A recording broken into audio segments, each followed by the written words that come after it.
Transformation to trail. Feel this in my soul. Got my blood pressure going. This feels good. Yeah, I'm moving. I'm going. I can't stop. I got motion. I'm moving. I'm going. Moving. Going. Wait, honestly, if that doesn't get you hype for a weekend, I don't even know what will. But yes, welcome, ladies and gentlemen, boys and girls of all ages. This is iBoxingHub presents EUROVISIon Punch Edition for Dalton Smith out here. Who is this? I'm just tuning into DAZN Live. It's where I'm watching this right now on DAZN Live. Okay, we've got Sulaiman. 24 years of age right now. Sulaiman Rahim Spider. Can't even lie. I've not really said. Where's my theme music? Wait, hold on. I knew there was something amiss. Yes, you're goddamn right. This is it. All right, people. Yes. You are now locked in with the greatest. And when I say the greatest, I mean the greatest out here, RIKO Boxing. I tried the whole RIKO thing. It just didn't work for me. Honestly, I didn't like it. And it was sounding a bit cringe every single time, so I had to do away with it. But how are you guys doing? Another weekend, another watch along, obviously. I gotta play a D-Rock promo.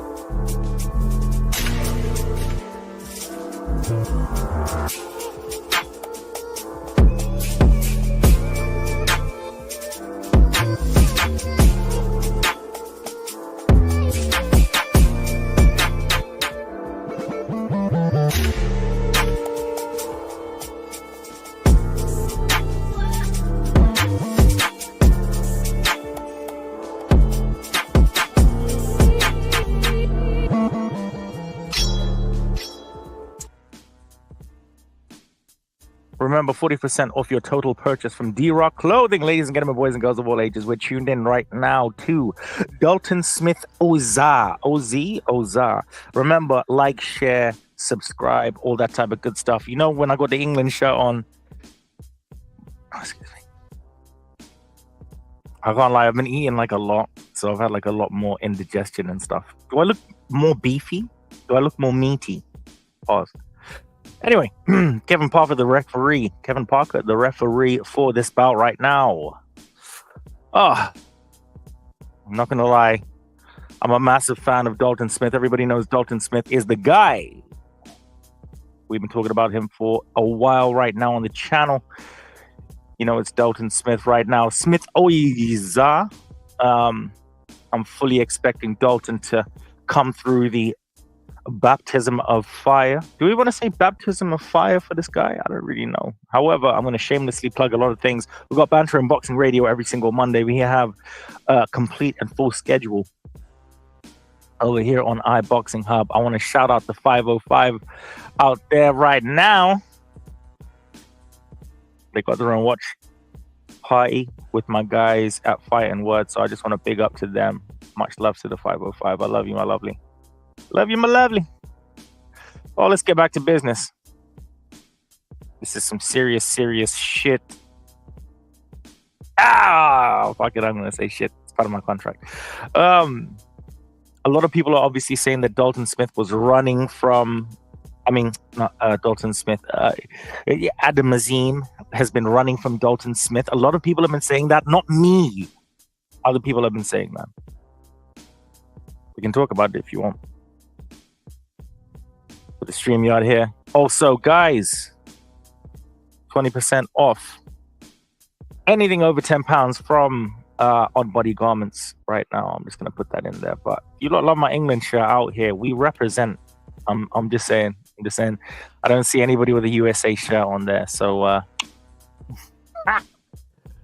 yes, I am an asshole. All right. We're in the first round of this one right now. It's Suleiman versus Artsy. Madness. Both men.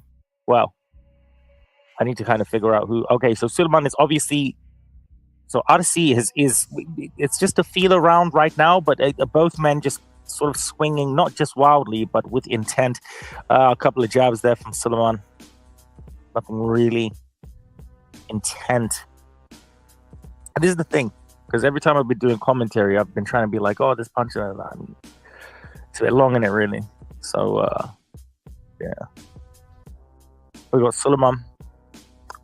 It's not really, not one is dominant. However, when I'm seeing Suleiman versus Artsy right now, Suleiman seems to be the smarter puncher in terms of the punch output that he's outputting. Oh, Artsy gets him with a lovely hook there.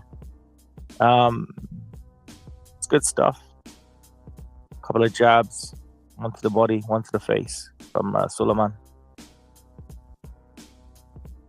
Not really heating up like that, ladies and gentlemen. I can't even lie to you. However, the StreamYard is there if anybody wants to have a conversation with yours truly, the GOAT. Please come through. Love you guys. Have a long time. We got Suleiman versus Artsy right now. Archie. Who's there on the side? Is that JK? And then we got Frank Smith. Yeah, it's good stuff. Well, I'll be at the Adam Azim show on the 1st of February, which is my birthday. So, yeah. We've got 30 seconds left in the round. Not really much happening right now. Nothing's really catching fire in terms of both opponents. You got Suleiman, I would say maybe slightly edging it. I don't know. Archie did give him a very, very good hook early on in that round there. Not really much separating anybody, if I'm being really, really, really honest with you. I gotta be real. Gotta be real to the peeps. But hold on. Yeah, like this. There we go. Please, guys, don't forget to like, share, subscribe. iBoxingHub right now. Banter and Boxing as well. I also do the Monday show. I got Banter and Boxing Radio on Banter and Boxing YouTube channel. I hope you guys are subscribed. I hope you're listening. I hope you're watching. Sensational stuff. Well, not really much to talk about after that first round there by these two men. Just you're tuning in. I will be commentating live on the Diego Pacheco fight tonight, courtesy of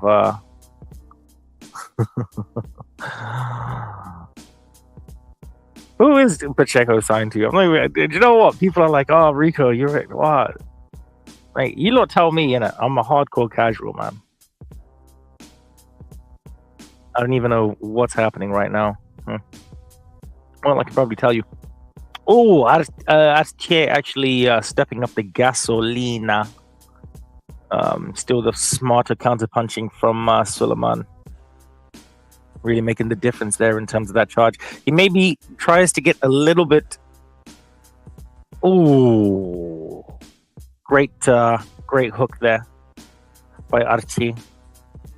Suleiman responding back. Suleiman, he wants to nullify the effect of any punches going against his way, and I'll be real with you. I think that's a good idea.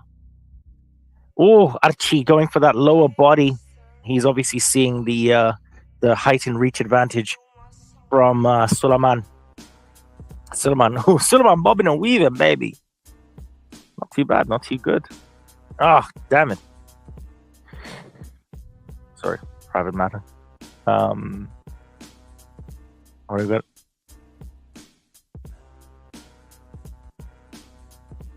Not really much going on again. Suleiman seems to be on the front foot. Artsy, 3 jab combination there from that left hand of Suleiman there, body punch. Both men scrambling a little bit. Oh, overhand left. Oh, check right jab there.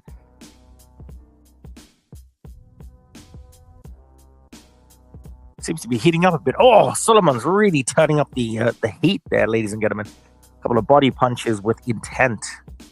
Oh, 2 jabs there. One goes through the guard of Archie. Suleiman's doing quite well. I would actually edge this round to him again.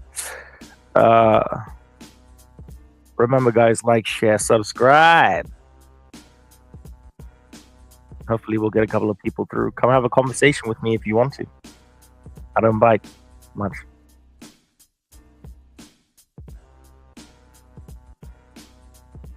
We got Archie.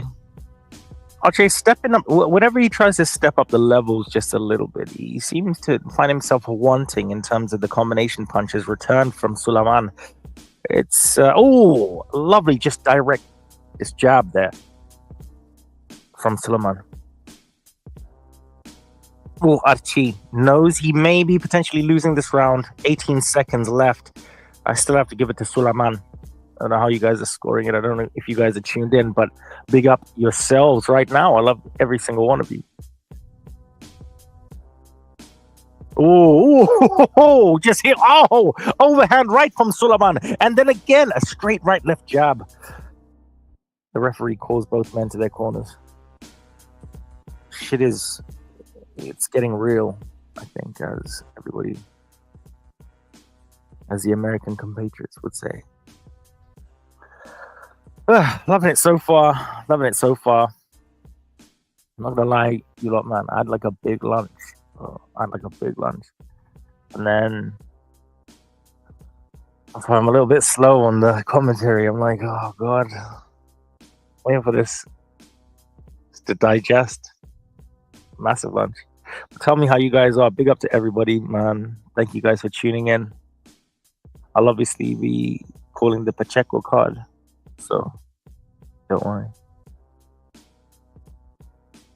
Hail Britannia in the building.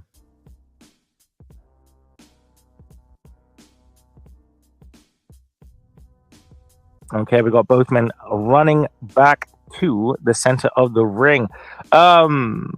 Suleiman he goes on the front foot, comes back on the. It's a little bit weird.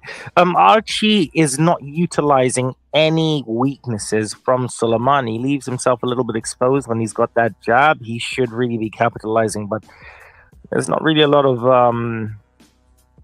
there's not really a lot going on. He has good spurts. Nothing really to call home about.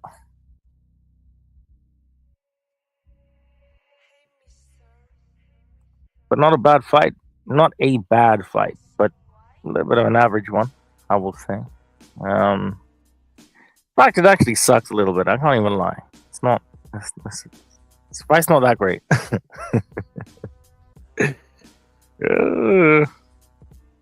Yeah. Not really feeling it, mate.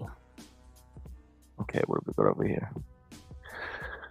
That's what I'm saying. Archie does come back in spurts, but Suleiman, he almost has his numbers to a certain degree. Just a little bit. Mate, and this is an 8-rounder. What? Who? Oh, dear Lord. Okay, we've got 8 rounds of this, people. Yeah.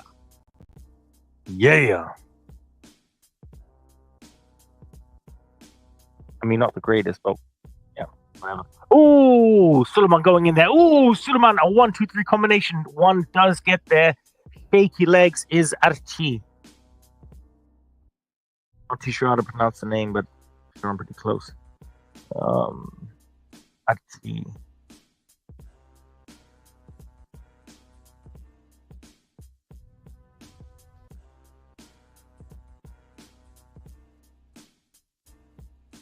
Not really catching fire this fight, I won't lie. I did kind of have a little bit of hope when they started doing stuff, but it's not really. I've got 8 rounds of this. I'm feeling it like that in the last. We'll see what happens.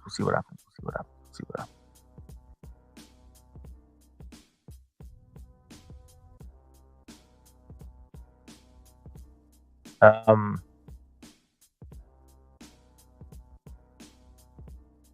Suleiman not really. I don't know. It's a weird fight, man. I don't know. You lot tell me what you can see, but this is it's a weird fight for me personally. I don't know. It's strange.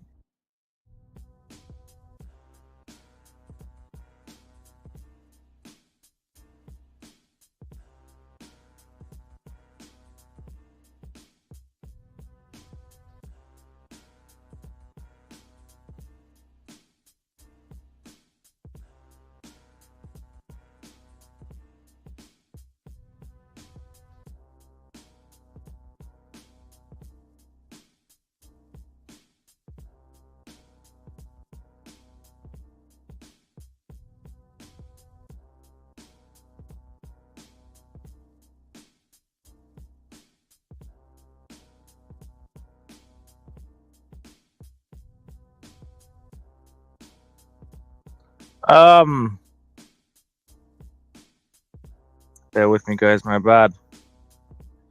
Not really a lot going on right now. In all fairness, it's a bit whack.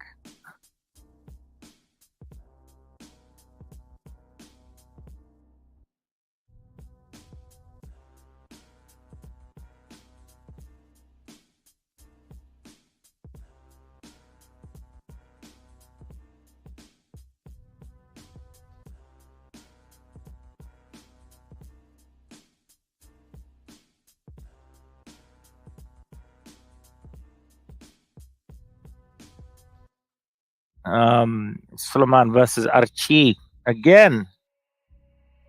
Not a lot happening. Bear with me, people.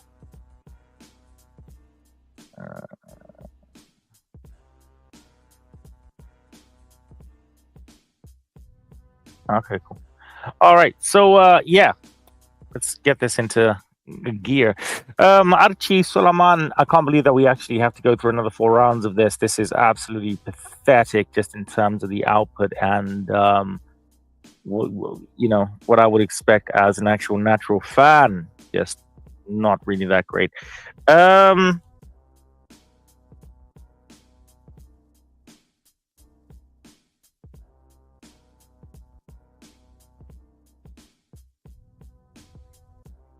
Yeah, it's this is the dilemma that I have with myself. Maybe I should have started this watch along a little bit later, but then I was just like, nah, you know what? No, I'm gonna do that. Not gonna do that. Not gonna do that. It'll be a real one. That's what you guys deserve. All right. Oh, thank Christ. Eric, how are you doing? I'm good, bro. How you doing? Yeah, not too bad. Not too bad. It sounds like I came in at the right time because you sounded a bit lonely. No, it's not even that. It's just this fight is absolutely like shit. Like, and I hate having to do this because it's like, you lot, it's unfair. Do you know what I mean? Like, I'm out here sacrificing my life on the line, and you lot are having a terrible fight, and then I'm trying to call it, and I'm like, mate, I don't even know what I'm doing right now. Yeah, nothing's happening. Solomon just seems to be just circling the ring on his back foot consistently. It's a bit strange. It's a bit fucking shite. And this is what I'm trying to say to the viewers right now, just to spice things up. Eric, you're a northerner.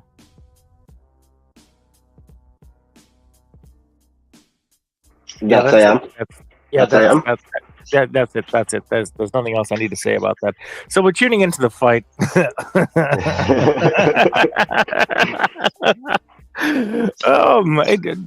How are you doing, my guy, man? Thank you, obviously, for coming through, tuning in, helping a brother out. Bro. A little bit under the weather, but I'm good. I'm calm. Really? Yeah, bro. This flu has just hit me yesterday, and today I'm paying for it. So, just a relaxing day. Went to pick my daughter up from my mum's house today, chilled with the fam. I've come home and just relaxing now, watching some boxing. Well, trying to enjoy boxing, but this fight, like you said, is This fight There's is not much. absolute shite, isn't it? It is. It's Yeah, not even good. And this is what. I'm sorry. And this is the thing. For people that do content like Eric and I, it's not easy, bro. Having to, you know what I mean? Like this has been trying to bleed blood from a rock. I think this is the perfect fight. We should be promoting the next watch party, because anybody listening, that will be more entertaining. Eubank Ben, 26th of April. 26th of April. 26th of April, Eubank Ben. Eric and I will be doing live commentary and everything from the 505 watch party. So I just want to say thank you to Shy and for giving us the opportunity again. It is. I can't wait, Eric. I think we're not too bad on the commentary team together, are we? No, we seem to have some strange. Straight. I mean, your accent is strange. I think like the dynamic is. It's not bad, Michael. No. But it's mostly me, covering up and subtitling and almost, making sure the fans understand you. Well, it's mostly me calling what's happening and you trying to persuade the watching viewers of something else. That's what it normally is. That's cap. I learned that word a long time ago. It means, in America, it means lies. So, cap. No, I'm excited for the watch party. I'm really very excited for the watch party. Big up to Shy in the building. Big up to the 505. Number 6. Been there from the first one. Yeah, but this year it's gonna be lit because the venue's gonna be split because there's many people who don't like Eubank and there's a lot of people who don't like Ben. I think it's more so they want. I feel like all the Conor Ben fans are they gonna want be like someone to lose more than they actually want someone to win. I feel like there's more haters than fans. The Conor Ben fans are gonna come with hair slicked back, just bare gel, and all the Eubank fans are gonna come like me, just like this, Yeah, I might have to see my barber, and it'll be like Green Street. It will be like Green Street. You don't have a barber, bro. There's nothing up there like me. You just, bro. That's what I need. You need I'll tell you what. I need this. Go on. I'm not going to say, because you know what it is? I chose maturity in 2025 and I choose not to, Eric. And to be honest with you, Eric, you're coming off. We're only 25 days into it, so you've done well. Don't care. You're coming to me with this rhetoric and this Ericness. And to be honest with you, I've never been more proud. You have your show every single week over here on iBoxingHub. Big up to everybody tuning in right now. I know that this fight fucking sucks. That's why I stopped calling it. What I'm gonna do now, I want to boycott. I'm gonna boycott. I'm gonna Rosa Parks the thing, and I'm just gonna start speaking about other shit. This fight is just, there's nothing happening, nothing whatsoever happening. It's a dull fight for a prospect, put it that way. I thought it was me. I was just like, all right, calling the thing, and I'm like, mate, I'm getting bored of myself. And then I saw the viewers like leaving and stuff, and I was just like, wait, it's not me, it's fucking them. Yeah, I was listening in. I was listening in, and I could see he was struggling, and I could see why. So I thought, what? Right. I'm gonna jump on a little bit earlier than I'm supposed to. You're about to get me in trouble, but I couldn't see you sing. I couldn't see you sing, bro. I needed you, bro. Say, you know what it is, like, because I was doing other stuff, and then I was just like, all right, I'm gonna commit to this fucking falaki, but I'm gonna have to just really be extra. But I don't have to until like you go like now. So like, thank you so much, Eric. I'm here in my England shirt. You don't know what England is. I don't know if you know what planet Earth is or whatever. Where you're from. Listen, my Yorkshire brothers fighting tonight, so we're here. Okay. We're here.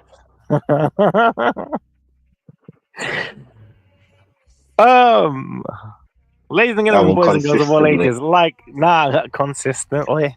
Subscribe to iBoxingHub. Come on, people, man. You know that this is the place for all your boxing needs. We have a full schedule during every single week. Suleiman versus Archie. Suleiman, I don't know if there was a push or what have you, but it was a little bit interesting. Suleiman seems to be coming, and then it just goes fucking dead. And then both of them are like, you know what? We did something exciting. We did something exciting. Yeah, let's just He threw 3 shots, none landed. He then kneed him into the ropes, landed a shot, and instead of throwing the left hand, he pulled straight back out and just left him.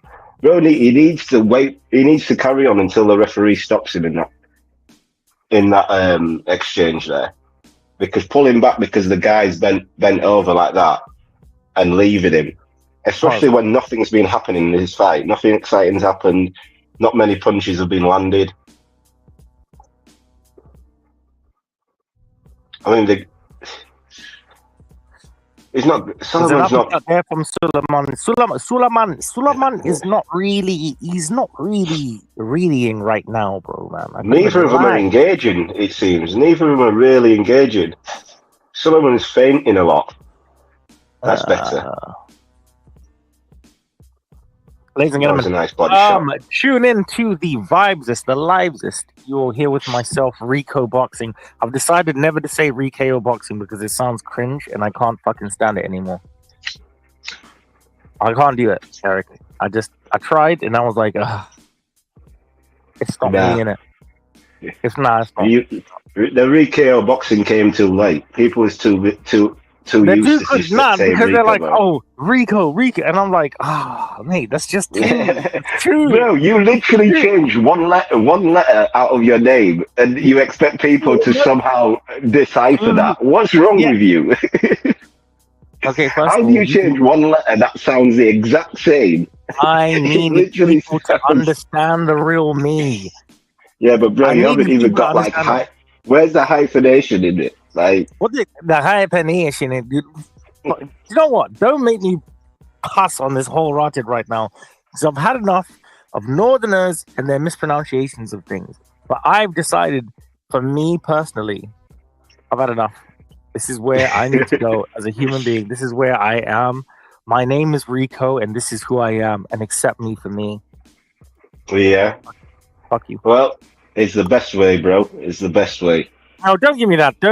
This is false advertising right now. Okay, Eric, you know what? Just less is more. Let's go back to the fight, Eric. Eric, do we give a shit? I'm dying a little bit every single time. Okay, well, the good thing is there's only a round and a half left. Oh, fucking. So we're in luck, if you want to call it luck. I can't lie, bro. This sucks, man. This guy that he's fighting isn't engaging. The guy he's fighting isn't engaging at all. He's just following Solomon around. What do you mean by engaging? No, I'm joking. I just wanted to be like spiritual and like no. That's better. Sorry, Eric. What do we mean by engaging? I mean, what do we mean by engaging? Mate, I don't want to see both of them again. To be fair. I can't lie. That's a bit harsh. I think the opponent's just not. The opponent doesn't seem there to fight either. Me. When I saw this, I thought this was a 4-rounder, so I was like, okay, sick. And then I saw 10 rounds. I was like, you are taking the piss with my life. It's a 10-rounder. I thought it was an 8. Oh, mate. Okay, thank God. All right, so we only have 2. Oh, I'm sure it's an 8. No, it's an 8. It's an 8. I mean, it's an 8. Damn it, Eric. You and your energy transformation. Yeah, I can see that Suleiman. I would say Suleiman's won the fight, but Archie, I don't want to see you again, bro. And also, Suleiman, even though you won, I don't even want to see you again because this has been a bit long for me, really. Nah, that's we've got to see him again. We've got to see him again. It's a little bit harsh. I don't care. Sometimes in life, you have to be harsh, Eric, and you have to tell the goddamn truth. And right now, I'm telling the truth. I was disappointed. Eric's not disappointed because Eric is a Disney character. Oh, RIKO. I just love good things and unicorns and family vibes and hocus pocus. I'm sorry, Gandalf. All right. Sometimes we have to live in the fucking real world right now. And for me, this fight was less than exemplary. I'm sorry to both men, but it just had to be said. Or as you would say, Eric, in terms of entertainment, you shall not pass. Yeah, there's Solomon needs to stop him in this round. Just stand there because the guy's not throwing. He's really not throwing anything. He couldn't stop a saved game. I'm just not seeing anything that I would like, or the viewers would like, or they would like me to be like, RIKO, waste your vocals on this. And I'm like, yep, I'm going to do that. There's no entertainment in this fight. No entertainment. Mate. Archie and Suraman. I don't, Eric, do you know what it is? I'm gonna we have Eric's show. Oh, damn it. Do a little promotion here. We have Tank versus no, I'm not gonna do that. We have February 22nd for Beterbiev versus Bivol 2, or what we like to call it, the wrong will be righted. Absolutely. It should be Bivol Beterbiev 2. That's all I have to say on that matter. No, exactly, and you're right. You've got that right now. Big up everybody in the building right now. You are tuned into the greatest. Oh gosh, I need to what are we changing it to? It's the B&B watch along right now. And thank you to everybody tuning in right now. Big up to Hail Britannia. Eric, tell the people, because I'm not even going to focus on this fight. I feel disrespected right now.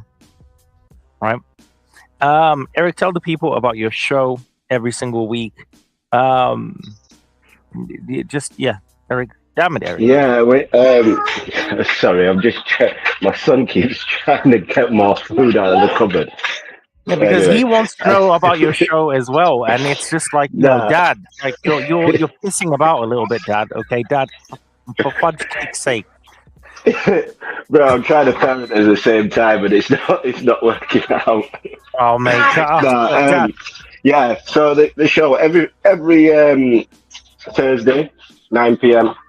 We have me and RIKO have my show, RIKO, my co-host, Crossroad Boxing, where we speak about mainly the concept of the show is to speak about fighters in Crossroads fight, where they go after a loss, after a win. After a win, and it's just a conversation really with everyone to see how boxing is going, because Turkey at the moment is eliminating the O. He doesn't care about fighters having their O's, and neither do I. And quite honestly, it's been too long in boxing where everyone is obsessed with preserving their O. And it's about time everyone started fighting everyone in 50-50 fights, which we've got a 50-50 card on the 22nd of February. I can't wait. Crossroads in Boxing right now. It's going to be the 4th episode. I'm very proud of our new acquisition. That is Eric. Eric is obviously going to be going to the shows a lot. And yeah, guys, please tune in.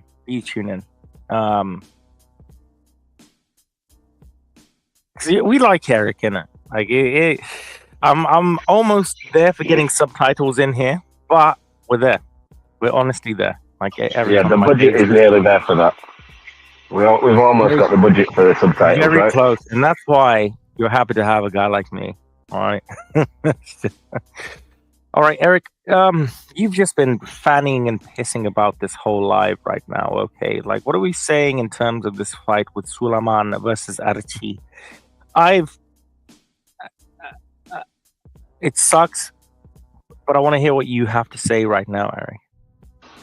I'll be honest, I wasn't paying that much attention to it because nothing was happening. Solomon won every round because his opponent didn't really throw many punches. His opponent's supposed to be a a pressure fighter. I'm guessing, and he wasn't doing anything. He was just in mid-range the whole fight. Sullivan wasn't throwing enough spiteful shots. He didn't seem to go for the kill. The guy was there to be hit. With Sullivan's defensive, how good he is defensively, I think he should have took more risks in that fight to get the stoppage. But we moved because that fight was Now we've got who's next? We now have Ellie Scotland next. Yay! Yay! Fuck yeah! Bring up my door, Ellie Scotland. Oh, okay. Mm-hmm.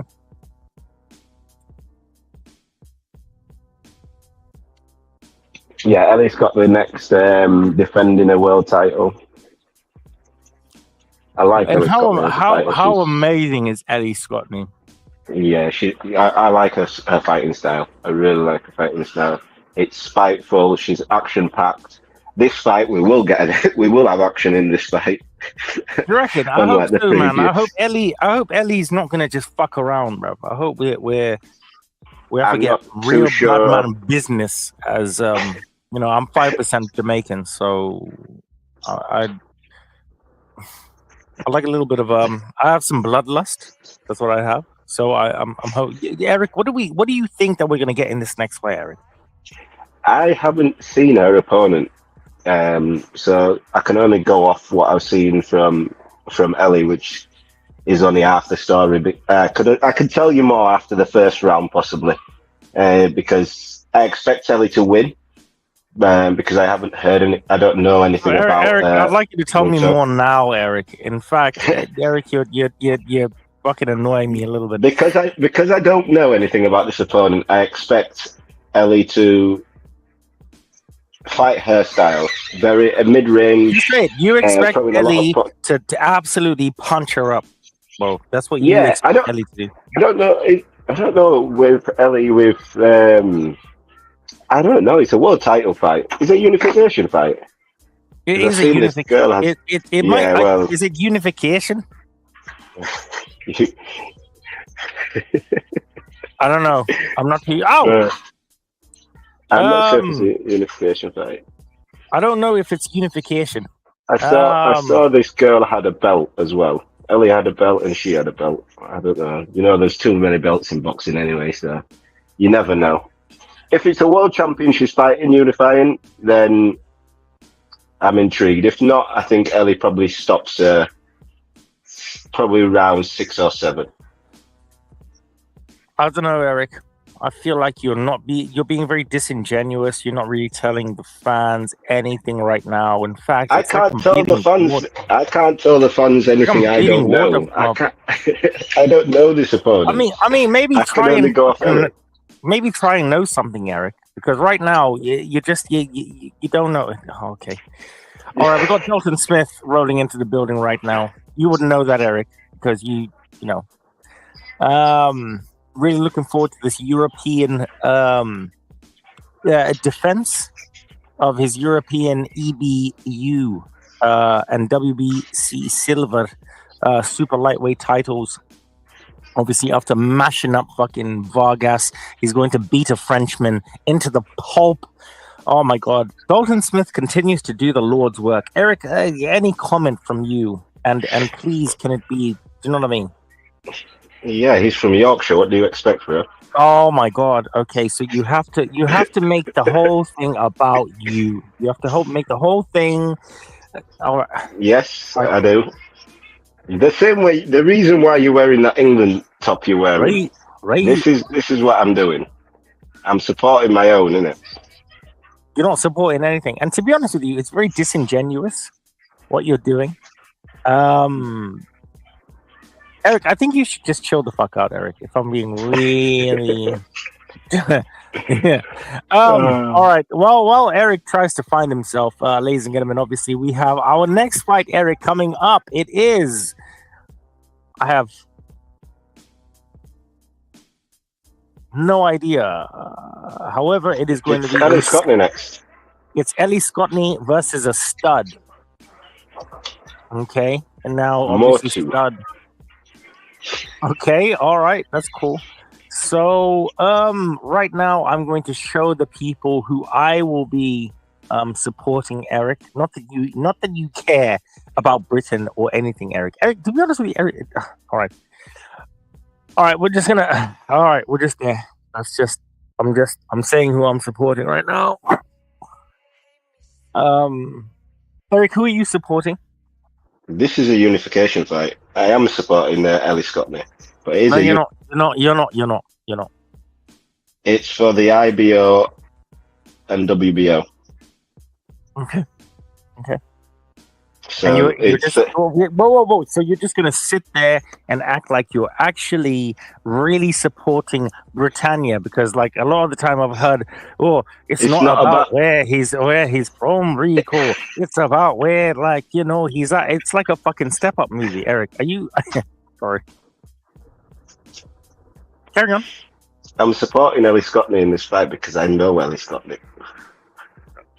I know who she is. You're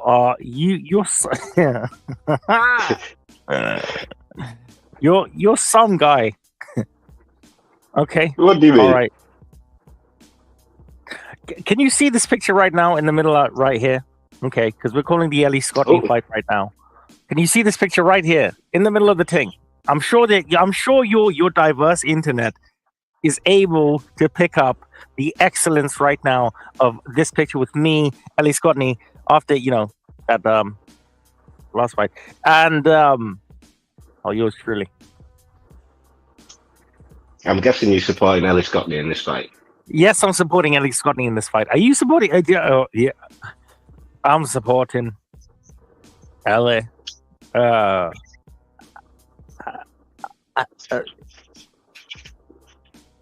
You need to do better.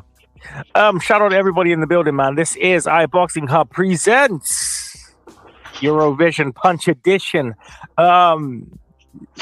This is actually the first one. So EUROVISION Punch Edition is going to be happening for every time somebody defends or fights for the European belt. I'm actually trying to create branding and stuff out here. Thank you guys, obviously, for tuning in right now. We have RIKO Ramos. Dalton Smith has avoided Fernandez like a coward. Get the fuck out of here. Ouizza was already going to retire. You know what, RIKO Ramos? I'm disgusted that I have the same name as you, RIKO Ramos. Okay?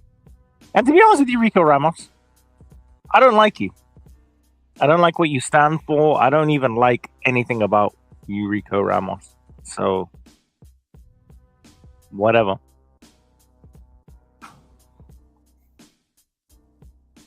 Eric?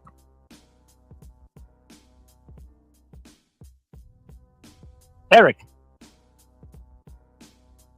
It's okay. I fight these battles. I'm here. You're not. No, you're not. No, you're not. No. I was on mute, bro. I'm getting disrespected by. Why is your burner account? Why is your burner account disrespecting Dalton Smith? What do you mean my burner account, bro? I'm in a fucking England shirt right now. RIKO Rams. RIKO Rams. What did you say, RIKO? Dalton Smith has avoided the Dalton's avoided these nuts. Pause. Okay. You know what? It is, Eric. They're gonna make me just turn different. I want my biopic.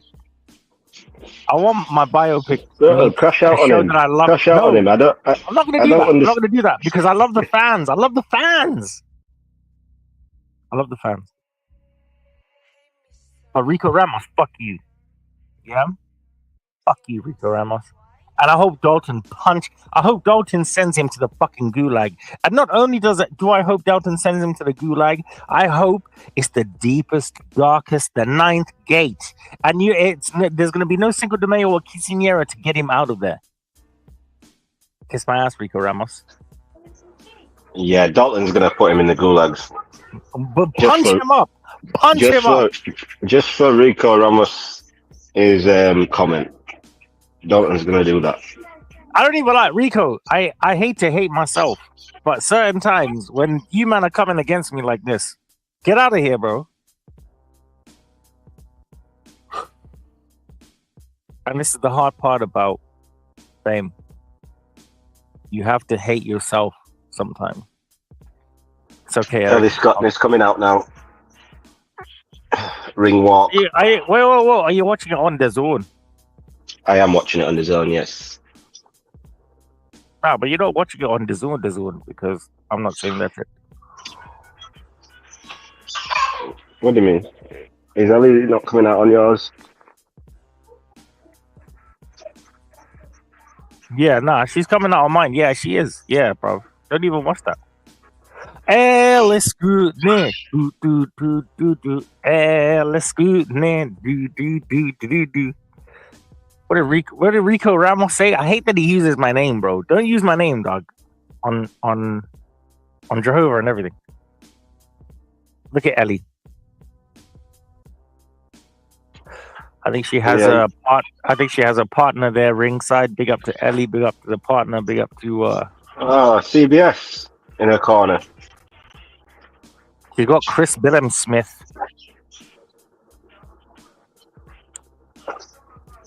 Right. I don't know who this guy is, but I'm gonna hear how he sounds like. Yeah, who is he?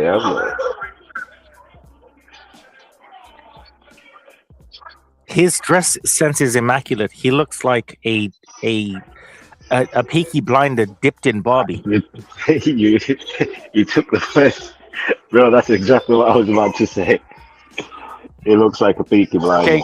He looks like a Peaky Blinder dipped in Barbie. And to be honest with you, Eric, this is exactly my role in life right now. It's my job to tell the people unfiltered thoughts. Okay, even though that the Northerners can't do that.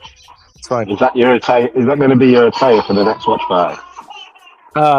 Yeah. And Eric, how dare you question my? I'm going to be wearing this England shirt and still looking dripped to fudge right now. Okay, I promise I wouldn't swear. Fuck's sake. Not in Conor Ben's city.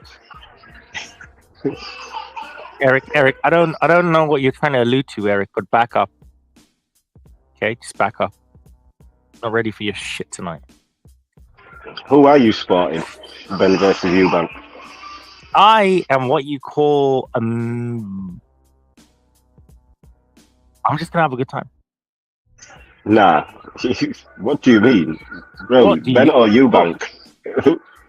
I'm there to have a good time. No, Ben or Eubank? Well, Eric, I need to know if we're gonna be commentating as foes.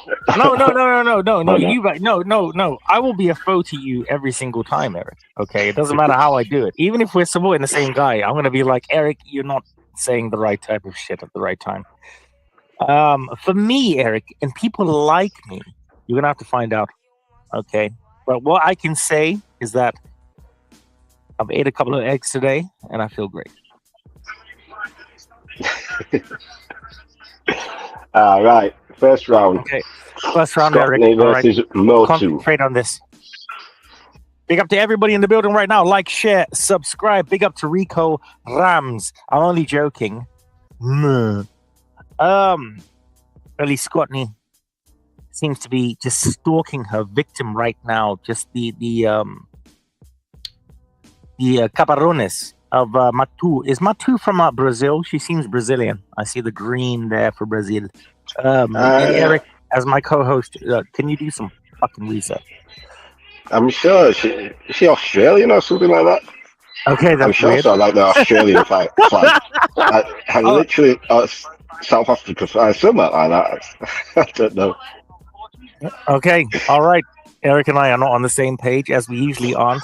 Okay. We're usually not. People should be used.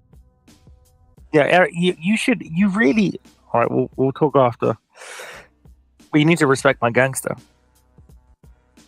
Oh, Ellie Scottney just coming in with a 1-2-3 punch combination right there. Return from a jab from Matu. Eric. Matu is from New Zealand, so I was close with Australia. Oh, mate, I was way out. But I wasn't, because in terms of history and colonialism, yeah, whatever. Oh. Good combination by Ellie. Lovely combination. Eric, she's hitting those 1-2-3s. Good feints, Eric, and that left jab, Eric. Eric, what do you have to say about that left jab?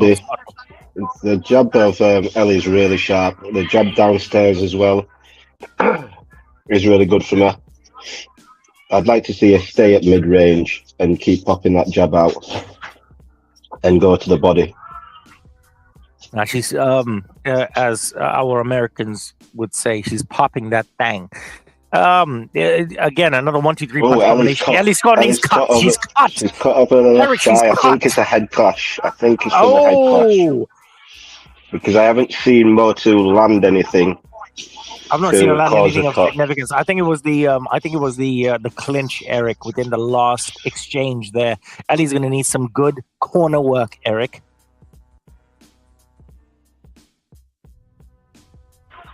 Yeah, for me, it looked like it was probably from that head clutch where there was in the clinch. Just after the foot fell into a clinch after being at close range, and it's probably happened from that because I didn't see Motu land anything on Ellie to cause a cut, especially where the cut is as well. I have to agree with you, Eric. Eric, just chucking something out completely out of the ballpark here. Like, would you name a kid after me if you had the choice? I don't know. If I had a choice to name a child after you, yeah, maybe my fourth or fifth child, maybe. Yeah. How many have you got now? You see, there's a list. There's a list of people who wants to be named after my children for some reason. I don't know why, but yeah, you're about fourth or fifth. The fourth or fifth child, maybe. You've got a chance. How many are we in here right now? Okay, well, we're in here for the third round, Eric. Put your pants up. All right, Ellie Scottney, she seems to be coming in there right now. The New Zealander seems to be coming in right now. Somebody in the corner has said to her, "You are literally losing the first round, Eric." Good exchange. Both fighters landing. Scottney. Motu's seen the cut, and I think she's going for it. She feels like this is a chance right now.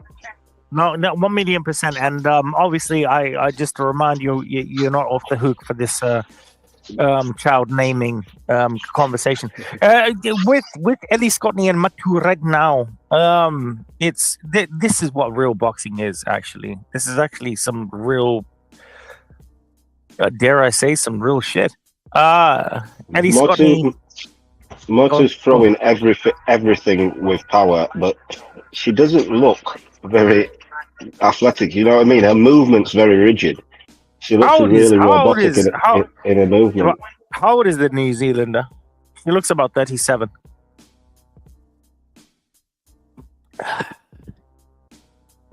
She is 35. She's 35.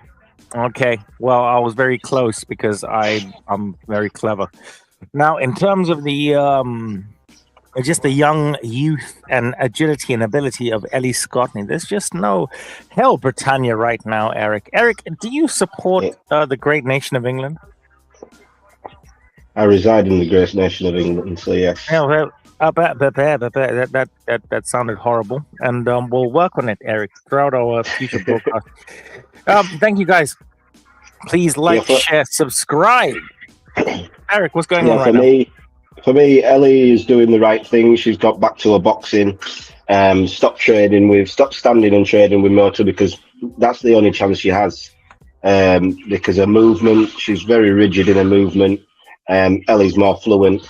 She can move in and out a lot better than Motu can do. So I think if she sticks to her boxing, get back on the jab, work it upstairs and downstairs, follow up with the right hand, then I think she'll have a lot more success, and Motu will probably tire her out and gas out late on where Ellie can take her out. Because I think the only thing that gives Motu a chance is when Ellie stands and trades with her.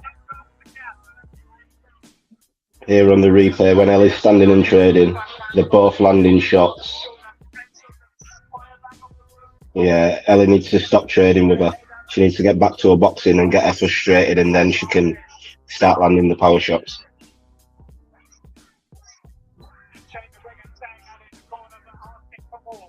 Yeah, Ellie's come back out using the jab. Keep moving her feet.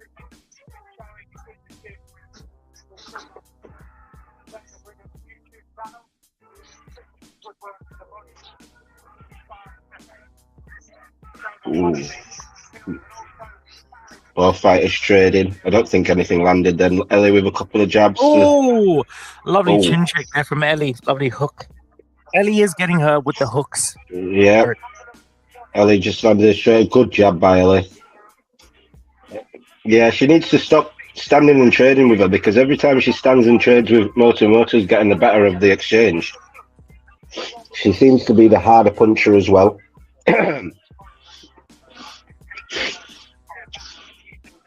She's countering Ellie with the right hand every time they trade.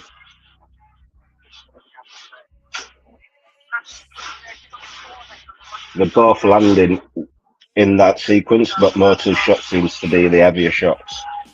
But when Ellie's doing this, moving, jabbing, Moto can't keep up with her. This is a lot better from Ellie.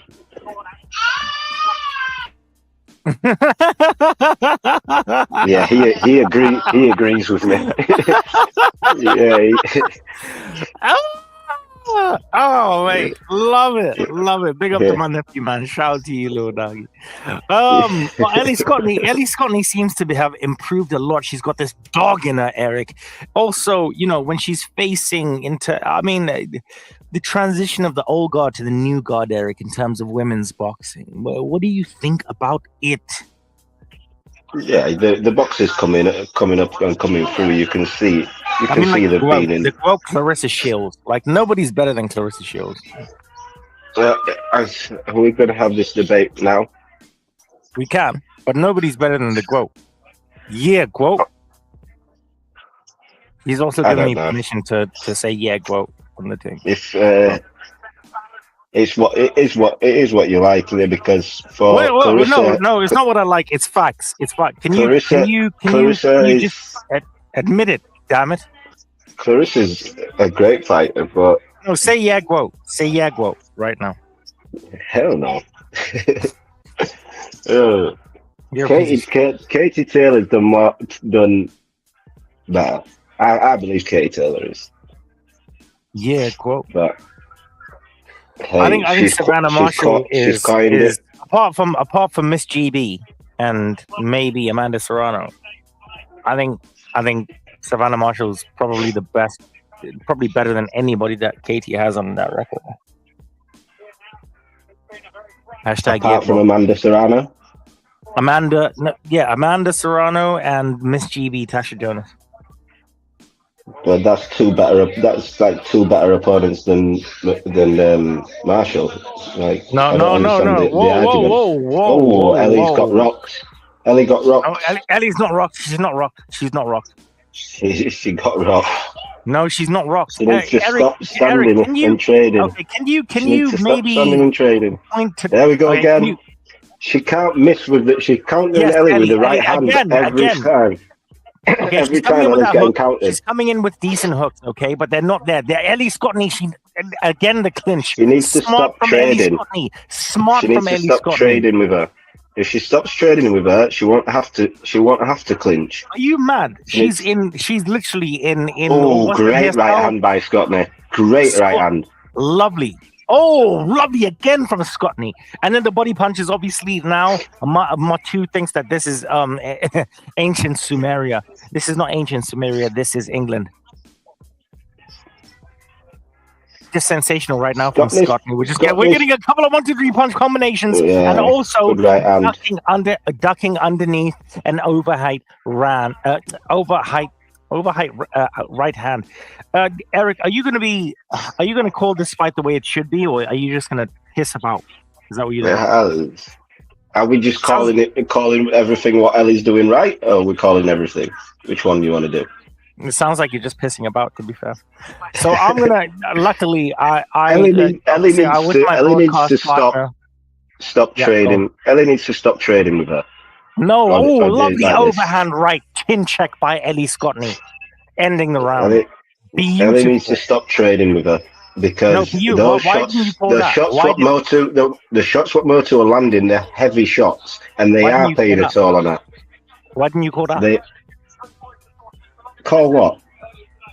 The beautiful overhand right from Ellie Scotney to end the round. Why didn't you call that? I was leaving that one to you. I mean, Tony Bellew right now, a plethora of information and an archive of boxing is literally saying how well Ellie is doing. And Eric, you're just there in it. Do you know what I mean? You're doing Eric things.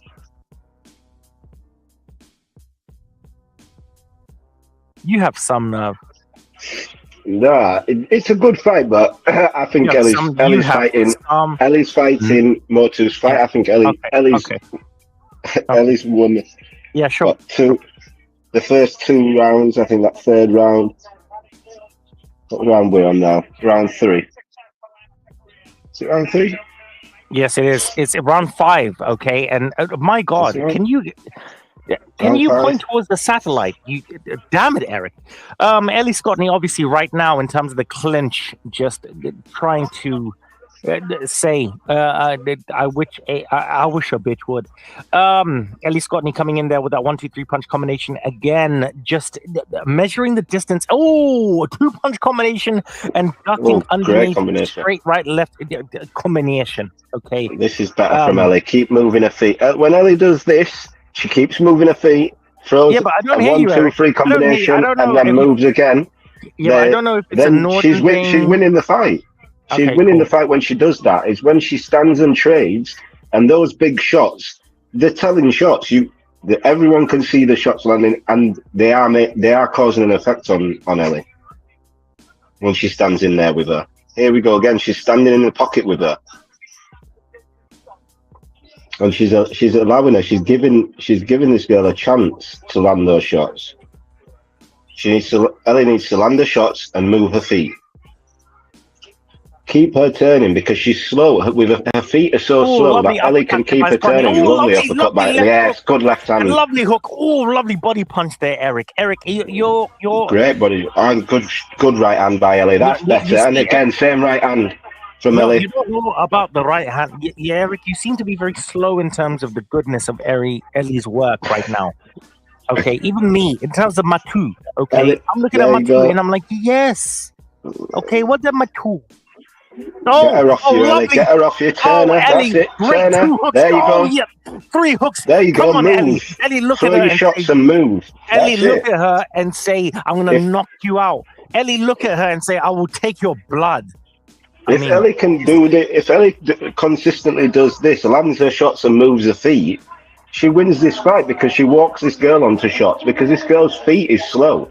Every time Ellie turns, by the time this girl turns, Ellie could land 2 or 3 shots because her feet are so slow. When she stands in the pocket with her, that's the chance. That's the only chance this girl has of landing because she's been countering that right hand. She's been countering. Lovely. She's been countering Ellie a lot. This last round was a great round for Ellie. And another one, Eric. Eric, are you watching this right now? I am watching it. I'm watching the replays. Yeah. I don't know if you're focused fully. To be honest, Eric, are you a British citizen? Is that where are you from? Yeah, I'm from the small island of St. Lucia. That's where I'm from. Okay, you kind of sound like a Manchesterian farmer, but we're gonna move on. If some people hate their identities. Scottney right now, just incredible from Scottney. Just the absolute good right hand by Ellie. Oh, lovely! And again. And Eric, what she'll do is she'll go for the body punch, possibly the right hook, lovely body shot there. And then the Eric left hook to the body was lovely there by Ellie. But that's what she needs to do. That's what she needs to do is land those shots and get out of there. When she stays in for too long, it gives Motu a chance of landing that counter right, which the first few rounds she was landing.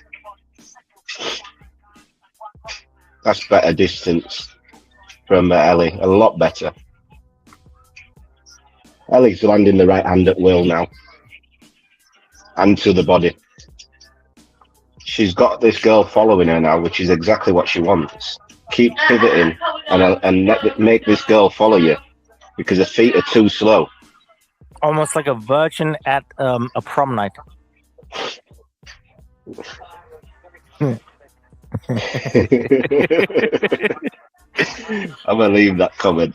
I know. That was unnecessarily good stuff. Good work by Scott Ellie. needs. Oh, lovely stuff by Ellie. Matu, That's it. Matu is Lovely doing. uppercut by Ellie. Oh, great stuff And the by right Ellie hand Scott. again. A lot better. Motu's feeling it now. Come on, Scotney.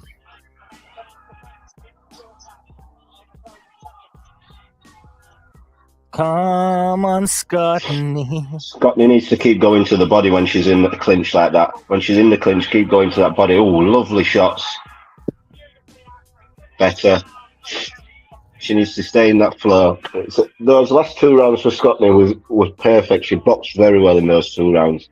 She engaged when she needed to and then used the feet as well. Really well. I mean, in terms of, I got to be honest with you, with Matu being about 36, Ellie being vastly younger than her, I do expect Ellie to pump up the gas within these next coming rounds. I will be honest with you. I'll be very annoyed if Ellie does not do that. Eric, you're a massive hater. I don't know why. What do you think about the fight right now? No, I think the last 2 rounds Ellie boxed perfectly. I think, like I said, she engaged when she needed to, and she used the feet really well. She rolled under the shot under that straight right, from Motu very well. And if she keeps boxing like this, keeps on her toes, keeps those shots sharp, and don't stand there. And if she is going to stand there, roll under the shots like she has been doing the last 2 rounds. She will. Motu will walk onto one of those big right hands because Ellie has been landing it the last 2 rounds. The right hand she's landed at will when she's relaxed. So I agree with you. I think she could stop Motu late. Oh, we got a 7-round start. 1 minute 20 seconds left in this right now. You have Eric EFR, you have myself, the Dark Prince of Chaos. I think I just had a glance at those scorecards. Did you say Dark Prince? Yes, I am the Dark Prince of Chaos. That's my new name. Do you support me, or are you just going to be a cuck? I'm joking. Ellie Scotney seems to be just cruising on a bruising on Matu in terms of the points decision right now. Eric, tell me. Ellie's in a good flow now. She's in a good flow. She's got a good rhythm going. I think Motu really. How good's the flow? I think she's probably got used to Motu's power now because Motu has slowed down a lot as well. So if you see Ellie in this round, she's stayed on the inside a lot more, but hasn't been caught with any shots. But I still think she needs to do what she's doing now and get on the outside, get mid range, keep popping the jab. If she's going to go in for 2-3 shots, land them and get out of there. She can't stay in there and get too greedy because Motu, when you're a puncher, it's the last thing to go. Interesting there, Eric EFR. You sound like a man that actually knows what they're talking about. With the 2-minute rounds, it will be hard for Motu. I think maybe like even if they do like if they say sudden death, 8-minute, 3-minute rounds, I'm like, yeah, let's do that. Yeah, really, it needs to be. Nah, man, because they're not cooking. Eric EFR, you don't understand what cooking is. Have you cooked before? No, you haven't. You're a cooker. Where was that? I forgot what I was saying there. Yeah, Motu, she's slowing down a lot. Whether she's got enough in the tank to even land a big shot. But no, that's what you were saying about the 3-minute rounds. I just think it needs to be 3 minutes, 12 rounds. At the end of the day, these UFC fighters, female fighters, are doing the same rounds as the men, the same time. I don't see why in boxing we can't do that. If the women want to do it, then let it be.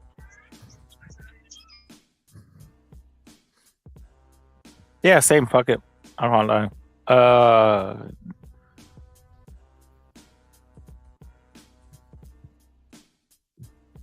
Yeah, literally. Why Why not? No, I don't see why not. I think now women's boxing has been on this big stage for what, the last 5-6 years. We're looking that they have been on this stage. I think it's about time they get what they ask for. The 3-minute rounds, even if you do the 10 rounds distance, at least give them 3 minutes, allow them to use those 3 minutes in the ring, and we would like to see it as well.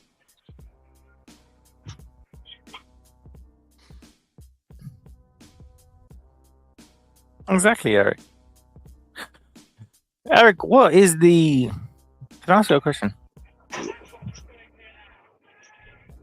I'm going to say yes. Yep. Yeah. Go on, that was it. What's like the major kind of fight that you want to see this year? The major fight this year? Mm-hmm. I'm more excited for the Haney Garcia too, I'll be honest. So in September, after Ryan faces the GOAT, Rolly Romero, which he might not come through, by the way. What? You're not backing Rolly? No, I am backing Rolly Romero to beat Ryan Garcia. I'm absolutely backing him to destroy Ryan Garcia. Rightly so, to be fair. Hello? Is anyone there? Yeah, I'm here. You know what it is. You know what it is, bro. When I go quiet, you know what it is. You don't believe in me? I mean, you don't believe in me? I need to roll down there, man. I want to start like a village or something, but with people that talk normally. Okay. Big up everybody in the building right now. Ellie Scottney looks to be cruising her way to victory. Eric, how have you seen this fight? Have you seen it the way that I have seen it? Yeah, Ellie's controlling the fight now. I think looking at it, Moto is basically she's going to have to land a big shot and hurt Ellie to even have a chance in this fight. Ellie's won most of the rounds. I think she's probably dropped maybe one round in the fight.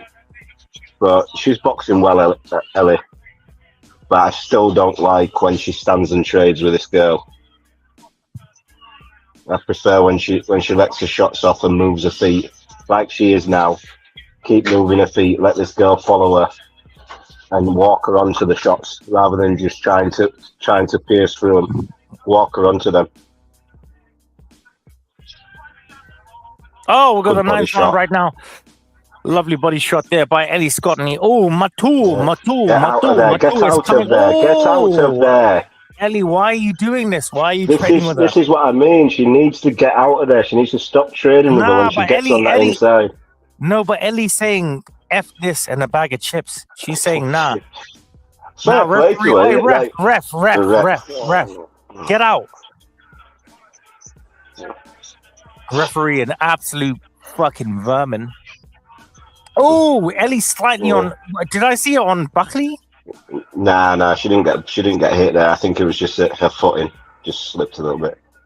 No, that's okay. But, we're sending man back to the Aztecs. This is a lot better. That's what she needs to do. Land those shots, dip under. There you go. Keep her moving because she can't. This girl is her footwork is so slow. She's probably non-existent, really. She's doing exactly what our favorite Australian does. Sky Nicholson, I love you, Sky. You are so fine. And to be honest with you, Sky, maybe boxing. I mean, whatever. What was I saying? Yeah. Sky does the 1-2-3 punch combination and gets the fuck out of there. Yeah, and gets out of there. This is the thing with boxing though. When fighters do that and they're winning easy, everybody's calling it boring. But then when they stand there and trade and get dropped, people are saying that they're no good and they haven't got a chin. Which one would you rather? Would you rather them box to their style and the fact that I would rather Ellie Scottney look as fine as hell forever. So all the people saying all of that, you can kiss my ass. You need to. Ellie Scottney, sorry. I mean, Sky Nicholson. And shout start out to and then every fight is different. I mean, Ellie can stand in there and bang with somebody that hasn't got as much power don't really. power, but I mean, yeah. standing in front of this girl, I don't recommend it. I I know. really And don't. As much as Ellie's winning, especially the fact that she's winning the boxing match. When Ellie's boxing, she's winning. Eric, you seem to just you ignore the fact that we have British champions right now. So Ellie's going to win, and Britain's going to win. Eric, you're damn it, Eric. I just feel a lot of negativity right now. You know, It's not. it's just northern cynicism.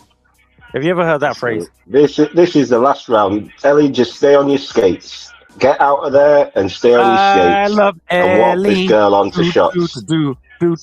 I love Ellie. Do. Come on, Ellie. This is the perfect round to walk her onto a shot because she doesn't care about defense. This is the last round. She's going to go all out.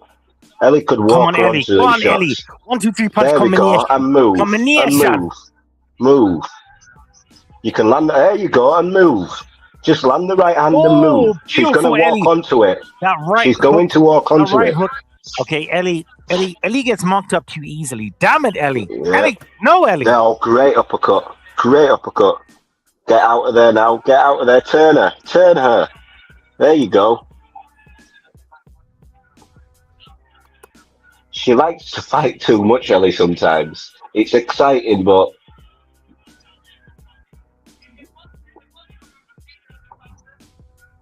there you go. Keep turning this girl.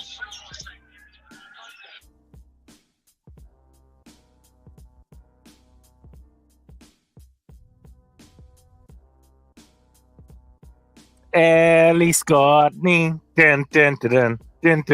Ellie Scotney. Dun.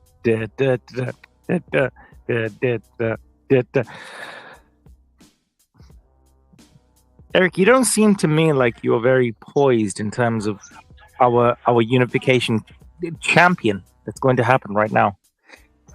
No, I'm happy for her. You keep making out that I'm not an Ellie Scotney fan. I am. It's just constructive criticism and how she's fighting. She's fought really well. It's just in spurts when she's standing with this girl. I didn't like it because she was getting countered. And you could see that. I feel like you're very negative. But it's a really good victory. I feel like you're very negative. I feel like your negativity is just negative. But you know what it is, Eric? You can bask in the glory of Britannia right now. Because look at this. Look at Ellie Scotney. Look at that. Look at Shane McGuigan. Shane McGuigan, one of the best right now, Eric. Eric, damn it, Eric. I just want to know. Are you ready? Mm-hmm. That sounded bland as fuck. I said, are you ready for Britain and England to again get our rightful place as the greatest in terms of boxing in general right now? Well, we've got another unified champion now. She's just added the WBO and the IBO to her IBF title. Matu. You were a good opponent. RIKO, I'm going to jump back on for the Dalton Smith fight. I'm a dip. I'm not watching well. No problem. All right. Thank you very much. Thank you so much, Eric. Love you, bro.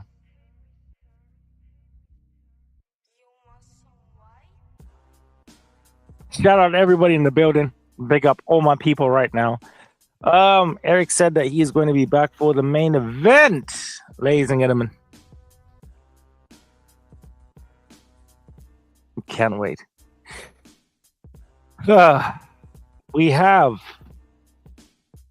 Catterall versus Barboza Jr. Ellie Scotney. No, don't worry. Yes, Ellie. Ellie Scotney. Ellie Scotney. Woo! Ellie Scotney. Go on, Ellie.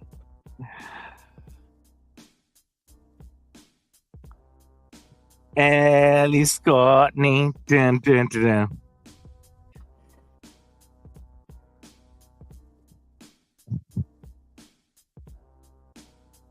Ellie Scottney, motherfucker. Come on.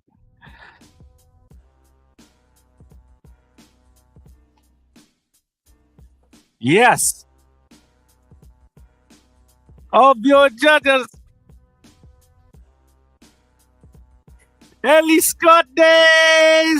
Scottney. Ah. Yes. That's what we do. That's what we do out here. Hail Britannia. Dun, dun, dun, dun, dun. Hail Britannia.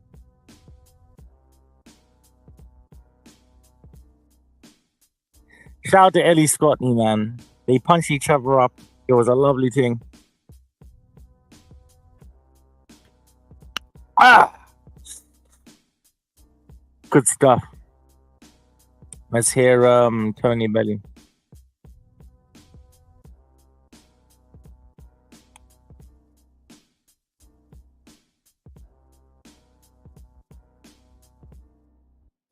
I want to hear what Tony Belly has to say, but I want to do it tomorrow when I'm actually watch stuff.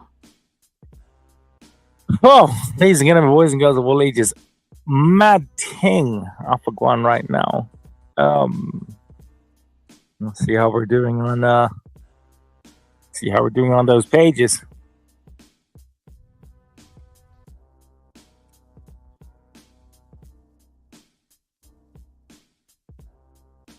Oh, shout out to the real one right now. Big up to my guy.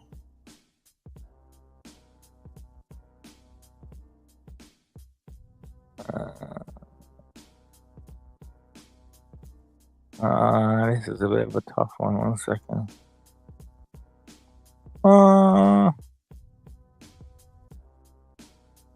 Wait, hold on.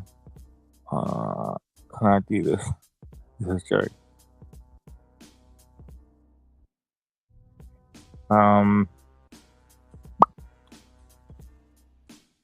Shout out to Tony Bellew and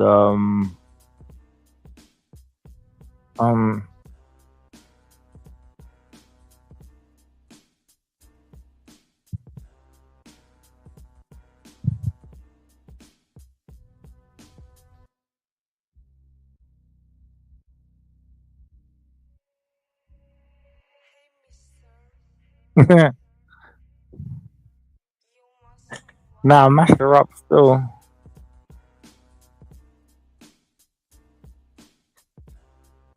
Hold on.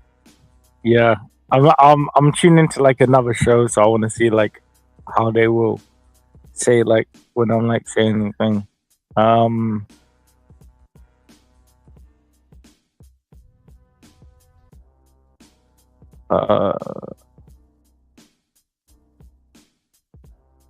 That's exactly what the fuck we're saying.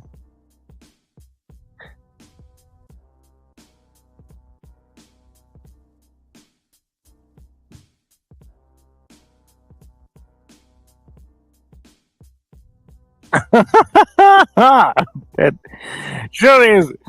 Yo, when you're tuning in to a live from a live, it's like it's the funniest stuff ever, bro. Ladies and gentlemen, boys and girls of all ages, you want to tune in to the greatest of the greatest of the greatest right now. My name is RIKO. Not anything weird, not anything strange. It is RIKO. And you can add some boxing to the end of it.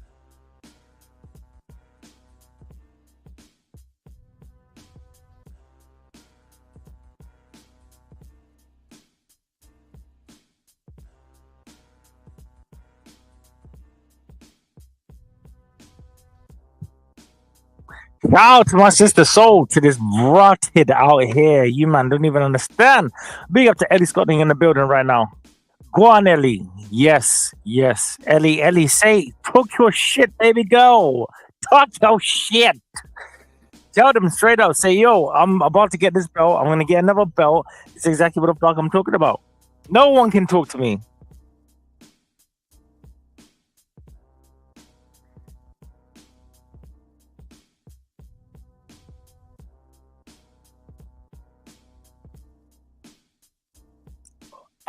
Hey.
What's going on, people? Sorry.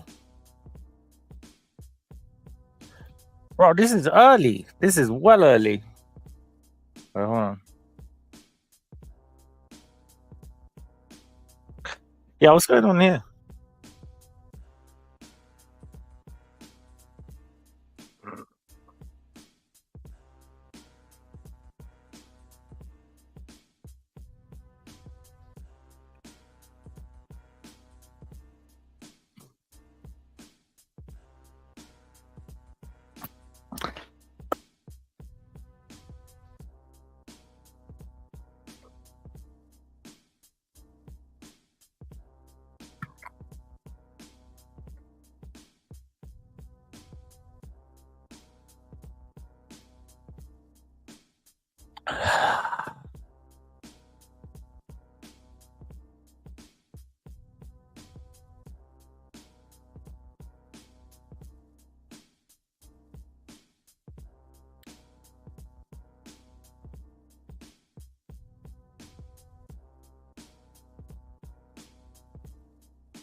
Mm-hmm.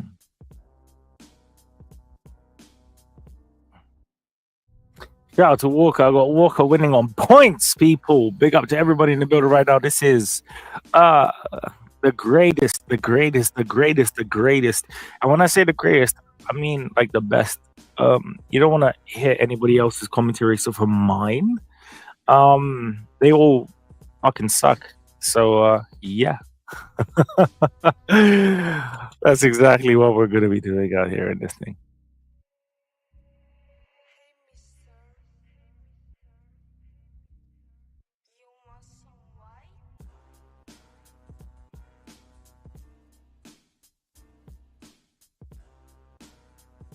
Shout out to my people right now. Big up to my champione, Viso. Mr. Yo. Viso. Just want to say to you, Viso, you're my brother, and you are officially a family member of mine in terms of blood. All right, so I sacrificed the biggest goat that I could find. I mean, I whatever. Viso, how are you? I'm good, man. I just tuned into Scottney versus whoever she was fighting. I forgot who, but that was a very good fight. Matu. Never heard of her. But Like much if you're obliged if you're like spitting something out, then that's how you pronounce it. Matu. Well, Viso, your vulgarness aside, we Dalton Smith. You know, there's been. Do you know what, Viso? I feel like God has appropriately, or whichever deity or whatever, has appropriately been sending me people that I need for the night. You know, you don't believe in a Ben Shalom, do you? And I'm going to tell you why. I'm asking you this question. I don't. Okay, you could have lied. So, with you not believing in Ben Shalom, so obviously now, you know, Dalton Smith, we got Walker in the building. Big out to my guy, Walker! Okay. Walker's rolling through there. I got him winning on points. You know, in your words, Viso, and I rate you very highly in terms of intelligence, in terms of La Familia, and in terms of people that annoy me. So I can do both. Yes, I can impress you with my knowledge, and I can annoy you. No. In terms of people that annoy me, you are like down. You're not even in the chart. Yeah, not even. Yeah, I love you, Viso. Like, but my love aside, damn it, Viso, I need to be unbiased. With Dalton Smith and Adam Azim, who do you think this whole saga? Viso, tell me what you think about this whole saga between Adam Azim and Dalton Smith. Well, I think this whole saga has been built upon promotional hubris. I believe. I'm sure that both promoters, you know, Eddie and Ben Shalom, want their best for their fighters, but they usually speak in terms of where they want their fighters to be at. Like, you know, they always fight over which gets the bigger share of the pod, what network it should be on, when they should be working together to fix those problems. they're not doing so. But partly Ben Shalom has been rather, having cold feet when it comes to purse bids, when it comes to contract negotiations, and Allegedly. yeah, allegedly, and allegedly Sky is starting to look elsewhere for other promoters because like they have a big channel, Allegedly. allegedly, Yep. they're looking for other promoters allegedly because Ben Shalom is lack thereof, providing big fights, and so they put him in filler fights that people are gonna get less tired of eventually, allegedly. So, what I like to see from Ben Shalom particularly, right? Listen to me, is that I need him to grow some balls. Oh. And take a risk on his fighters, or else it's not gonna happen for them. That's how you become a star, by taking risks. You know what I mean? I want Adam Azim to accept what Eddie's offering, which I'm sure is a substantial amount of money, to fight Dalton Smith. I want like Caroline Dubois.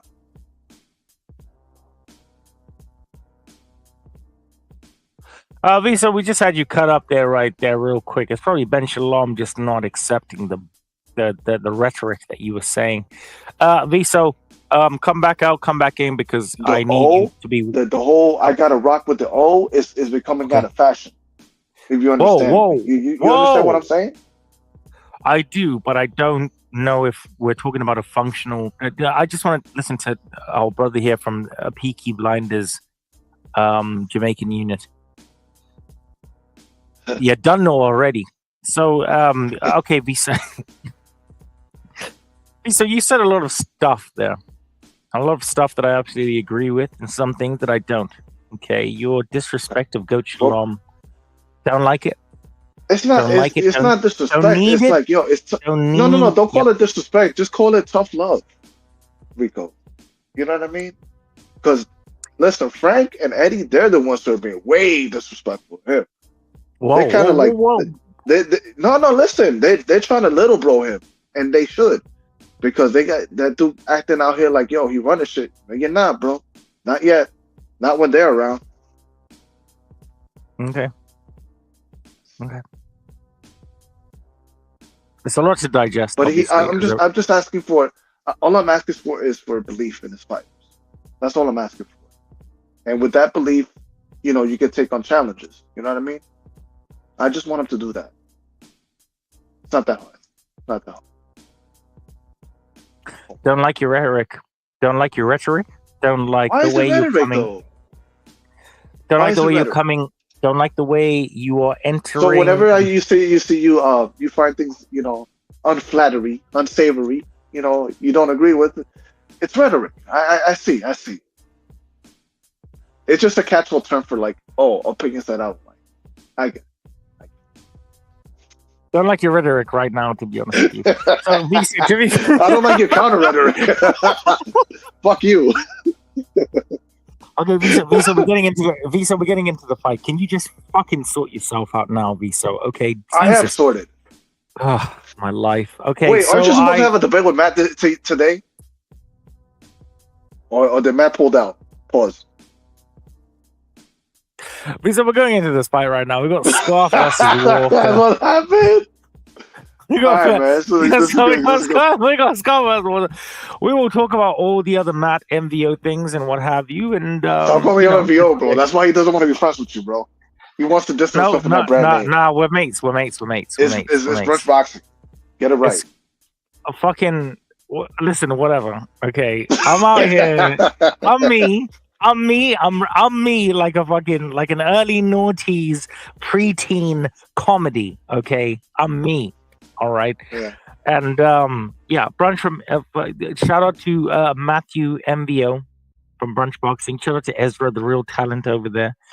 I tune into obviously every Ezra show. Big up to all of that.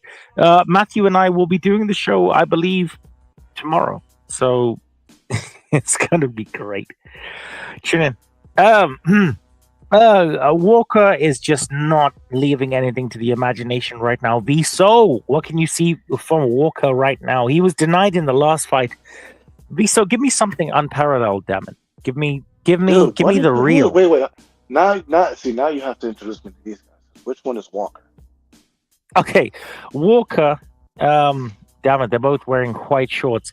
Walker's the one that has Dez and not the one that says horrible on it. I don't know why. That's weird. Okay, so I said Kyle Walker for points. I feel like Kyle's gonna absolutely send him to Walker the is gulag. the one with the blue gloves, right? Wolf. The one that says Wolf. The one that's beating the shit out of him right now. Yep, that's Walker. Okay. Because this guy's name is Scarf. Yeah, I said points. Damn it. Well, so let's talk about something else while we see him beat up on this poor bastard. Go ahead. Well, so Adam Azim, the 140-pound division, Britain just seems to be the greatest out here, so we seem to just be... You know what? How do you say that, a little bit of Jack Catterall, man. I think that's the potential. It's pronounced Jack Catterall, but yeah, whatever you want to say. Part of Caterpillar. Okay. I think that this guy is a potential champion, but he almost. Did you see his? Did you see his commercial? Did you see his commercial? Commercial? Yeah, I did actually. Did you like it? He's running. He's walking into traffic while on the phone. I mean, very dangerous. My name is Jack Catterall. People think I'm boring. and then the whole adventure, and I was like, "Fucking, I'm you there." You know what? At least he has the commercials. American fighters can't be bothered. Like, I don't know. Like, the closest thing to that we've seen was Canelo on a Michelob Light commercial in the Super Bowl. Like, that shit was fucking. No, it was what did Canelo do? It was Canelo Triple G2 or 1, and he was like, "I'm ready, let's go." And then it was like, and I was like, "Oh yay!" Yeah. Oh Fiso, Fiso, you seem to me like somebody that doesn't like understand magic, and if you went to Disney World, you'd probably fucking turn to stone. Fiso, why have you become an emotionless creature? Why am I emotionless, man? I do experience emotions. I just don't express it that much. I do experience emotions. Okay. All right. So, Nick Ball, when he defeats Naoya Inoue and fucking absolutely buries Inoue and takes his dojo seal, and there's gonna be like animes like created for Nick Ball. I have a couple of anime suggestions myself. Okay. Wrecking Ball. For one. The next one is Nahije Hanami Ball. That's Japanese for got crushed by a ball. Hajime no Ball. All right. Yes. Hajime no Ball. Okay, cool. Yeah, that's me. But Nick Ball, Naoya Inoue, for everybody trying to tune in right now, 2 minutes 8 seconds left of Scarf versus Walker. Walker's absolutely fucking decimating him, almost taking time in terms of punching him up. Viso and I are talking about real shit right now. Sorry, Viso. There's a lot. Yeah.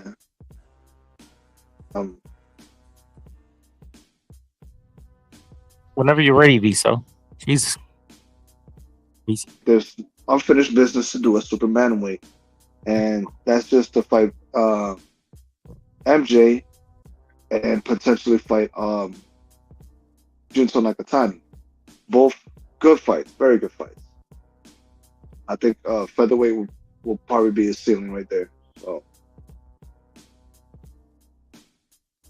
the age of the samurai. Yeah.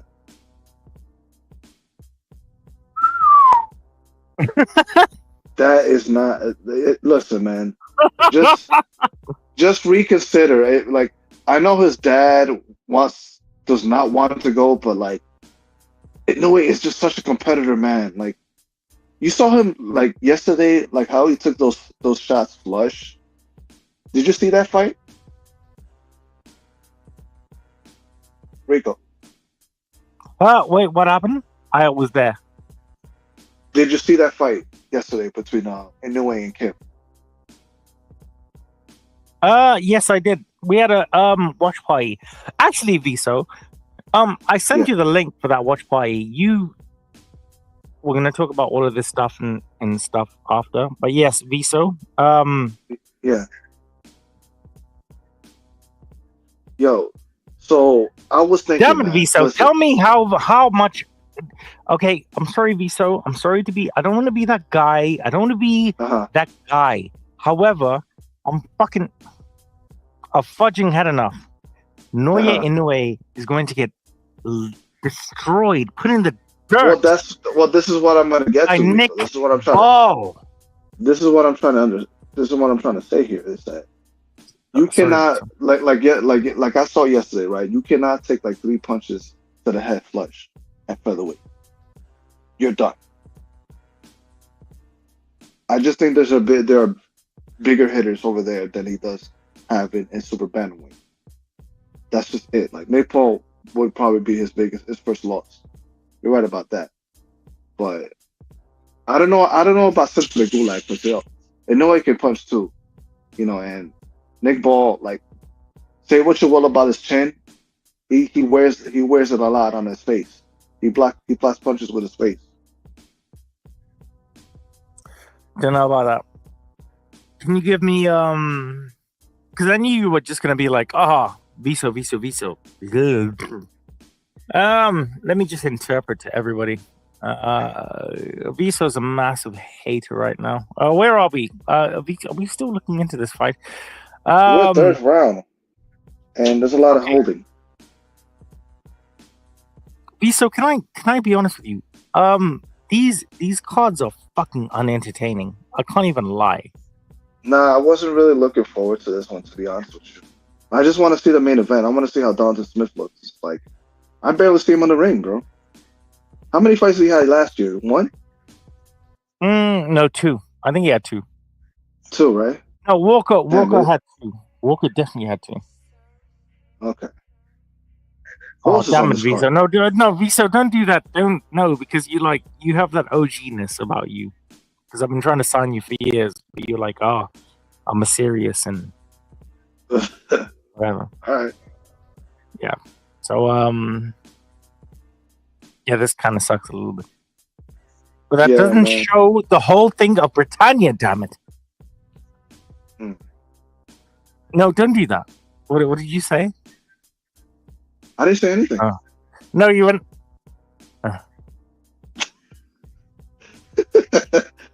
God, you just microanalyze everything.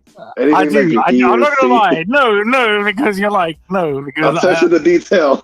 Like, whoa, don't think much of it, bro. Come on. You literally you struggle for Brady. Mate, I don't understand what happened here.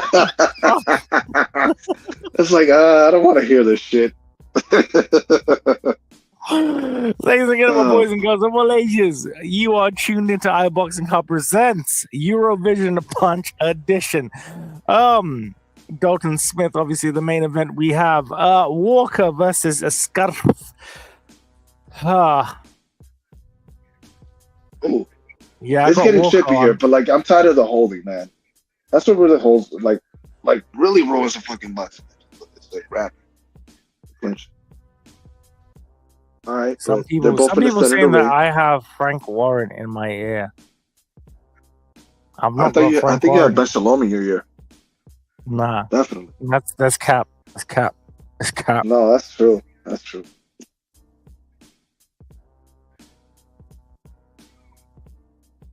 All right, both in lead hands. Not much landing on the mid range.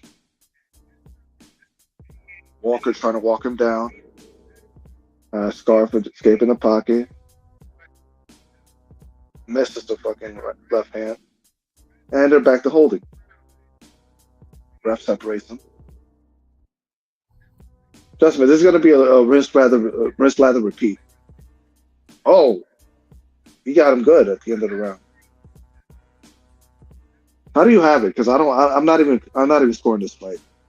I am scoring this fight in terms of how you're scoring it. So for me, Which is unfilled. It's an unfilled scorecard. I'm sorry to break it to you. Yeah, you're being disingenuous. And to be honest with you, How am I being disingenuous? I'm just saying I don't want to score.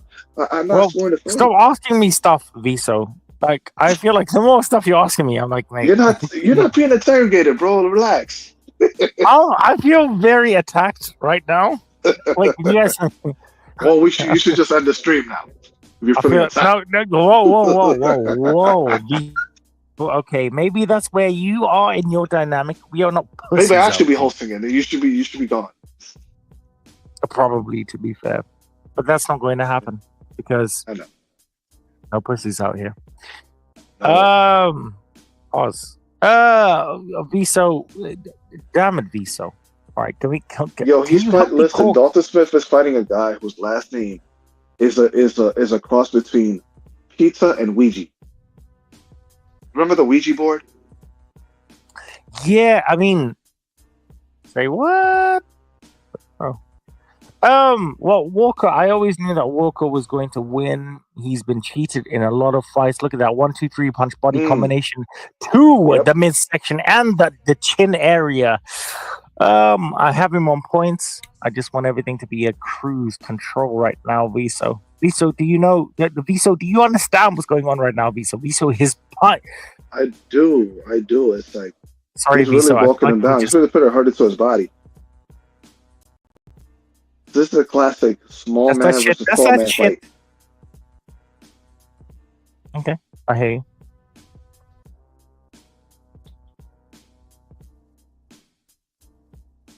All right. Another jab by Scarf. It doesn't land. Trying to come in. Ooh. Although Walker is just sporting a shiner, I feel like he's winning the fight in terms of aggression.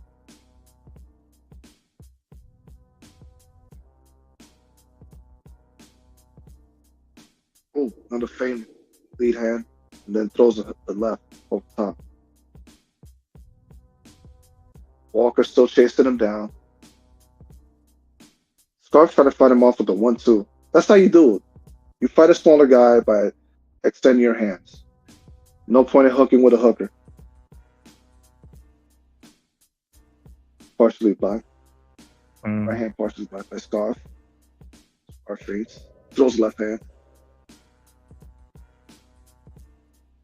Wolf trying to find his way in. He's looking good. He's oh nice. And Scarf is complaining about a low blow. I'm like, just keep fighting, bro. Yeah, I mean, he's moving like a little bit of, dare I say, a pussy right now. Damn it. Don't like it. Visa, how do you see this fight going on right now? This is going to the cars, man.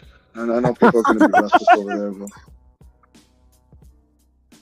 Because you got the thing is, Rico, you're the greatest. You gotta have punches that can land flush in order to have an effect on your opponent. I do, and come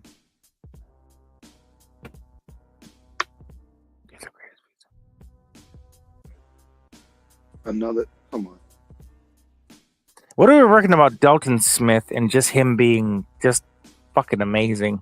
Viso, go on. Yo, his nickname is Thunder. And this shit got me thinking. No, listen. Listen.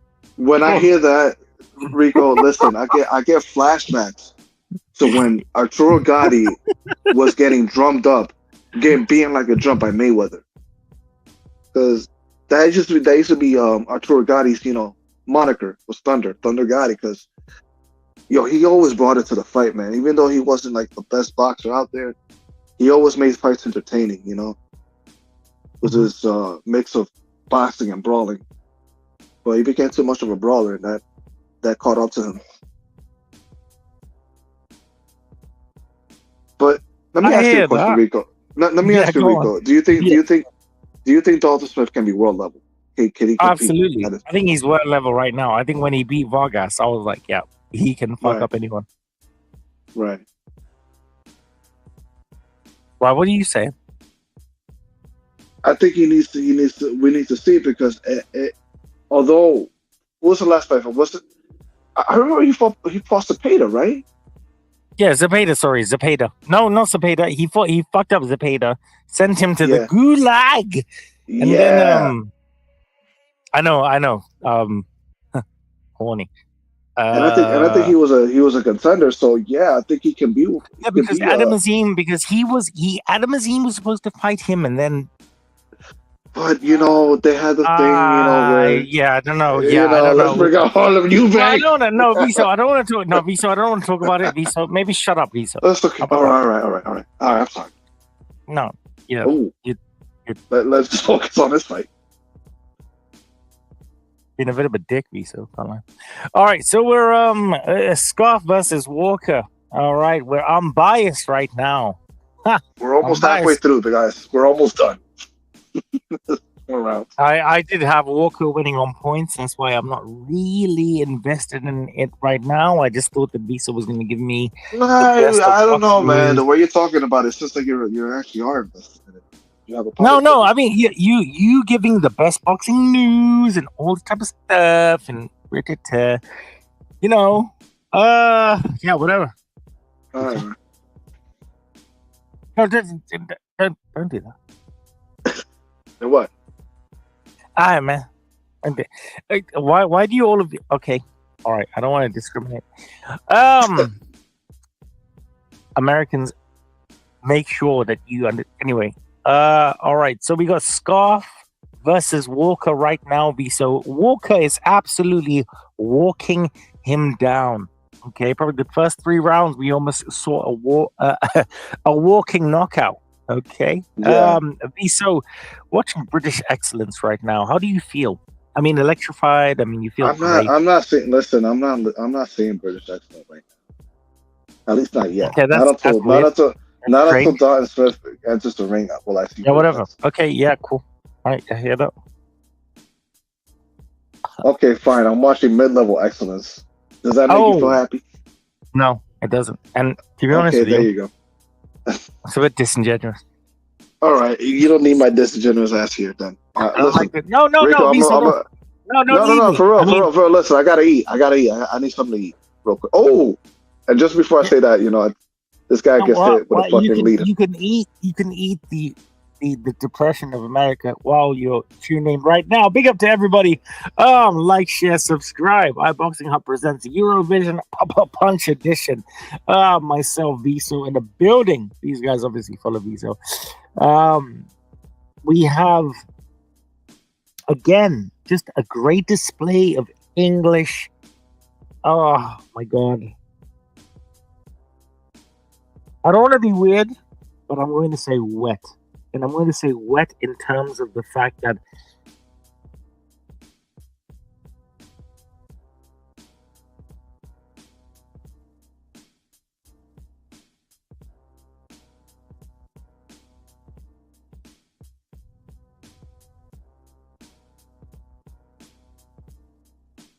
what was I going to say? Oh, damn it.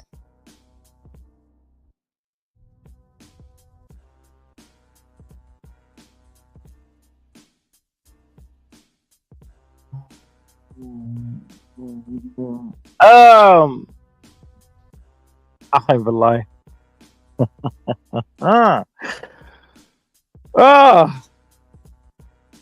It's crazy.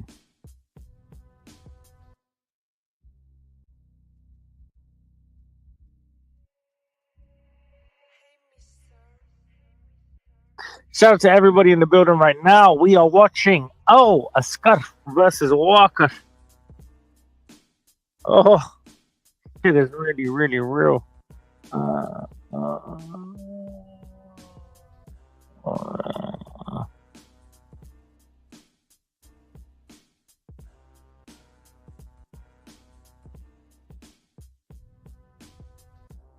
That's absolutely fair enough. Big up to everybody in the building right now.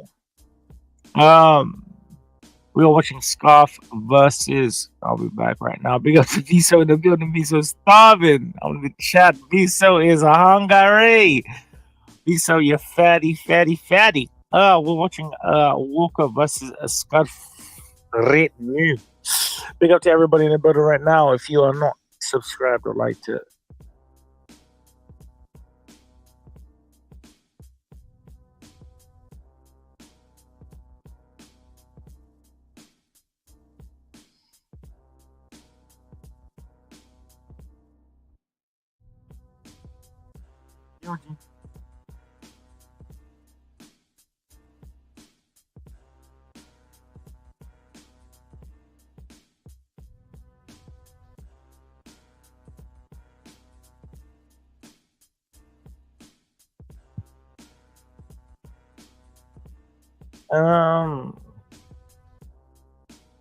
Shout out to all the people out here. Walker versus Scarf, ladies and gentlemen.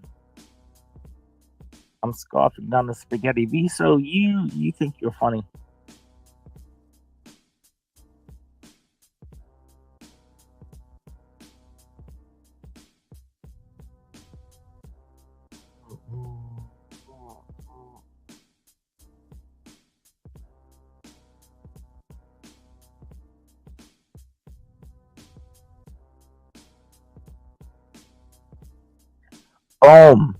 Oh, Scarf versus Walker out here, ladies and gentlemen. Not gonna lie, been the greatest.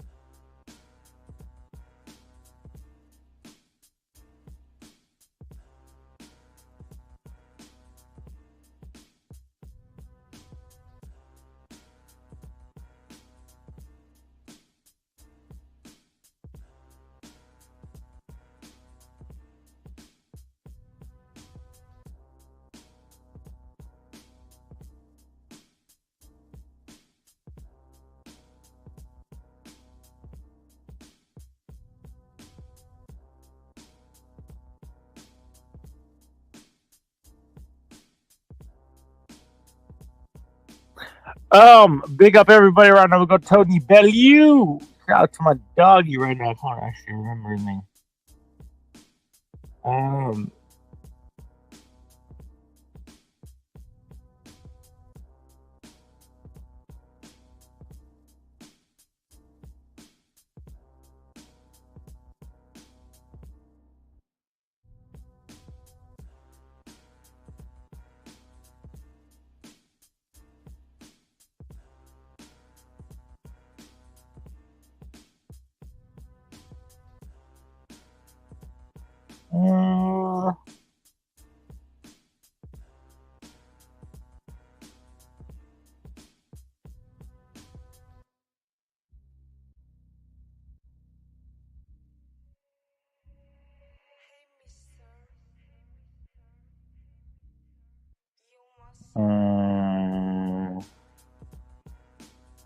Big up to everybody in the building.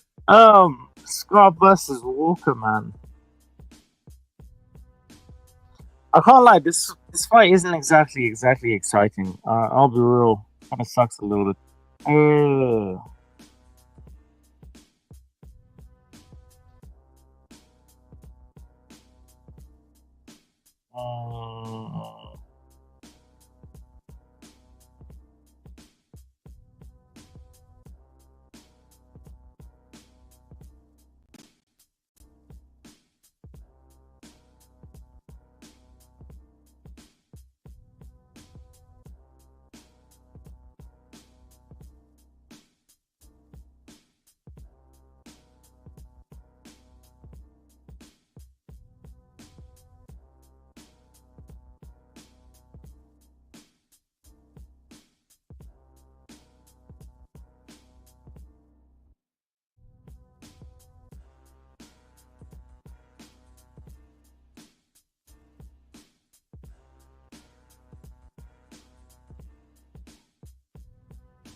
Okay, ladies and gentlemen, boys and girls of all ages.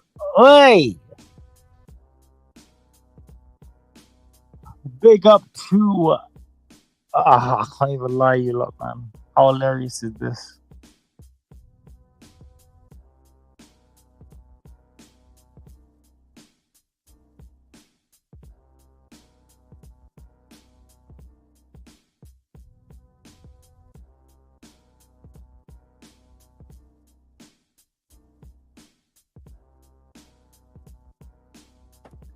All right, ladies and gentlemen.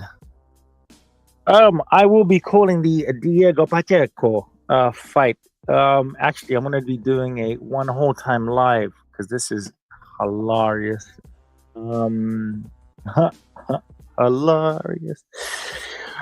Oh, thank you. We got Kyle. I'm so sorry, I said Kyle Walker. We got Walker versus Scarf. 7th rounds of this 12-round bout. Walker seems to be absolutely on the hunt. I can't lie. I'm just seeing the same thing every single round, and it's just not feeling it. Not feeling it right now. Big up to all my people right now. I just want to big up to Fighting Words. If you're not subscribed to Fighting Words, please be subscribed to Fighting Words because it's at Fighting Words. And also the 505 right now. So I just want to say thank you, everybody. I'm gonna love you a long time.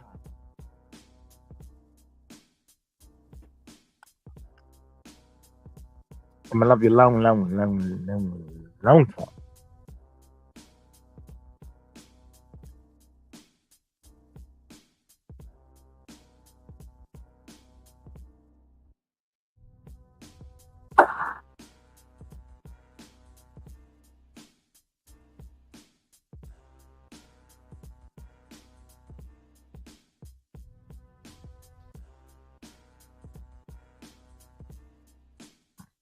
Big up to everybody in the building, man. Big up to my brother Viso. Big up to everybody that's been supporting me and stuff. Like every single weekend, except for next weekend. Next weekend is my birthday. Yeah, so the 1st of February is my birthday. I'm gonna be at the Adam Azim fight, and then I'm gonna be rushing real quick. And then Trell and I are going to be calling which fight? Blah, blah, blah, blah, blah. My bad. 1 second.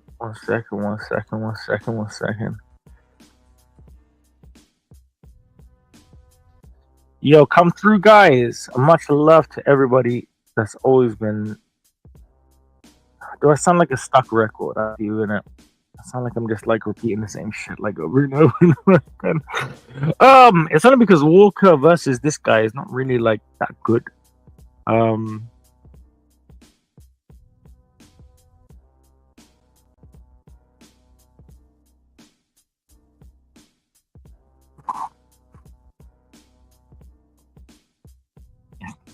Not great. Hang on.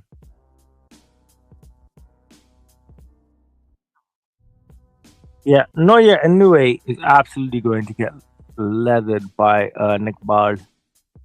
Kevin Bard is absolutely going to get stunned by my guy Nick Bard.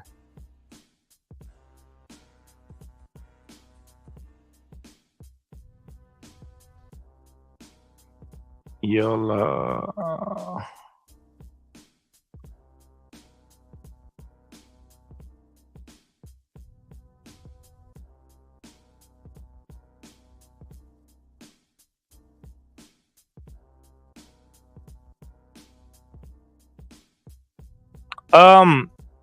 What was I saying? Yeah. So, Diego Pacheco. You guys excited? Are you not? Oh, mate. This is a bit tough, isn't it, really? It's a bit hard, I can't lie. Like this whole, like, what are we doing? This whole fight's been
Oh my god. I thought I almost died. Wait, Eddie Hearn. What's Eddie Hearn saying?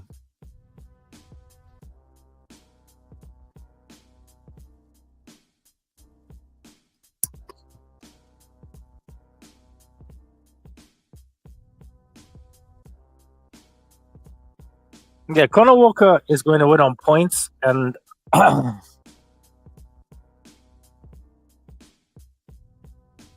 is for some weird reason.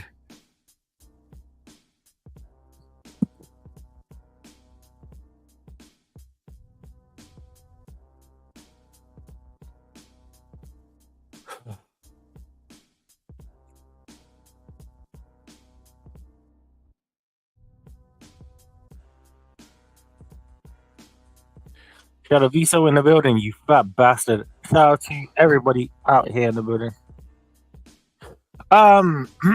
Scott versus Walker again.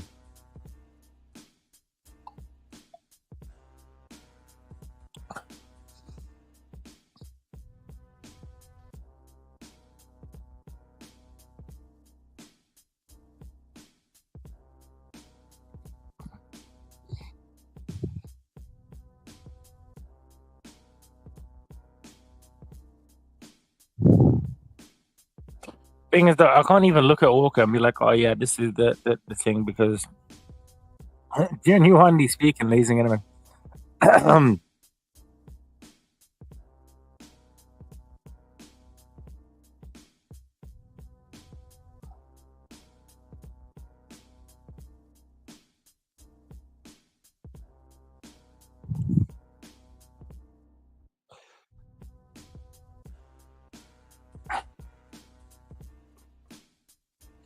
Scott is going to go the whole, because I have Walker winning on points right now. I'll be real. Normally, I would like call it and be like, oh yeah, this or whatever like that, but like this is pretty not that great. To be fair.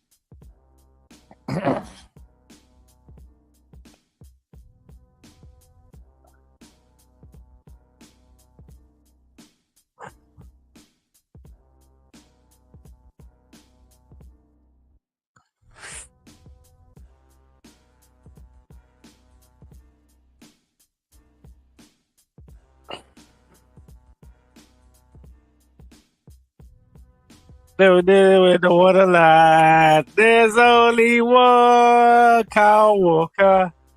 One Kyle Walker. Oh, get that look.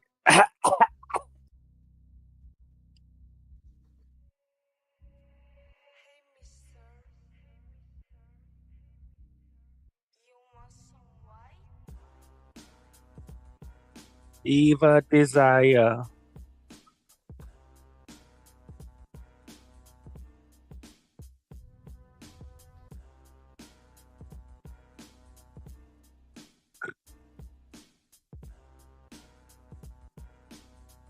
Good.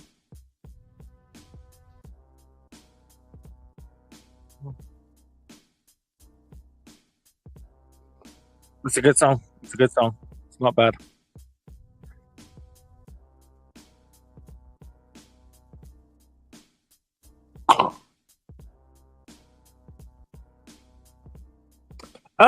There's a lot of people upset with the status that I said about Noye Inoue. He gets fucked up by Nick Paul. Kiss my ass. Sorry. iBoxingHub presents Eurovision Punch Edition. What? Scarf is up.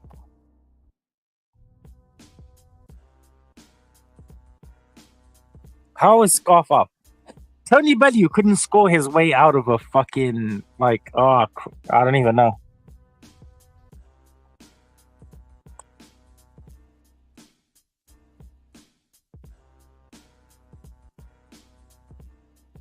Anybody who doesn't know shit, I can't lie.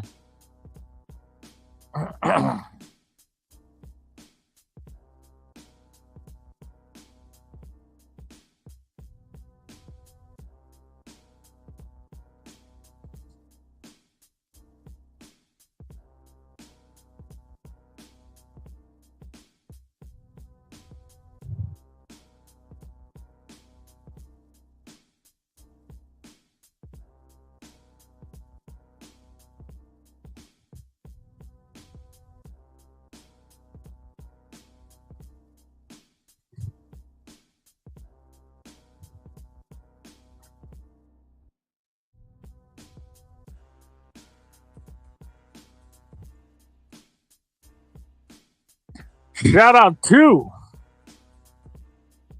Kyle, not Kyle Walker, sorry. I got Walker winning this fight. I don't know where other people are looking and what they're saying, but I got Walker winning. Big up to my guy Walker.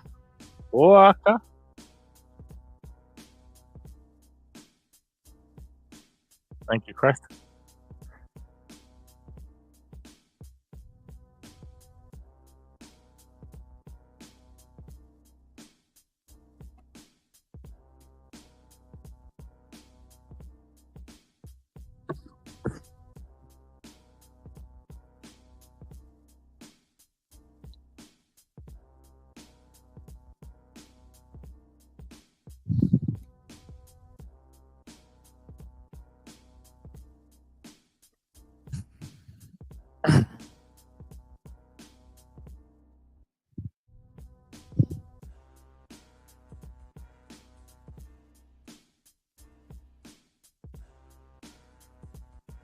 Oh, lovely from Walker there. So anybody reckons that?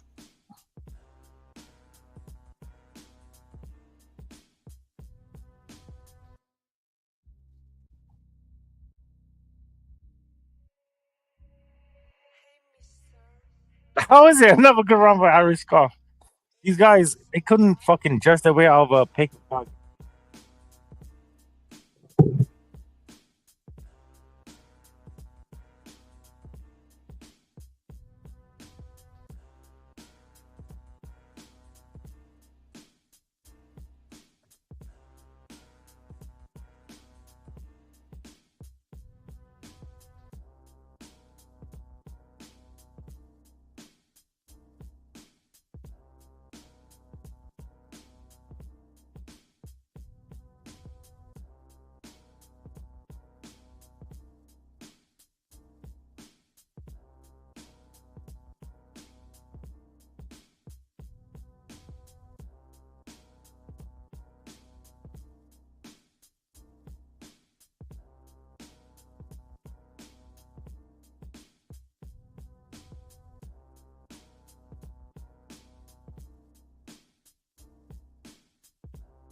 How you get pizza?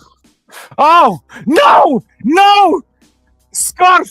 No, Scarf! Do not get knocked out, you bastard! Yeah, he's here. He's up. He's still there. Damn it, Scarf! Yes, Scarf! No, Scarf! Don't do that! Don't go down! Don't go down! He's there. No, he's not. Scarf! He's out there. Scarf! Give it one more punch. Give it a punch. No, you bastard!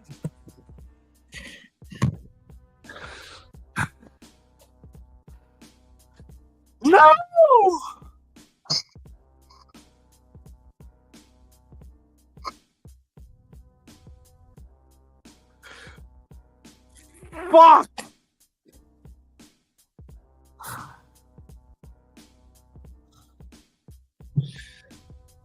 Shut up, Eric. Eric, shut up. Shut up about comeback. I had him winning on points.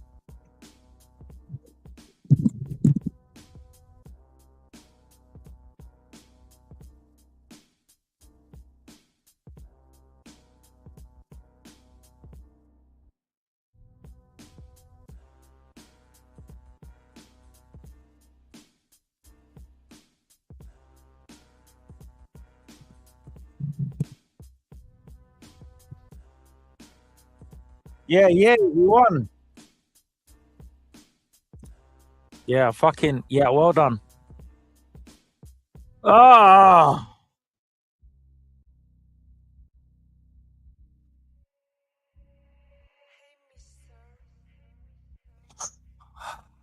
Eric, what is Eric saying? Aviso, yeah, just wow. Shut up.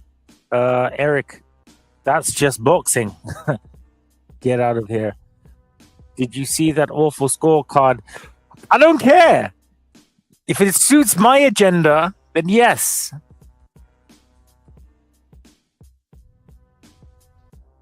I can't even do this right now. I can't even fudge caking do this.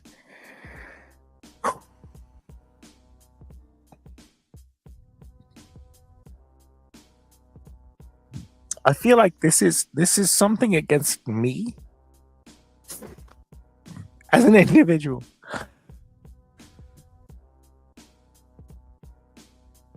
Hopefully I'll get Viso here and I'll get Eric back or whatever.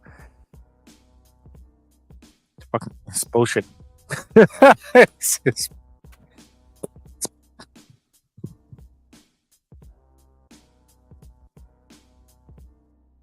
hate it. Okay. All right, let's have a look at what people are saying. Did you? Nope. Take a smoke break, RIKO. I will.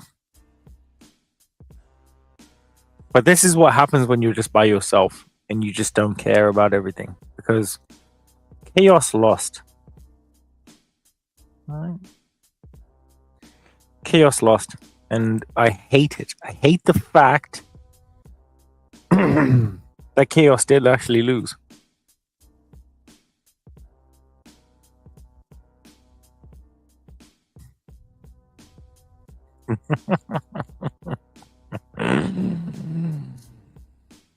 Yeah, this kind of sucks.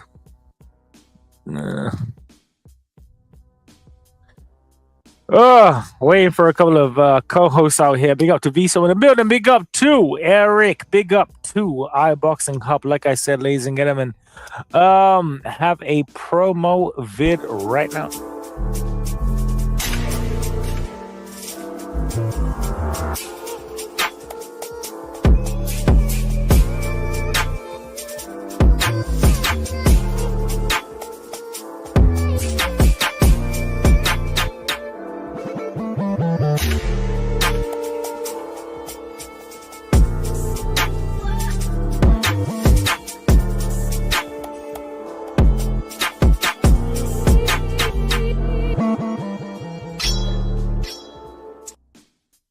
Big up to everybody in the building right now. 40% of your total purchase. That is iBoxingHub 24. Oi! Big up to Mr. Walker. Oh, we got Walker. We got Walker. Okay. Yeah, we got Walker winning.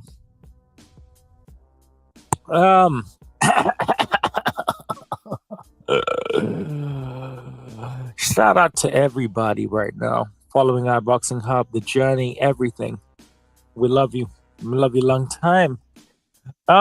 Just looking at the numbers out here. Yeah, iBoxingHub. We are. Yo, we're them ones though. We're them ones, dog. It's powerful. What was I going to say? Oh yeah.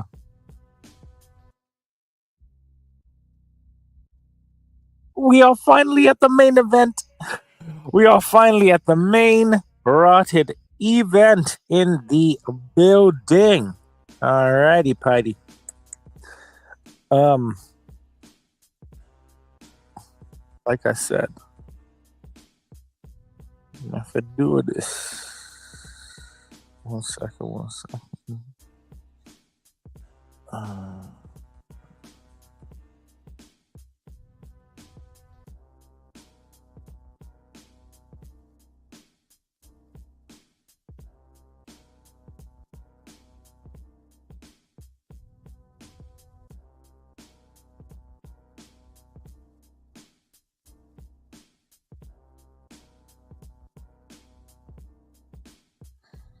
Yeah, this is weird.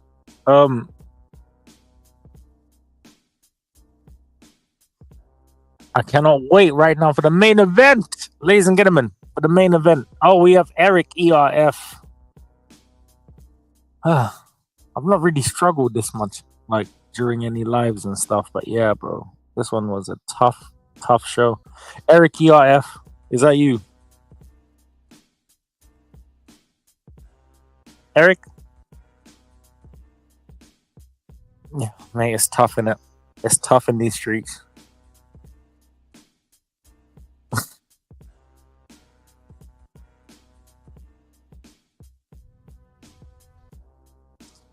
Eric, are you there? Are you there, Eric? Yo, can you hear me?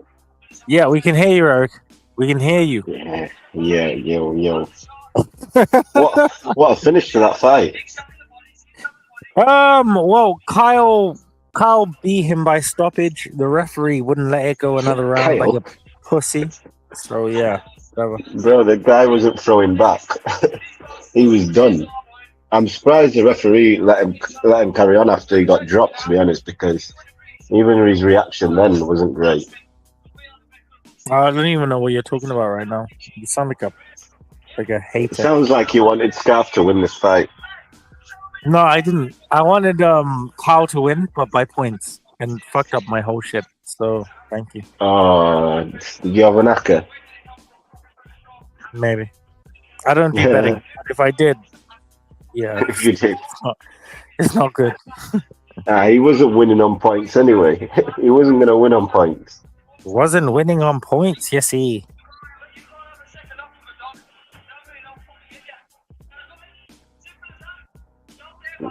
Right. I don't even like this right now. I don't like this whole rhetoric. Damn it, Eric!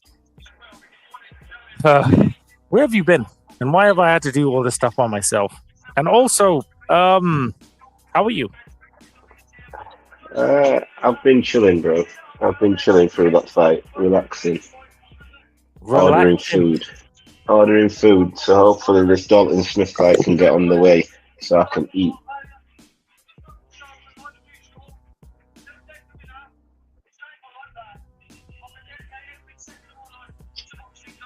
So I'm just going to talk to myself from now on, yeah? RIKO, I know you've had a hard live, but you don't need to ignore me right now to try and make me pay for this.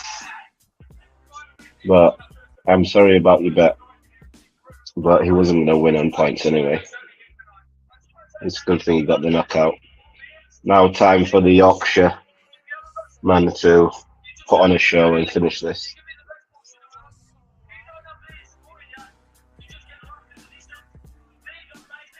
I know you can hear me.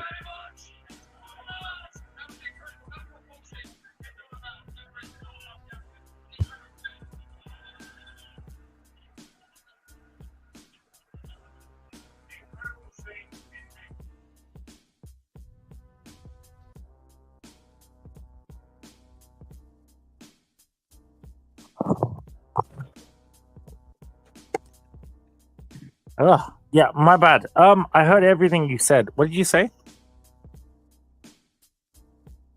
Okay, Eric is being super racist. Well, welcome, guys. Like I said, we are here for iBoxingHub presents EUROVISION Punch Edition. Eric is obviously going to be a massive star within the iBoxingHub. We have the 505 watch party that's going to be happening within April. Can't wait. Eric, you've it's almost like tipping your baby toe within this crazy world that is boxing media right now. How do you feel, Eric? It's fun. It's fun right now. I'm enjoying myself still. So as long as I keep enjoying myself, we're gonna take this ride. Okay, Eric, can you give me a it. Disney princess? Can you how do you feel without sounding like a massive, just like a mark, as the Americans would say? A what? A mark. Just What's like one of somebody. them? Somebody. It's just. I don't want to say it out loud, but just, and I'm woke, but you can kind of get where I'm coming at right now. Somebody who sounds like just, it. Can we get the real Eric right now? That's what I want. Bro, I told you earlier, I'm under the weather. I'm full of cold and shit, so you ain't gonna get that. Okay, Eric. Okay. All right. So, okay. No reason, honestly. Fine. Honestly, I feel like.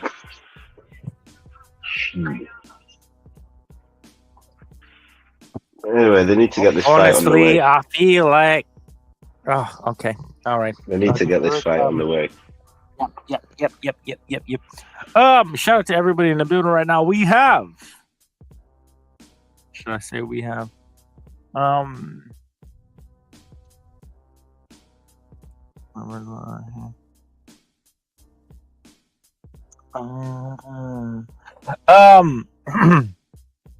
almost don't want to ask Eric any questions because Eric, you're just not real. You're not real about what you're saying right now. So I don't know. How have you found the whole card, Eric? Say that again, sorry. How have you found the whole card? I watched the first two fights on YouTube. It's been pretty shit. I can't lie. It's been pretty fucking whack.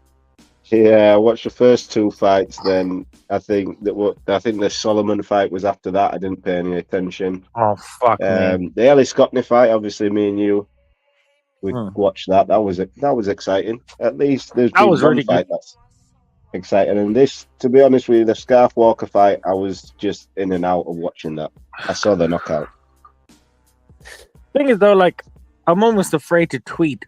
Shout out to Caroline Dubois. She's just said congratulations to Ellie Scottney. Big up to Caroline Dubois. Absolute performance right now from Adam Azine. I'm just gonna message Adam. Adam, I'm gonna be there on my birthday for you.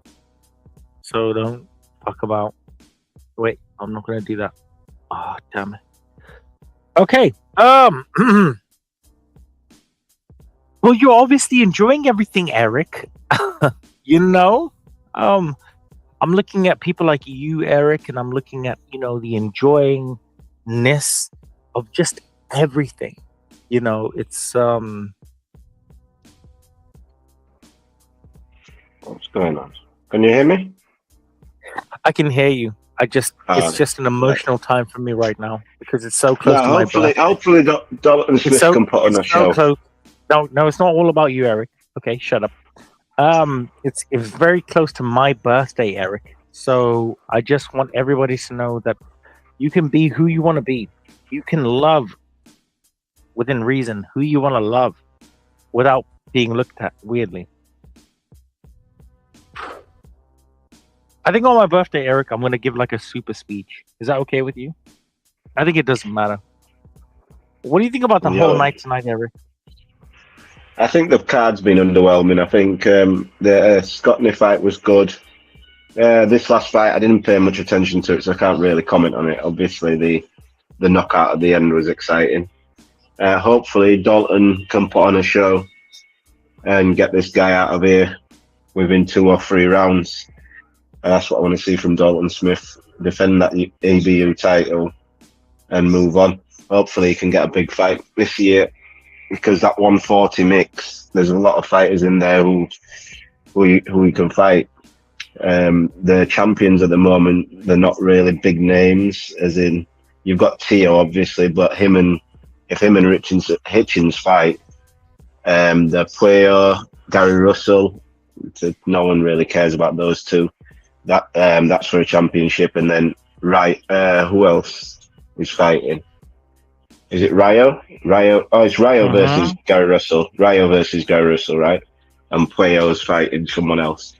But there's belts in that division to fight for. Pueyo's the WBC champion, and Dalton's the WBC silver.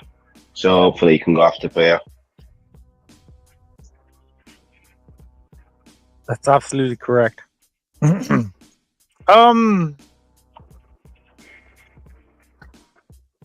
the Pacheco fight tonight. Are you going to be watching that? Nah. Oh, you're just... Oh, damn it. This is what I'm trying to say. I need to find a young northerner. You know, not like a... RIKO. No. Oh, shit. Eric wasn't supposed to... No. The top 5 WBC super lightweight ratings. WBC. There you go. Sander Martin, Dalton Smith, Jack Catterall, and Arnold Barboza Jr. Well, Barboza's fighting Jack Catterall, and Pueyo's fighting Sandor Martin. So the winner of either of those fights, Dalton can fight. Hopefully, he gets past this guy in good fashion. How do you view boxing right now, Eric? Because you've joined, obviously, iBoxingHub. You are, you have a bit of a cult fan base, I would say. We're gonna have the next watch party in April. Like, Eric, how are you adjusting to like fame in this certain aspect? Bro, I don't want to be famous. Trust me. I just want to enjoy it. The fights that are happening right now. Wait, what did you say? You don't want to be famous? Hell no. No, I don't want to be famous. Okay, all right. You fuck. All right. Yeah. Well, Eric, just while I'm doing something for the next minute, can you tell the good people out here, in terms of Smith Ouizza or Dalton Smith, what do you think about the whole fight, and also the looming opportunity of Adam Azim destroying everything? Go on, Eric.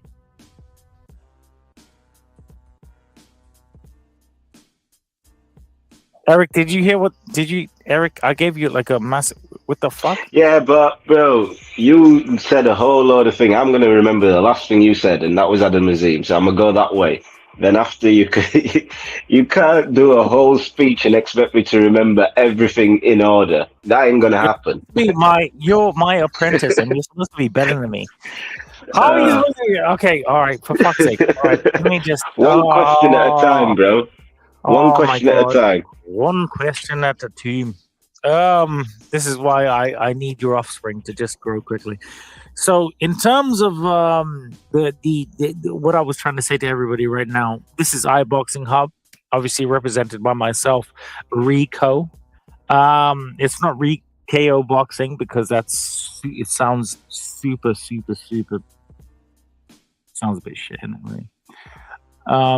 So we have Dalton Smith versus Ouizza. I want to know from Eric. Eric, what do you think about Ouizza? We got the European and WBC silver title right now. Dalton Smith, a ripe young 27. And Adam Azim, a young ripe 23.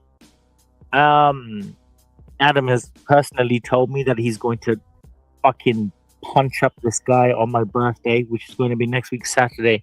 Also, I will be covering the event for Adam Azim next week at Wembley. It will be my birthday as well, so I will be outside in Wembley, and I'm gonna be doing a lot of cool stuff. Okay, so there's gonna be it's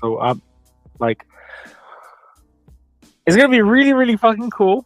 A little bit above my budget, but the boxing fans. Wait, hold on. the boxing fans, I really love you guys, man. So next week, Saturday, it's going to be my birthday on the 1st of February. So honestly, I'm going to have outside Wembley. I'm going to be there around like 1 p.m. outside Wembley. I think it's like, whichever Wembley Arena, whatever like that. But outside, it's going to be me, and I'm going to have, there's going to be games and stuff and like really cool stuff and everything like that. So, if you guys, there's some people that actually followed me and messaged me and they were like, the only reason I followed you, RIKO, is because I hate you. And I'm like, I love you, mate. All right. So whether you hate me or you love me, please come through. It's going to be my birthday. And Adam Azim is going to be the absolute main event. So please, guys, come through. So I'm going to be doing a whole bunch of promotion for Monday, Tuesday. So if you've ever wanted to meet me in real life, and I know that I think some people say like, but like, no, I want to hug you. Okay, so thank you guys. I'll be in Wembley on Saturday on the 1st of February. So go on, Eric. Going off Ouizza, I expect Dalton to get this guy out of here within 3 rounds. Looking at it, Ouizza hasn't fought anyone close to world level. He's won I think EBU silver title for whatever that's worth. But I expect Dalton to get him out of there. He doesn't really have any power. I think his last couple of fights, he's 3 or 4 fights has gone the distance. He's won a couple of split decisions. So the trajectory what Dalton's on, I expect him to get this guy out of here early, and it should be a good stoppage.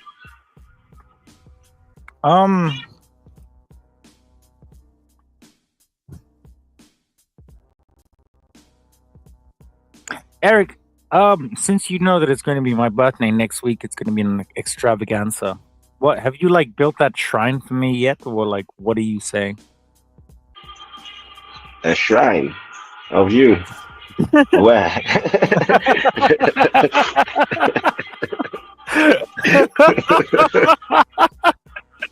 I swear you asked me these questions knowing what my reaction is. I do. But like, no, honestly, like, bands aside, Eric is going to supersede me. He's going to be much better than I am until obviously my daughter grows up. And we have such amazing things happening over here at iBoxingHub. So please, guys, please subscribe, like, and everything. And man, you're gonna catch me and Eric doing a whole bunch of media and things and stuff and whatever. It's a bit crazy when you think about it like that. But Dalton Smith, Eric. Yes. Fuck Let's go, Dalton. Let's go. Get this guy out of here. And hopefully you can be fighting for a world title soon. It's pronounced a world TT. World title. It's pronounced world TT. I think he could push though. Eddie could push for that. The winner of Sando Martin versus Puello. Hopefully Eddie can push for that for Dalton. I think the 140 division right now, with Teo looking to leave the division, I think it's wide open that he could beat any of those guys. Well, Viso and Yo, what's up, Lisa? What's good, Eric?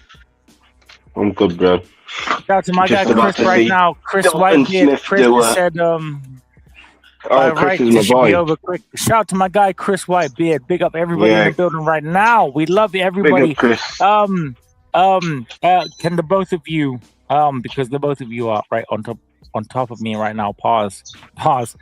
Handle the first 3 rounds. Thank you so much, gentlemen. And big up to everybody in the building right now. We have Viso and we have Eric ERF out here. So I love you guys so much. Thank you so much for tuning in right now. Both of you, I want to hear mad commentary. Next 10 minutes. Thank you so much. Now go on, Visa. What do you think? What do you think? How do you think this fight goes, Visa? You know what? I don't know much about Walid Ouizza. All I know is that he's an opponent of Dalton Smith, who's got 16 wins via 12 via KO, and he's got knockout potential. So if that's what he has, then that's pretty much what's expected of him. I'm pretty sure he wants to lead have the fans leave home happy, with a knockout win. Hope it's sensational, but let's see what this guy has, because I don't know much about Walid. Yeah, I'm just saying. I've just looked him up and looked at his record, and it's nothing to write home about. It seems like he's been having domestic fights. This is probably his biggest fight. Smith's been in there with Zepeda. So I expect a quick night. I think I'll be surprised if it goes past 3. Right. Start of the round. Yep, rounds starting.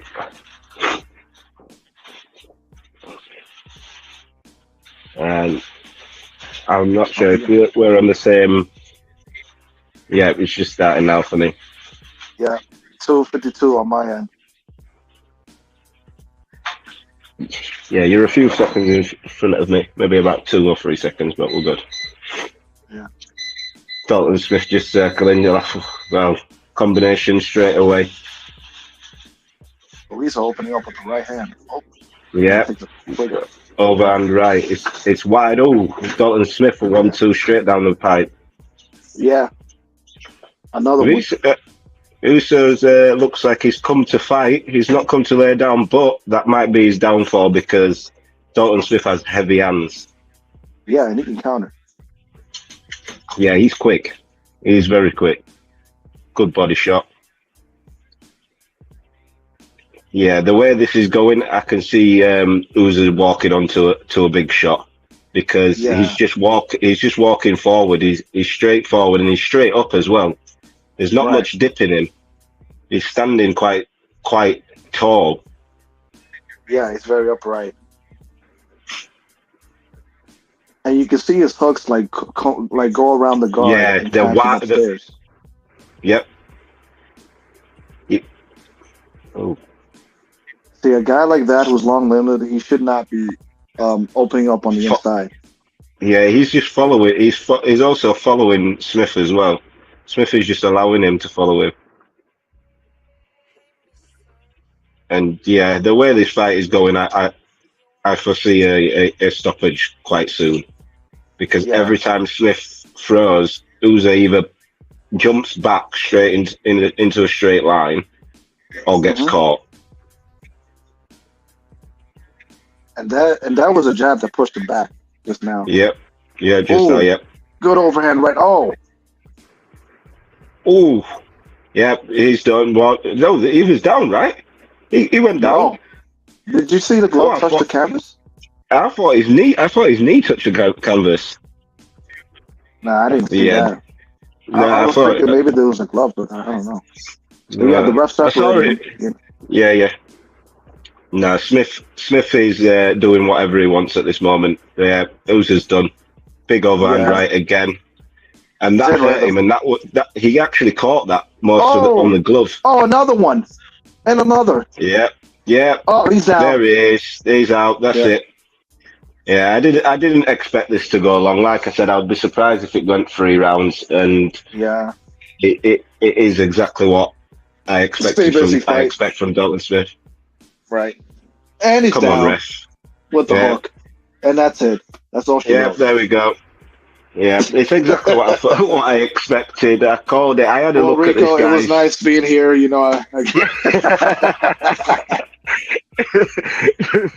Riko.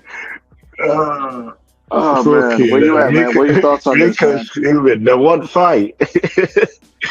But no, I expected this. Hopefully Eddie can do something where he could either fight for an eliminator for that WBC title, because maybe the winner of Puello Martin probably unifies with the winner of is it Puello Martin? Yeah, it is. Right. Russell versus Rio, right? Hopefully I those believe two. that's happening. I think that's probably the route. If the winner of those two probably fight each other, hopefully Dalton can get a shot at maybe a eliminator to be number one, Right. to be mandatory for the WBC. Because, like I said to RIKO, I don't think the 140 division now, you've got the likes of Devon, Ryan, Tio. It sounds like he's only got one more fight there. That division, there isn't really any stars in that division. Richardson Hitchens isn't a star. Rio will probably get beat by Russell Jr. You know what I mean? There's Russell Jr. certainly isn't a star. Puello and Martin, those two. Like that division is crying out for somebody to come in there and light it up, and I think Dalton Smith, with the power he's got, I think he's got a chance with any of those fighters in there, to be honest, because I think his hardest fight might be Richardson Hitchens because of his style. Just will Dalton be able to get inside and work Hitchens? I don't know, because Hitchens is a good boxer. He definitely is. Yeah, so you know what I mean? That's probably his hardest fight in that division. I'm not saying that any of the other fights are easy, but I would sooner pick him to beat a Puello or beat a Martin than go in there with Richardson Hitchens. So yeah, I just wanted to ask a question. Do you think Smith versus Azim, is that fight gone? Is that never going to happen? I don't. All of that is down to Boxer and Adam. I think, because Eddie's made offer after offer for that fight. They don't seem to be ready for it. If they're not ready, they're not ready. It's not. It is what it is. But it's just how they've been talking that they could beat Dalton Smith right now, and they're not accepting high paydays and big cards to do it. I think Dalton Smith versus Adam Azim, with both the fan bases, I think that's a massive fight in England. Maybe Adam and his team wants to wait till it's a world title fight. I can't blame them, because Adam's 21. Fair enough. If that's what you want to do, that's what you want to do. But I think they need to lay the cards on the table and say that's what they're going to do, rather than play around. That's what I was telling RIKO, that I think that Ben Shalom should be more courageous in lining up his fighters for bigger fights, more important fights, than being put in filler fights where people are going to eventually lose interest in them. If they keep going down that path. That's a big fight, but like, it should not be treated like it should not be getting the Mayweather Pacquiao treatment, where it's like a lot of promotion hubris can take up a lot of time, and that could ruin the interest in this fight. Especially like that.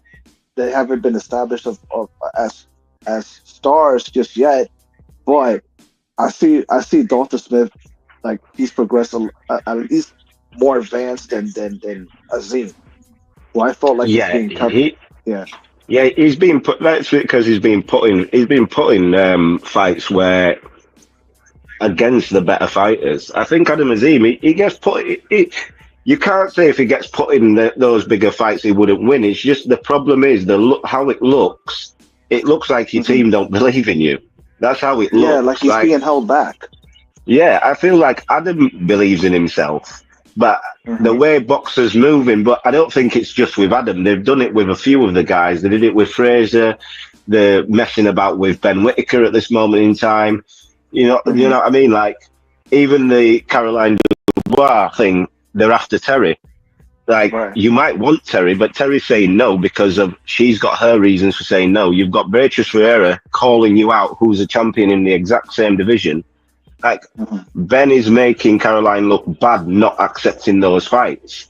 I don't know why they don't want that fight. If you want a unification fight, you should be ready to unify with any of the champions in that division, not just want to go after Terry. because Right. now, especially what you're saying on Twitter, Terry's not what she was and stuff like that. It kind of looks like you want to go the easy route, right? When there's a fighter actually calling you out. So You know, the last time you guys were here, you guys were live. I think it was in the week. I think yeah, Friday or Thursday. I Yeah, said at yeah, the yeah, end of the stream that, yo, Dubois should have been promoted by Frank Warren, because he would have already made that fight between her and Ferreira. Because him Yeah. and Eddie are doing just fine as far as making big fights, working together. This fight would have been made, and we would have found out who's the best out of those two. yeah, it's a strange one with Boxer. He keeps popping up. They've done it so many times. It's hard to blame the fighter, but also you did sign that promotional deal. You know what I mean? It's one of those things where you signed that, but it's hard to blame them when Ben consistently is doing this. It's a pattern, purse bids pattern.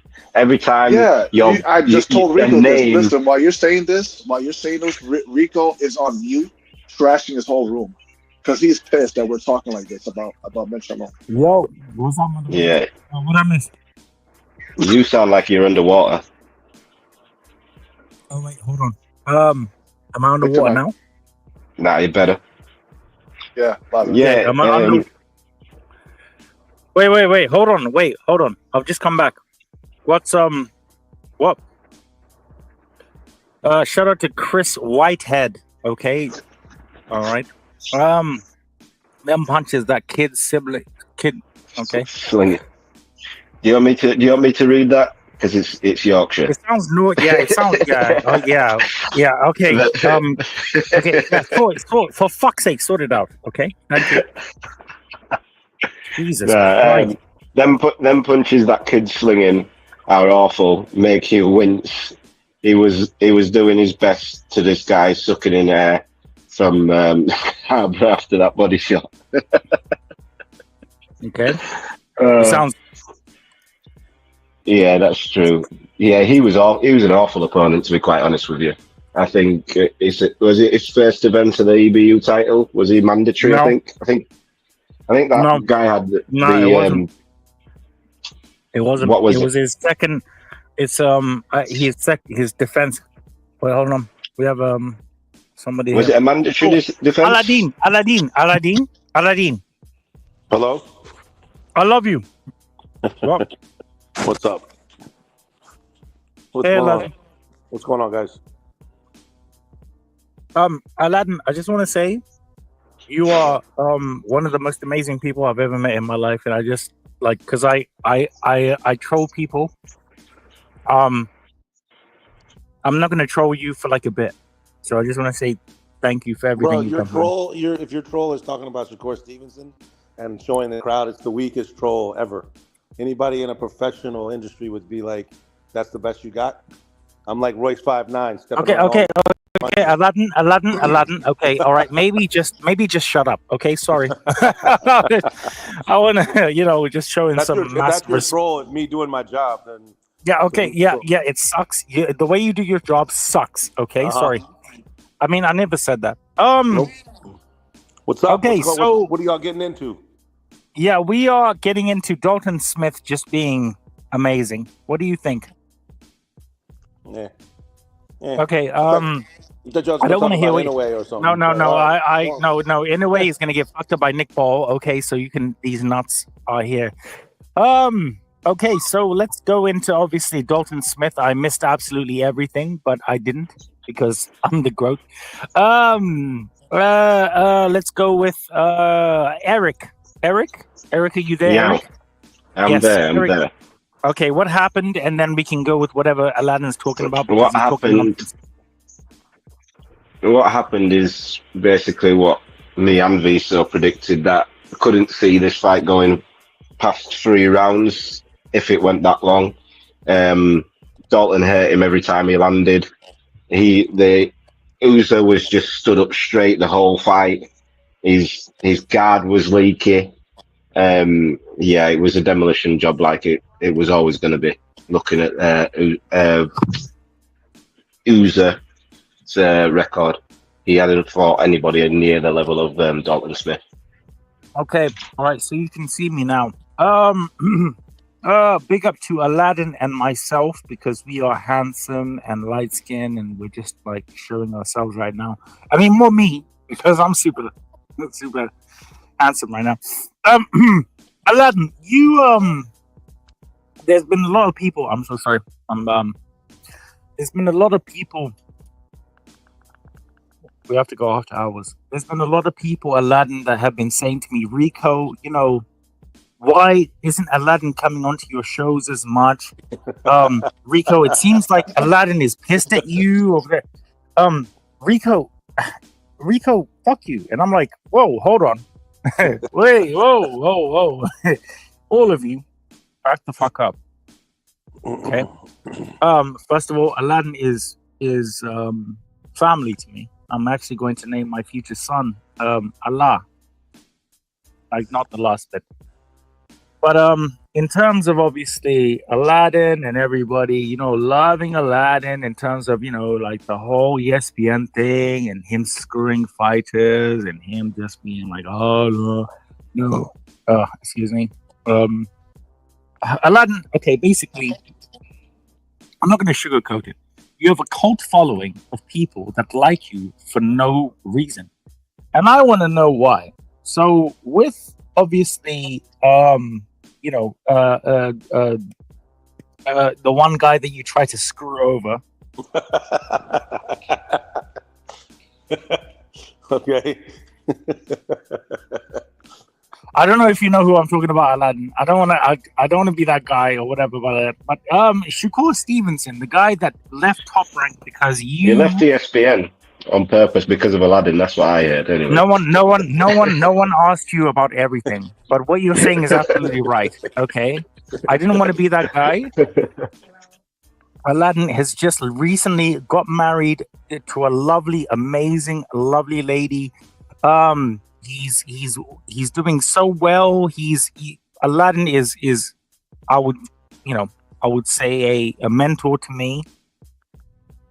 I want to use that loosely, all right, because I don't want to be sued by anyone, all right, because he's just reckless. I mean, Aladdin, okay, you've been out here in these streets for a while. You know, I'm obviously a massive fan of yours. You stopped me from quitting. But the thing is Aladdin, we need to understand right now, what the hell is going on with you, and why do you hate Shakur Stevenson and young talents like him? So if there was a Tank fight, if Tank was getting beat up right now, I felt like you would zoom on them, Aladdin. No. For starters, Shakur, I don't hate Shakur. I think he's a tremendous fighter. Okay. But I was in his hometown. Let's be honest. We were in his hometown, and did they kick you out? People were leaving. So that would be like, I don't know. Could you imagine who is somebody that is super love? Who is super love? All right, Joshua. Could you imagine Joshua pre-Ruiz fighting a boring fight, whatever, saying I'm going to knock this guy out, and then people in, let's say, 02 leaving? Of course, the person would take the shot of the people leaving. You know what I'm saying? That's just what happened. It was. You're supposed to paper the house. You're supposed to show where all the crowd is. I don't know because he's like no. Do you know what it is? First of all, Joshua is a terrible example because that's never happened. That won't happen now. That won't even happen now with Joshua. Okay. There ain't nobody leaving a Joshua fight. Actually, let's be honest though. You guys are far and away better fans than American fans. The English, probably some of the best boxing fans there are in general. Like in general, American sport fans are very, very entitled. If you watch basketball, any of the other stuff overseas, and what we do here is different. But so look, you got to take the shot. If the hometown's leaving, and I could have taken a shot in the 7th round of people leaving. Look, the last fight Shakur had, there were people sleeping in the crowd. No, I don't like this. No. You know what it is? No, I don't like this. I don't like this. I'm going to tell you why, Aladdin. Because you're so. I've got a question for Aladdin anyway. doesn't. Oh, my man, Love Eric, no, Eric, man. because Aladdin, I'm here. Okay, I could possibly be your son from a long time. I'm not gonna say why. Yeah. You're out here, Aladdin, and obviously I respect you with the K. It's just for me, you're there seems to be an underlying. I don't know. I want these fighters to do well. Yeah, Okay. but how is that? How is me showing a crowd leaving them not doing well? Did you just hear what you said? Repeat it. How is me showing what actually happened? The crowd left. Those fighters are not doing well. That's not I know, okay. by That's the way, disingenuous. and That's that's not the disingenuous. That's disingenuous. I don't want to. Okay. I'm not the reason, and those crowd leaving is not why Okay. Shakur Okay. left Top Rank. Okay. And All by right, the Eric. way, Eric. how has Shakur done since he's left Top Rank? I'm Whoa, curious. whoa. Curious. He's done very well. Speaking on Top Rank. No. What? He's done very well. No, he's done. No, I don't. No. No one is prepared to be because they're like, oh, Aladdin, I love him. He's my best friend, and okay, he could potentially be my dad. I don't give a fuck right now. Okay, I'm just checking that out there right now. Okay, even though you might be my padre, you're not escaping from anything right now, Aladdin. First of all, okay, gross. Okay, you should never. If anybody's leaving any event, just chill out. Maybe do some puzzles or So I don't know. With a different sport, when people leave, for example, if Chelsea's getting bombed, 6-0, yeah, in Chelsea. No. You say leaving, Chelsea because is you the know director I taking- support Chelsea as a team. That's why you're saying that. That's why you're saying No. Did that. they win I know today? Did I Chelsea know win Man today? City, I know Man I don't United fuck you. Shut up. and Liverpool. Did Chelsea win? It doesn't matter if they won or lost or whatever. Okay, it's about exposure. Was And the the fans exposure leaving is today? right now on Did the iBoxingHub. cameraman? Is this why you're upset? The cameraman showed Chelsea fans leaving today. Is that why he did? I'm upset at your accent. I'm upset at the fact that in Britain, in England, there's 5 or 6 different dialects, and I don't even like it. So that's why I'm upset. Okay, well carry on, Aladdin. Aladdin, go on. So if Chelsea, all right, let's use Man City because I like Man City's colors. I'm sure you do. You glory. They actually beat Chelsea today. It's funny that you mentioned those two teams. Did they? Wow. How'd they do that? All I know is Man City, Liverpool, Manchester United, Chelsea. That's what I know for the English Premier, whatever the Premier. Anyways, let's say Man City's losing to Chelsea at home, like 5-6-0. The crowd is leaving. The director is obviously going to show the crowd leaving, right? Shut up. How Why are you pausing? Okay, go on. How many of you Carry are on. Stop pausing between your shit. Like say how many of you are quick. old enough to remember when Brazil I'm old enough. bombed? Get on with it. Remember Brazil got absolutely bombed by Germany. Remember in the World Cup? Yep. Yes, Yeah. in 2002. What did you guys hate that the Brazilian fans, 1 are leaving, 2 crying, all this other Yes. stuff? Is the director bad for doing that? Yes, I hated everything. I hate everything. No, that's the greatest moment was when the director showed a little German girl crying when England beat them. I loved it. I drank her tears. I drank her tears. I literally, her tears are right now in this this little bit of a can. Exactly. Yes. So you can't get mad at somebody for doing their job. You shut your goddamn mouth. What's the status on Top Rank? Are they staying? What did you? Wait. Hold on. You What know did you what? say? You can't Rico. get that sound like you're doing their job. You have some gall in it. You proper like Rico. Aladdin has the big. Okay, carry on. Sorry, Visa. Do you want to sue Aladdin for emotional distress? Yes, absolutely. Because this is production work? I am sick of this shit. Do you need Bill Haney as your representative? Hey, Rico, I can't lie. example. Rico, I got a perfect example for you.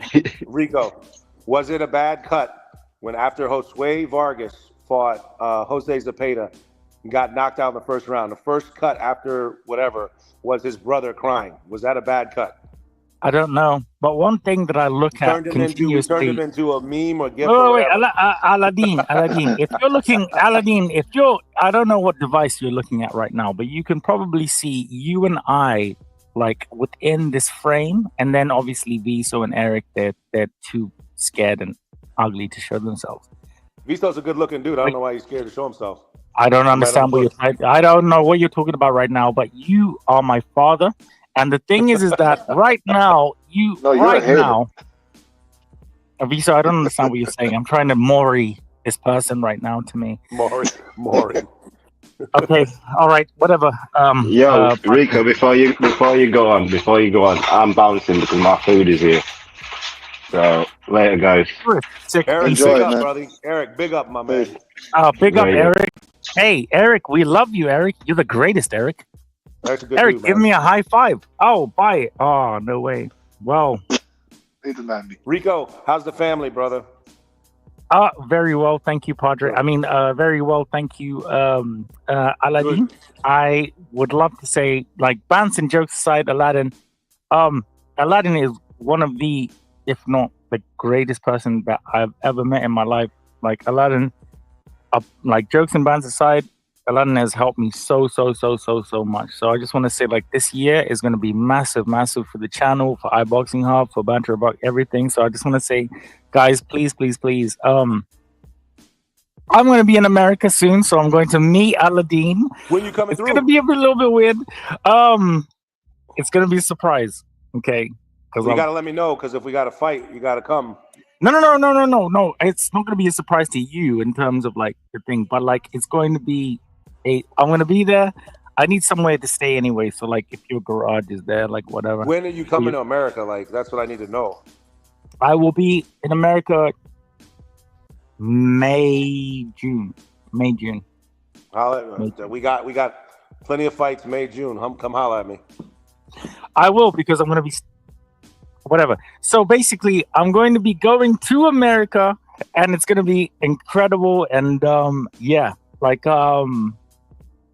I just want to say thank you so much to Aladdin, because I know I do a lot of jokes and stuff and everything like that, but, like, Aladdin has helped me so you lot don't even understand. Like, I almost quit twice, and Aladdin was like, no, and I was like, Christ. So I'm still on this journey, and good man. Honestly, next year is going to be amazing. I will be in America next year. Okay, so I don't want to say, like, okay. Aladdin, Bob Arum is high as fuck. Like, what Viso, you're obviously here with us right now, Viso. Yo, if you want, Aladdin can give you the number for his plug. I don't need to, because I'm gonna listen. Okay. Aladdin look like, what?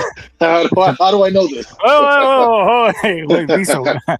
That's above me, bro. That's level. No, Viso. No, wait. No, do you know what it is? Do you know what? All the ESPN stuff are like, they see Bob Arum. Bob Arum's literally, like, maybe doing meth in, like, the fucking thing. They're like, whoa, Bob, you want to lose your job?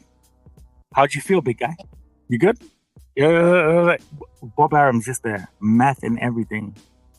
Aladdin's just there, like, do you know what it is? Rico's coming to England real quick. I don't even want to just, anything. Oh, Aladdin, I have a couple of questions to ask you, actually. First of all, people seem to like you more than me. That's an issue. Okay, so stop. Of course, everybody's gonna like the person that doesn't talk that much, is the backup quarterback, as we say, like the backup goalkeeper, all that. Of course, Rico, that's always the backup point guard. You know what I mean? You're the starter, Rico. I'm chilling.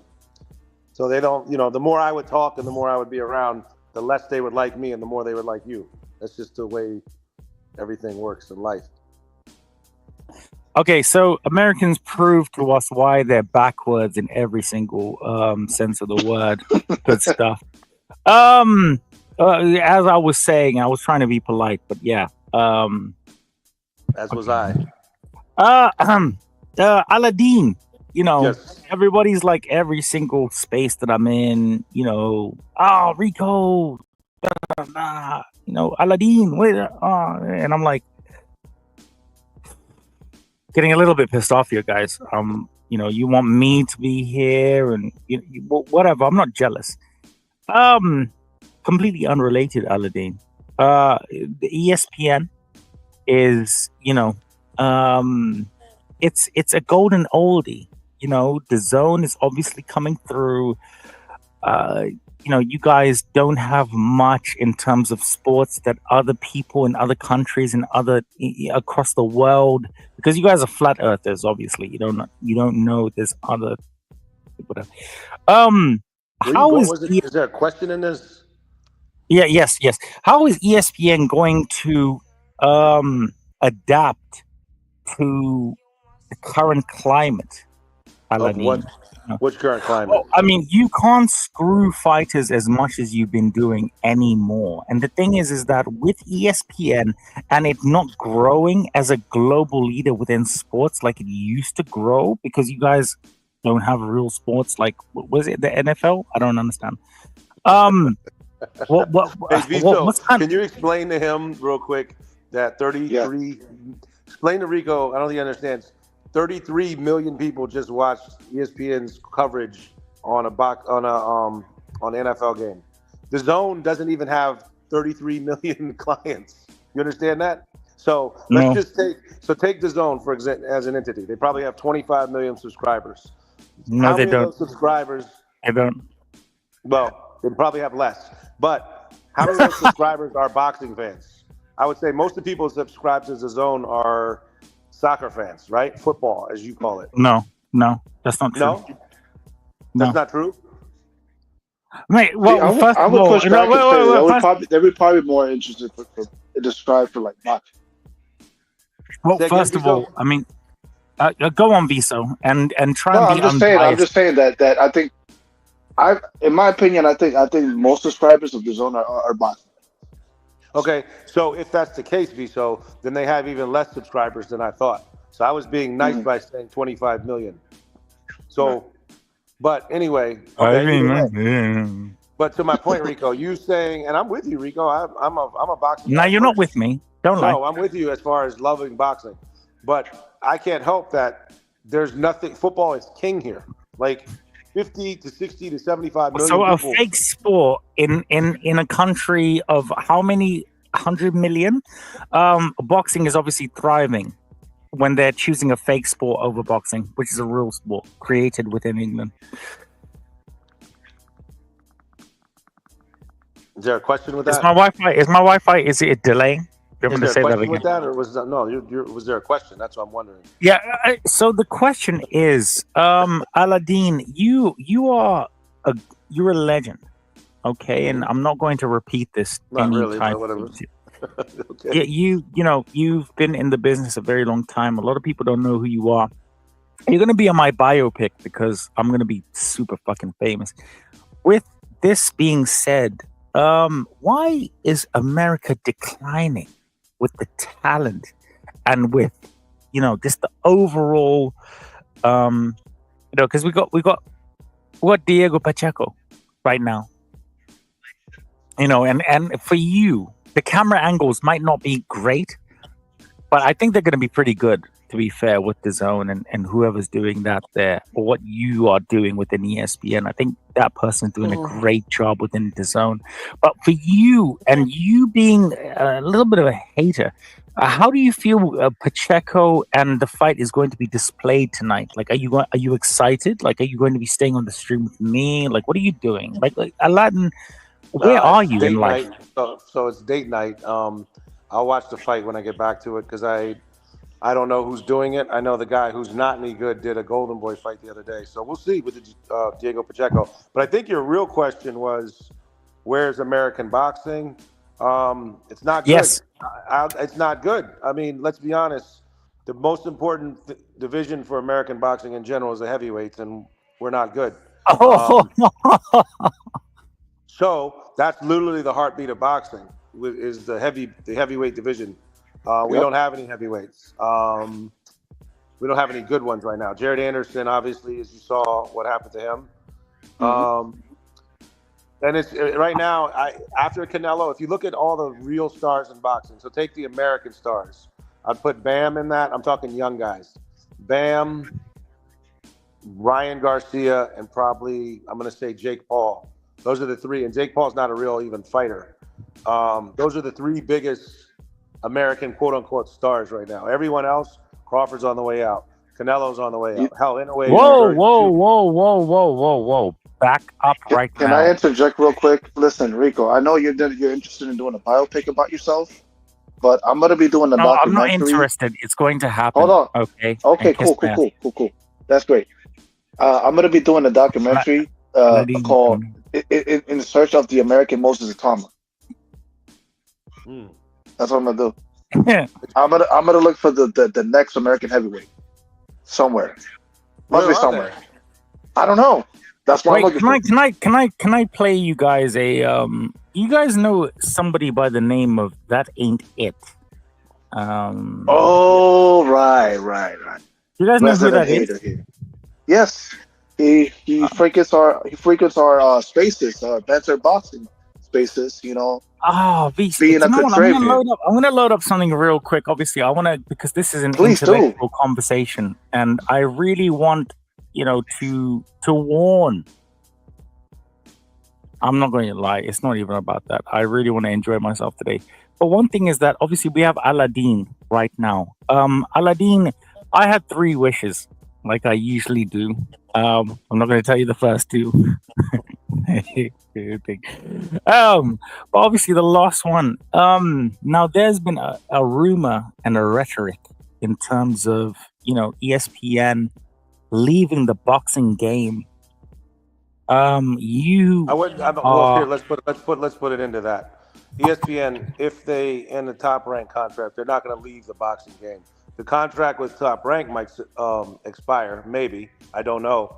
Sitting here right now, I wish I could tell you. But I can guarantee you ESPN likes combat sports. So what they would probably do, and I don't know if it's good business or bad business, is if that contract expires. So DM me the thing. Then they would probably start bidding on bigger fights. Now the problem is a lot of the bigger fights are not in America anymore, as we know.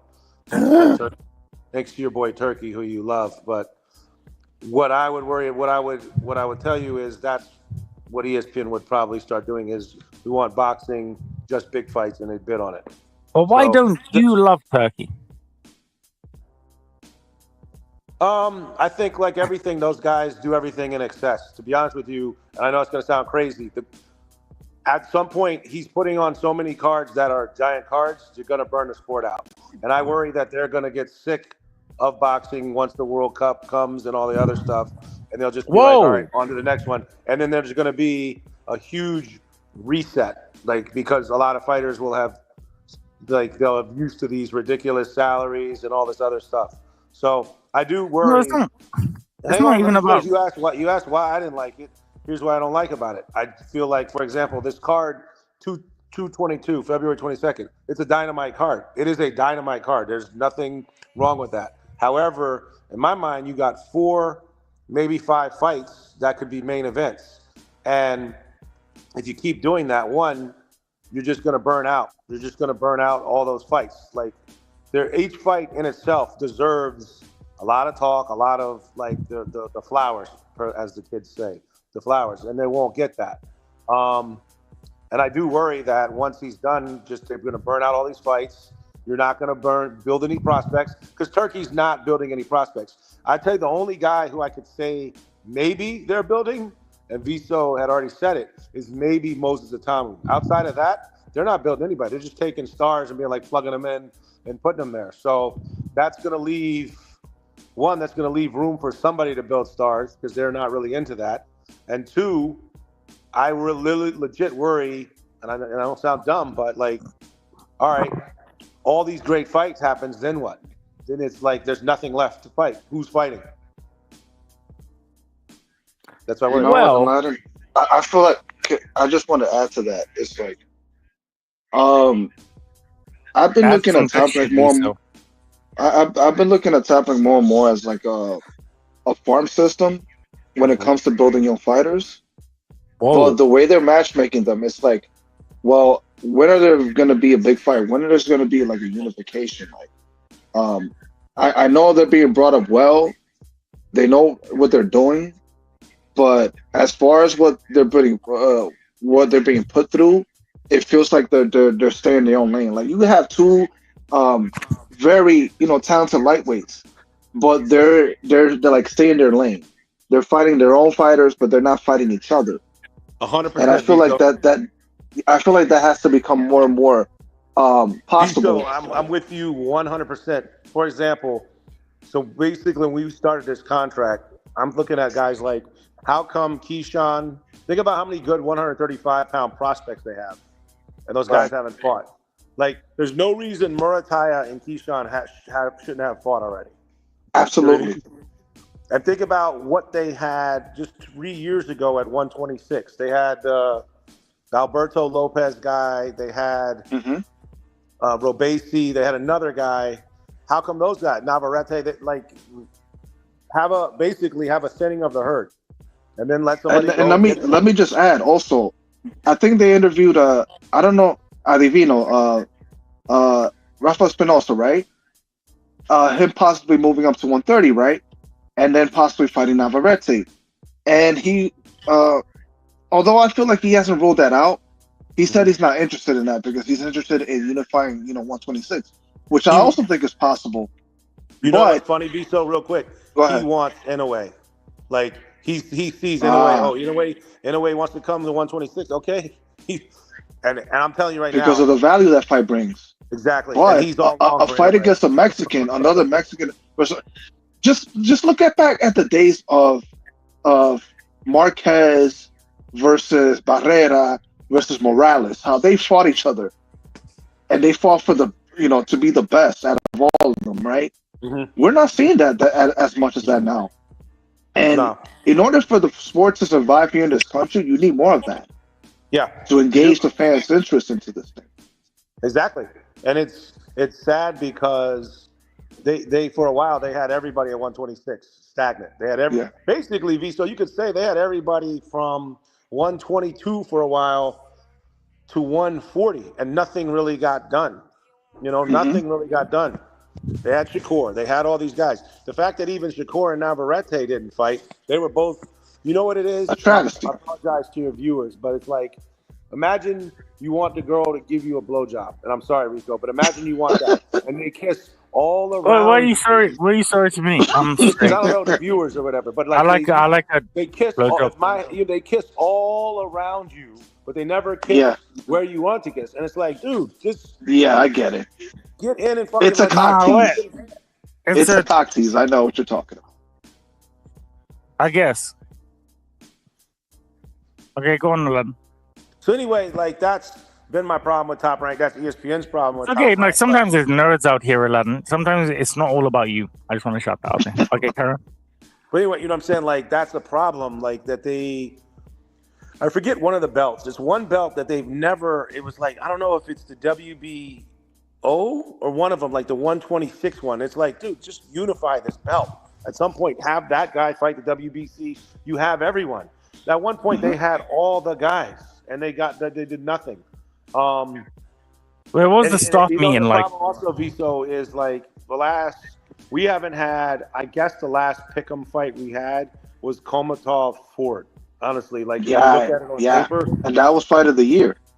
Well, it was one of them, yeah. Like, but we haven't. I don't know if it was. Was it fight of the year? It was literally fight of the year. I think so. I might. There are some other good ones, but I have to.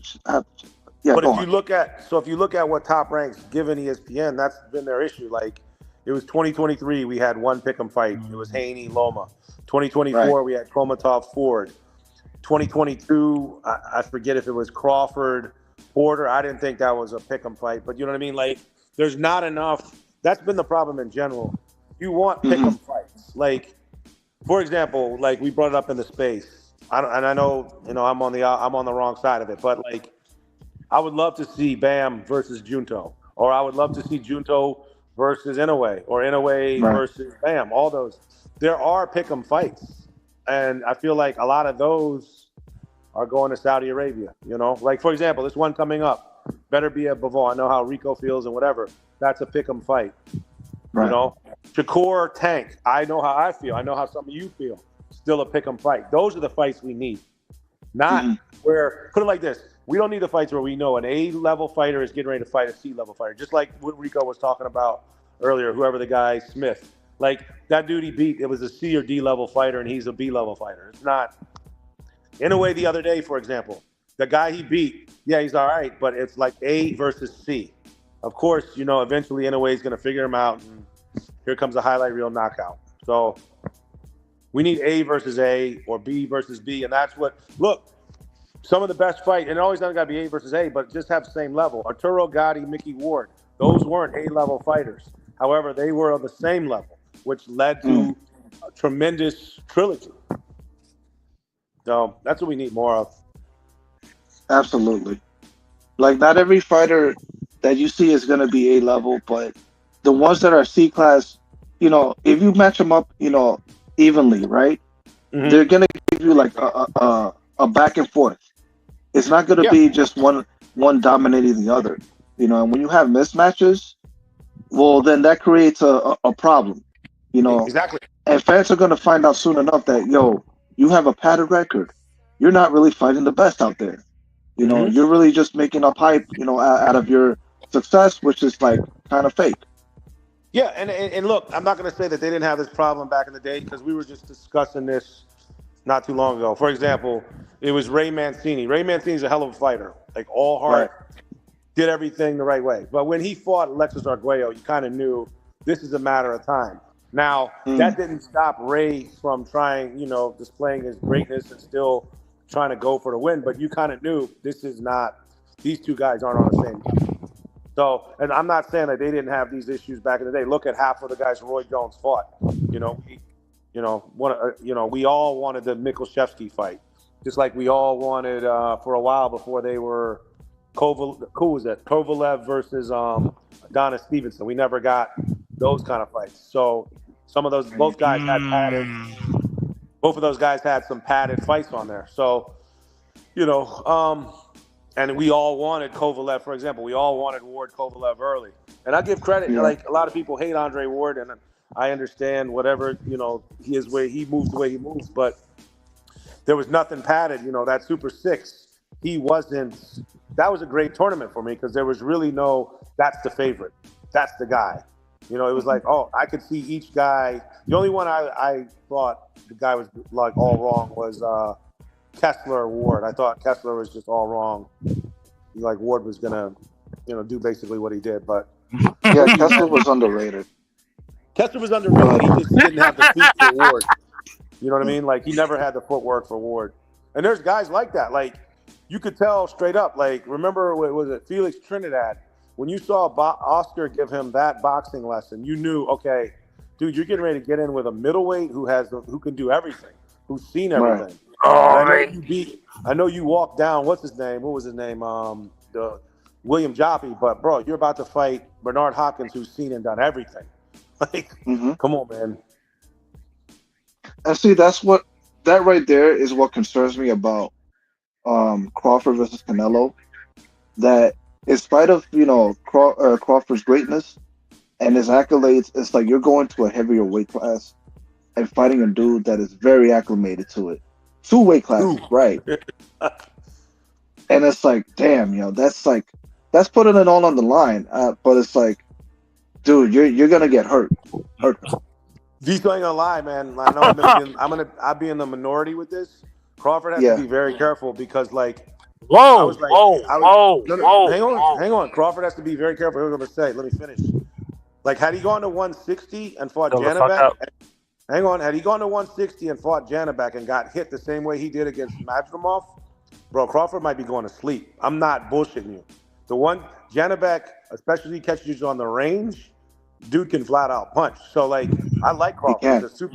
He's a super talented fighter. But the guy that was getting pieced up by Madrimov some spots, you're about to go now fight a guy like, as you just said very eloquently, is very comfortable at 168 and been up to 175 and been in there with 3G, like a prime 3G.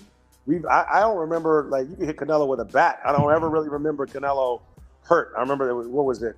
He might have stumbled one fight. There's only 2 fighters I can name. Golovkin and Jose Cotto. Cotto, that's what it was, the Cotto guy. Yeah. Not Miguel, his brother. Yeah, the Cotto guy. Not the. Cotto. And he has never been knocked down ever.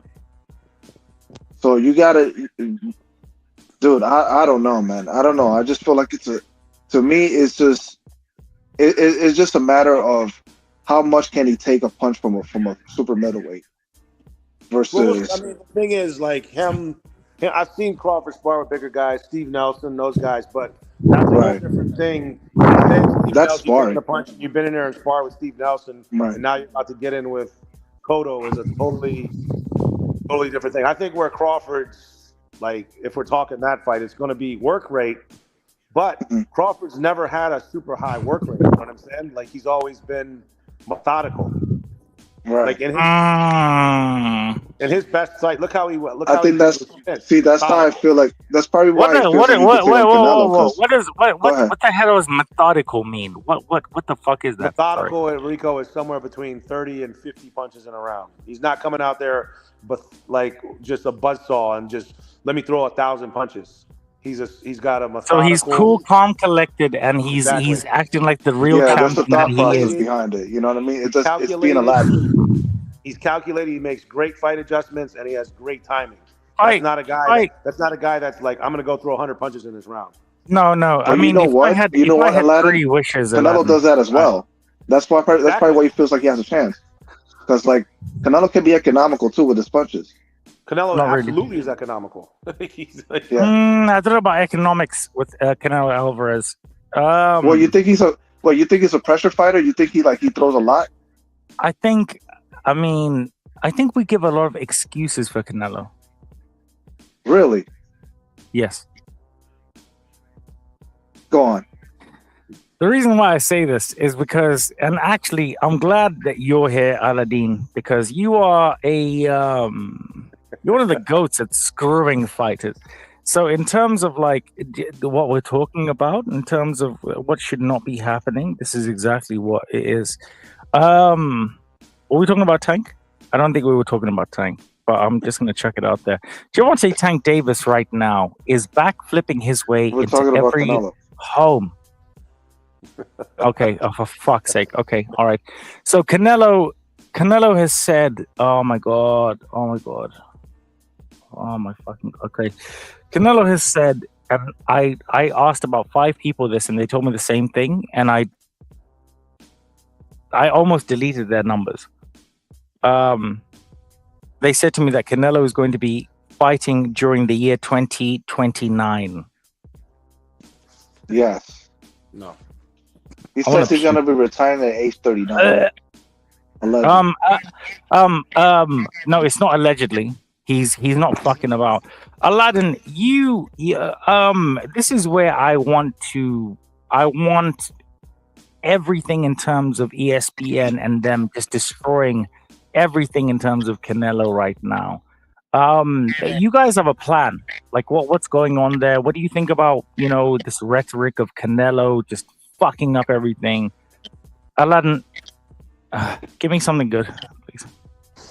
You mean what? Oh, and also, I got the information for the Keyshawn stuff, so I'm gonna send it to you in a sec. But I just want to say, I'm gonna actually see you this year because I'm going to be in America, and you and I are going to actually hug. All right.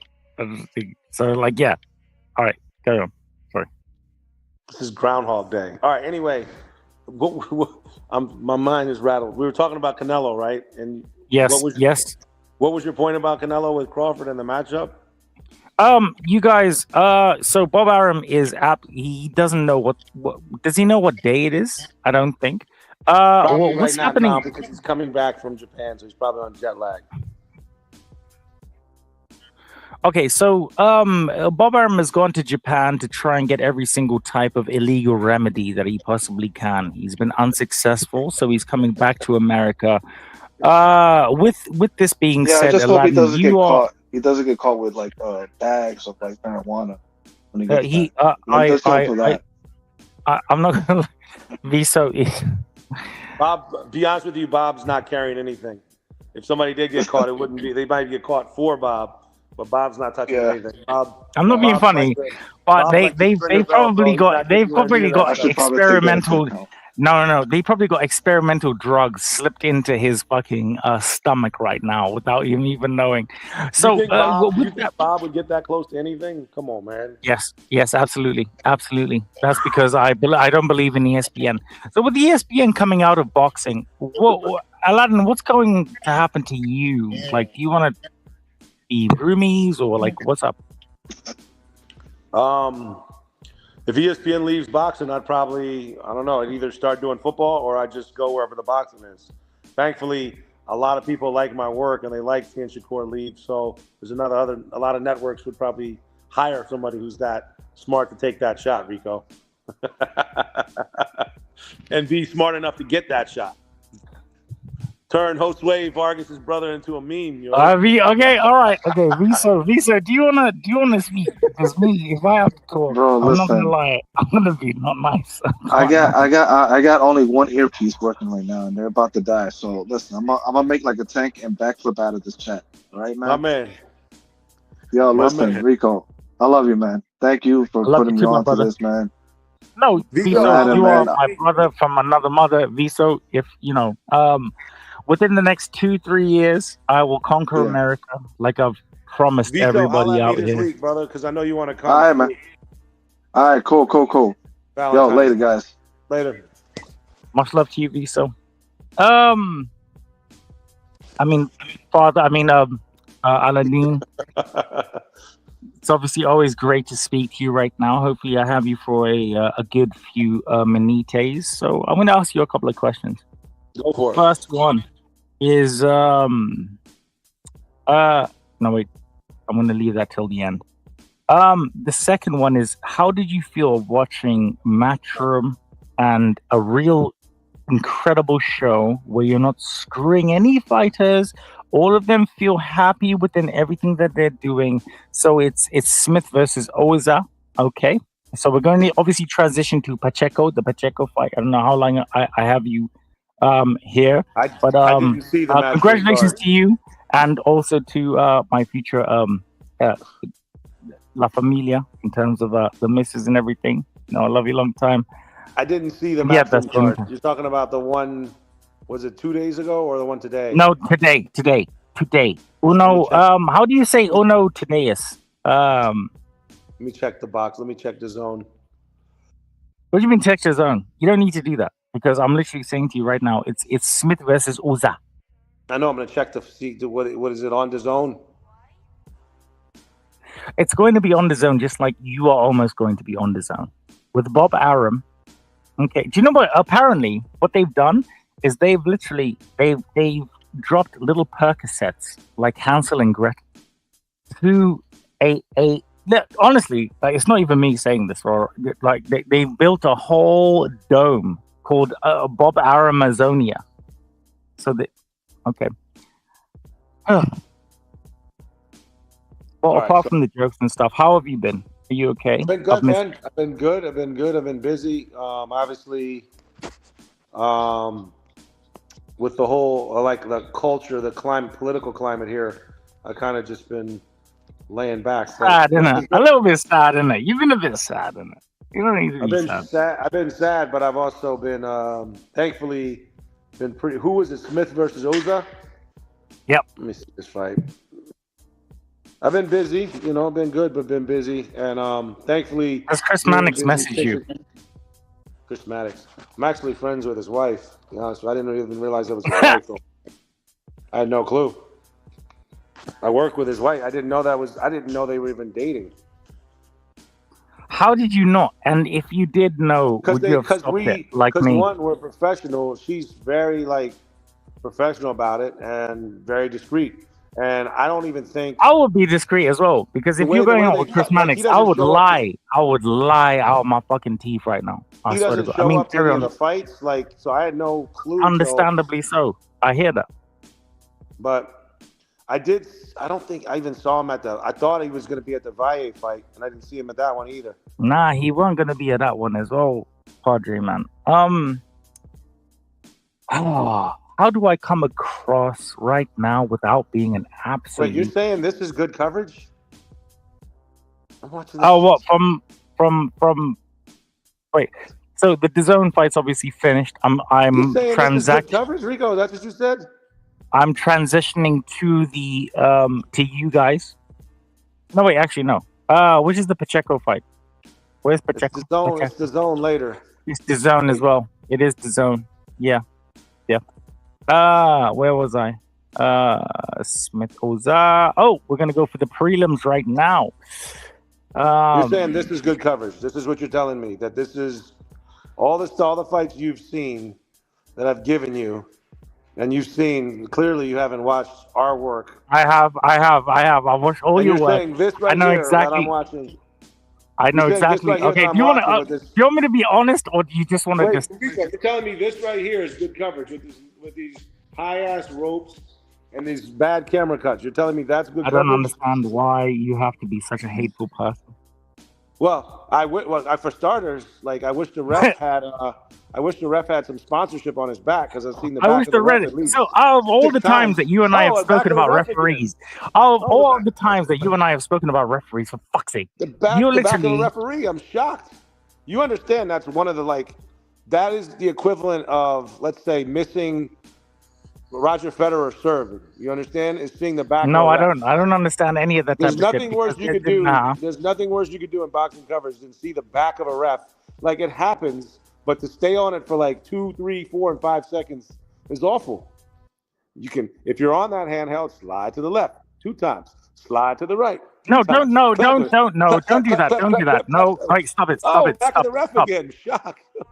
Stop it. Rico, Stop I watched it. this for 20 seconds. I've seen the back of the No, ref. I've been trying to stop you from doing this type of rhetoric this whole evening. Okay. No, to be honest with you, Aladdin, the Padre. I mean, Rico, they don't care about the fans because the ropes are too high.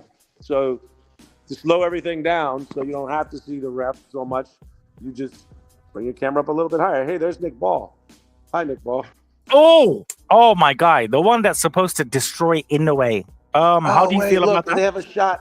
Oh, what How a do you great feel about shot. that? How do you feel about that? No, I never asked that. How do you feel about it? And answer my direct question right now. Okay, you are obviously the head of screwing fighters at ESPN.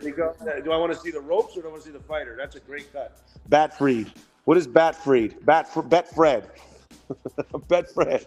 Okay, so you're showing you're displaying your. I think Inoue cooks Nick Ball. Okay, that's cap. So is Nick Ball? So you're telling me, as you know, because I know you're highly schooled about boxing. So you're telling me you're going to come in and pressure the hell out of Inoue and throw all these punches to allow him another shot of ref? Fuck him up, punch him up. Not even that. Yeah, it's gonna be. I'm gonna. If I'm Nick Ball, if I'm Nick Ball, I'm literally I'm dressing like a wrecking ball immediately. Rico, this fight, are you kidding me? This guy, sorry, Rico. This guy is not on Smith's level. He's not even close to Smith's level. What do you mean by Slip's level? On Smith's level. This is a joke. This is batting practice. A real fighter doesn't get hit with a clean up left hook after standing up. Sorry, brother. You don't what are we doing? That's a joke. That's what you think is good coverage? Okay. Yes, it is good coverage. And first of all, we have the next fight, obviously, which is the part 2 in terms of the iBoxingHub presents the 2-part extravaganza. Watch along weekends by myself, RIKO Boxing. It's not going to be RIKO because it's very cringe and I don't like weirdness. Talking about weirdness, Aladdin, you've been super hating in terms of just everything. How do you feel about maybe possibly going to DAZN? Like, you are very talented. I know a lot of your work. I would welcome going to DAZN and making their coverage better. Okay. Well, it seems to me as if the coverage that you're doing right now, as though Stupendous is not on. I don't know. I don't even want to say it out of my mouth right now, but I feel like maybe there might be. How do you feel of how you could do better from what we're seeing right now, Aladdin? Because I don't want to be that guy. I don't be the dick. Okay. First thing is, you're my dad. I mean, you're. The lighting whatever. will be better. That's the first thing. Lighting will be better. Better camera positions. Less axis breaking. I would raise camera 1, camera 2. We'd ask for super slow-mos on a couple cameras, so all of that would look better. Oh, this is a great, you know. These guys look soft. I'm watching it right now with Chris Maddox and Sergio. This is fine. It's a little busy, but do you want to? If you want, I would put these guys for starters in directors' chairs so you can see the actual fight behind them. You see this advertisement behind them? Who the hell is that? If you didn't know it's Pacheco Nelson, you have no clue what that is. Little things like that, bro. Little things like that. But anyway, I would welcome it. I'd like to make them better. You know, you could do a lot right behind them right now. I don't know if you're watching the same thing. Sergio Yeah, I'm watching it. Huh? Live. I'm watching it live. I don't know if you're watching the same thing. Are you watching the same thing, Aladdin? I don't feel like you. Right I feel like I'm watching this. I feel like you. Got a Terrence Crawford right now. I do. I just feel like you, as talented as you are. Okay, cool. When we come back to the on camera, I'll explain it. This is all fine. They didn't shoot any of this. This is good. Okay, I hear that. Method ear. Fine. This is good. Like, I like this. This is video. Steve Nelson. If you think Steve Nelson, because he works out with Terrence Crawford, is like Terrence Crawford, you're going to be kidding yourself. You'll be fooled. He does have good ring walk costumes, though.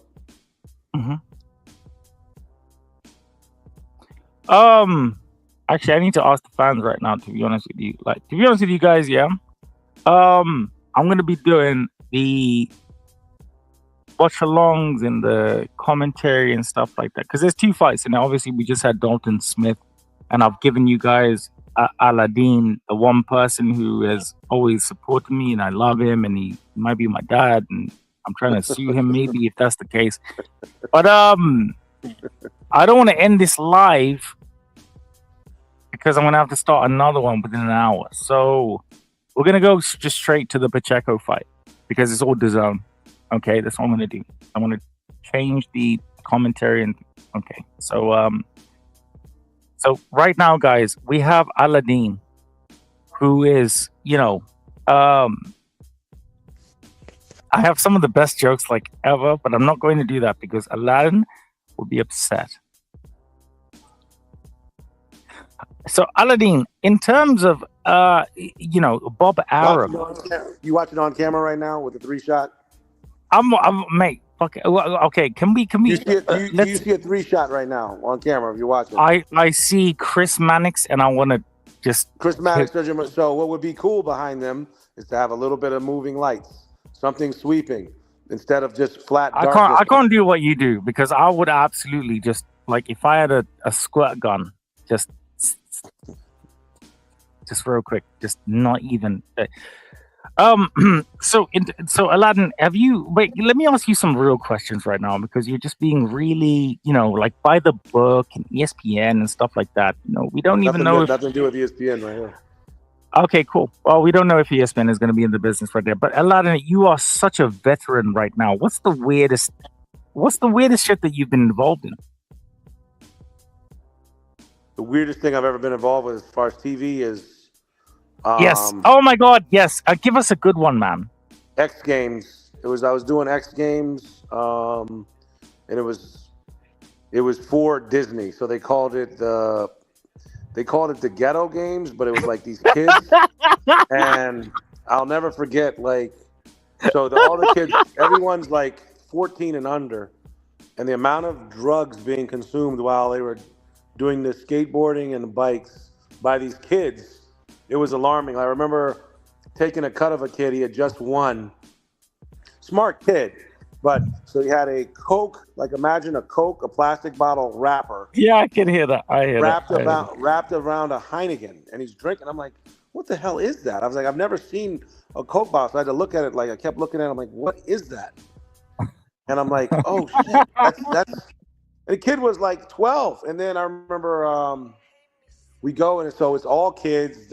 Some of the kids are terrible. Like, they shouldn't be out there skating. It's what you would think. Kids are falling, crashing. One fat kid broke his board. It was you know, whatever. We're helping it, but we're sending this to Disney.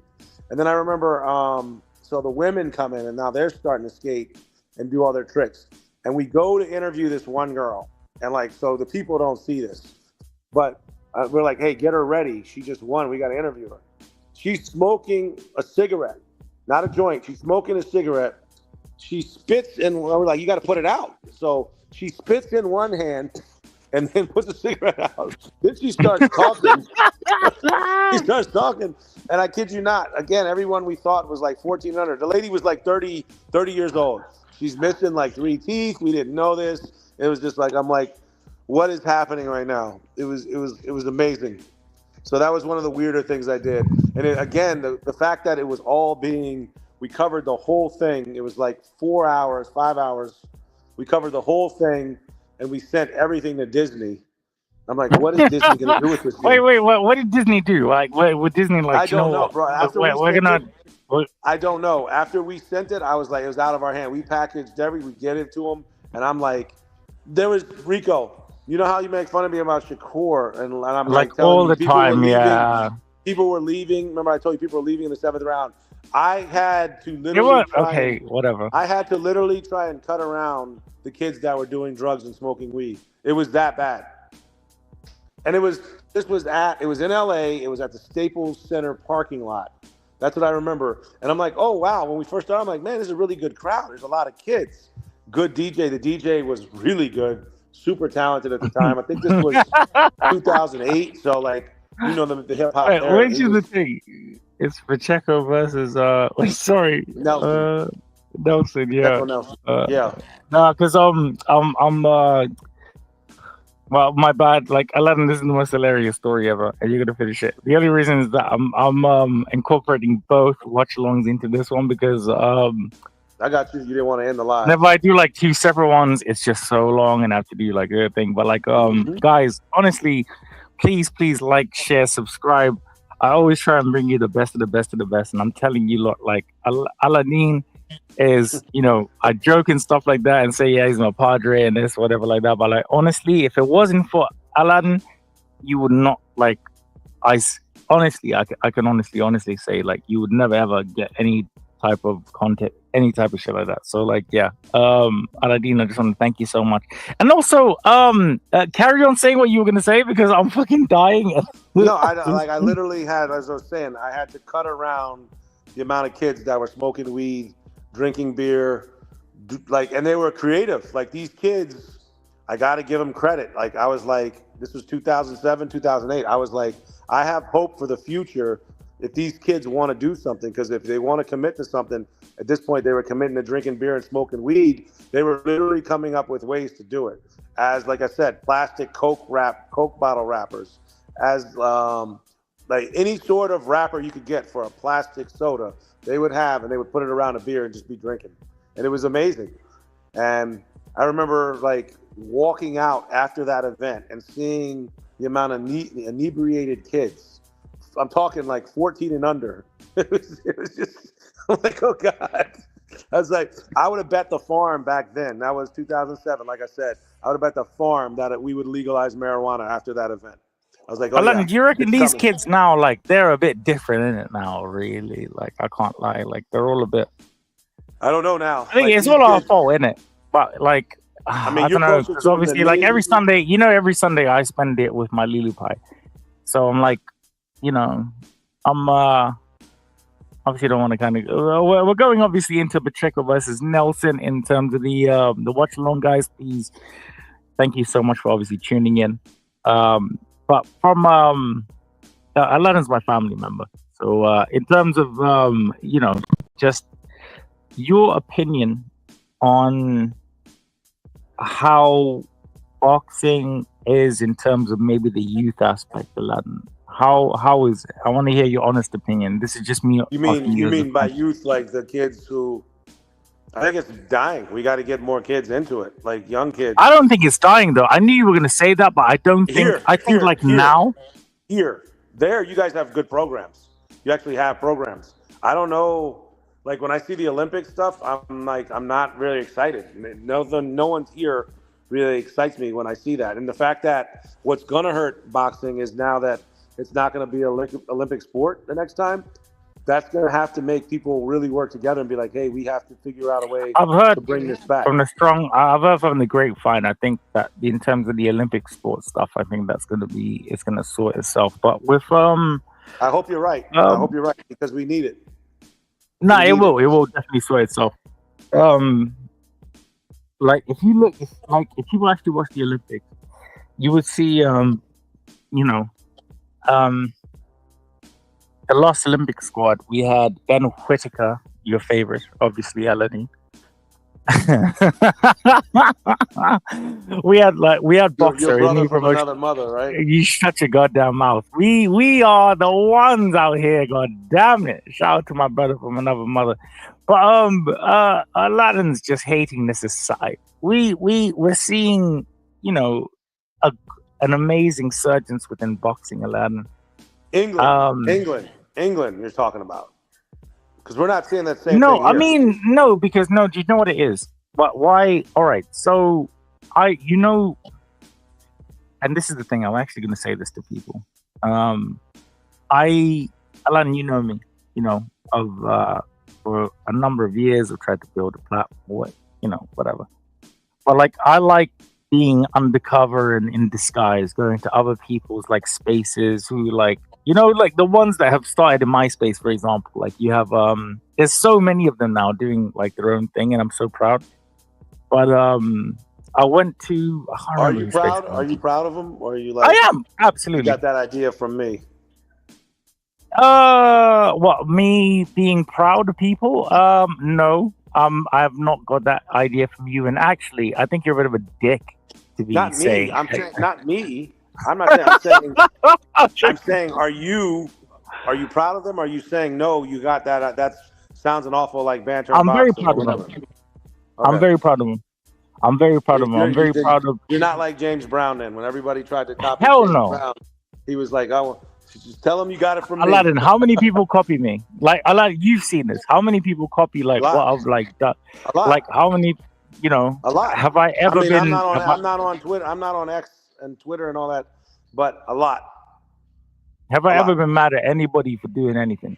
No. No, I've never been mad. That's good. You're a none better of that man than type of me. stuff. You're a better man than me, because when I No, man, no. I get mad. like Listen, Rico, I get mad when people steal my ring walk stuff. The other day they showed somebody's like, "Hey, that's a great cut," because they had fans with phones. I was like, "Yeah, that was a great cut 10 years ago when I did it. 10 years ago." You know what I'm saying? And then I get mad at ESPN all of a sudden. Like, I know because they don't copyright none of your shit. ESPN, for example, I was always pushing James Brown. I love James Brown songs in general because besides him being the greatest of all time, most of his songs have like 4 or 5 songs in the song. So you can clear you clear the song and you get 4 or 5 songs in it. Now all of a sudden I see ESPN, the NBA, all they got is James Brown. I was just like, man, I understand imitation is the greatest form of flattery. I get that, but still sometimes it sucks. That's all I'm gonna say. And props to you for handling it the way you do. That's good for you. I'm proud of you. No, I've never been. No, like it's different with you, innit? Because like I think I'm gonna have a running joke until like we die, to be fair, Aladdin. But in terms of just bro, like well, you know me, you know, better than a lot of people, to be honest with you, in terms of just like outside and stuff like that. Like I like the fact that people, if they copy me or if they do this or whatever like that, like bro, like you know, like do the best that you possibly can. I've never been a hater. I'm not a hater. To be genuine. No, it's not. But it's more like a thing where like I get it. I do get it. Where people would be angry. Look at this dark ass shit. So for starters, look at this shit. Zaquini Moses would be pissed off if I was Zaquini Moses. You know what I'm saying? Put that over something else and change the font from white over black. Put it over a scenic outside. This is what I'm talking about, Rico, right here. Where the hell are we? Where is this fight? Show me the venue. Show me the city. Show me anything. Before the bell, that's lazy, bro. What you're seeing right here is laziness. I know you're seeing this graphic right now. I am. But the thing is, it's not. No. That's lazy. No, I know it is. But are you going to sulk, Aladdin? No, I'm not going to sulk. But I'm just telling you, that's why I'm me. That's why I'm me. So you make fun of me about the coverage and shit, but Where I pay do I attention make to all fun of that. you? And that right there, Rico. No, I make fun of you. No, Rico, hang on. Rico, hang on. The middle fight, Harry Meteoros versus Artello. What? Because half of the shit is being blinded by the light. So De La Asa, look at that. That's the kind of shit you got to look at, and it matters. That shit's important. So if I'm Arturo, I'd be pissed off. I'd be like, what the fuck? So Do you know what I mean? wait. So has DAZN has because you know that I have my ear to the streets. You know, That's fucking lazy. Ears to the streets or not? That's lazy shit. Are you going to are you just gonna stay with ESPN forever? With No, like bro. I don't fake know. stuff? Listen, I'm a combat sports guy.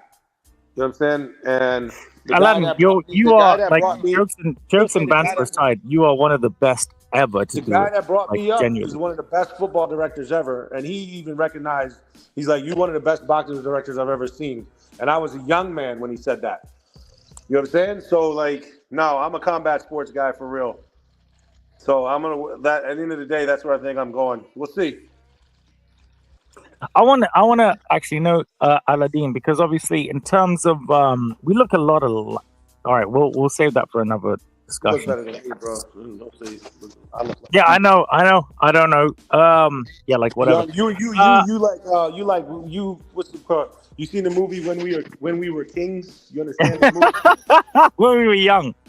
No, it's called When We Were Kings. You understand this movie? Have you seen When We Were Kings? Ali. I have. Okay.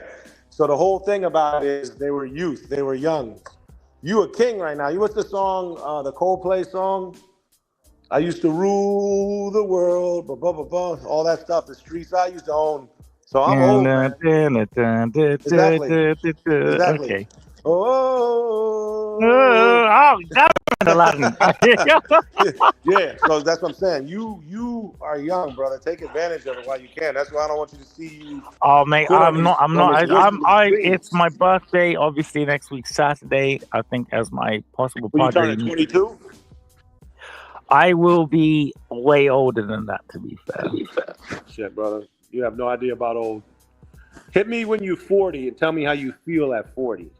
That's what I wanna- can't wait, to be fair. I actually want to kind of do it just to be like, yeah, because Nah, like man, you better my enjoy the 30s. You better enjoy the 30s while you can. Because when I you're enjoy my 30, thing. I'm alright. Like, to when be you in fair, your like, 30s, bro, you can mess. So when you're in your 30s, if you single, you can still date girls in your 20s and still hook up with them, and you can date women in the 30s and the 40s. yeah, but it's not even about like that. To be When like you in for your me, 40s, you can't mess with girls in the 20s. So enjoy your 30s, brother. Look at this jackass. This you're like, oh yeah, you're like, oh mate, I'm in my 40s. I mean, I'm married, bro. I'm good, man. I mean, of course. Yo, I missed that. Shout out to Mrs. Jasmine Aladdin. Okay. Nah, bro, I missed that stuff. Love I had it. a kid, bro. I had a kid, so I was doing right by my son. I wasn't trying to mess up any of that. Not that I'm. You either got it or you didn't. At that point, I missed it. And some of that shit you just missed. It's like those dudes that want to start gangbanging when they're in their 30s. Come on, man. You just That's missed a bit weird. It's a bit weird. Exactly. It's a bit weird. It is. In terms, obviously, of what we're not talking about the Dark gang. as shit. Dark as shit right now. This ring walk is dark as shit. That's what I'm talking about, Rico, right here. Are we watching the prelim? Are you watching the prelims? Are you on like You DAZN damn right right now? I'm watching it. Before I go, Rico, I'm just saying, dark as shit. Dark. Okay, I'm in that prelims right now. Okay, dark, bro. Not in Aladdin, focus. you are the again. I'm going to absolutely take advantage of you in every single type of way, because you never returned that milk when I needed Hang it. on, I'll be right back, Rico. Give me 2 minutes. No problem. Oh, I'm staying there. I'll be right back. It's okay. It's all right. Ladies and gentlemen, if you've ever, somebody has promised you milk or full cream milk or whatever like that, and you need it. Yeah, whatever. So we are joining Pacheco versus Nelson live, ladies and gentlemen, boys and girls of all ages. We have David Diamante. There's one person that I want to actually call in terms of in terms of just that star-studded power. Where is my phone? We had the main event for Dalton Smith versus Adam Azim.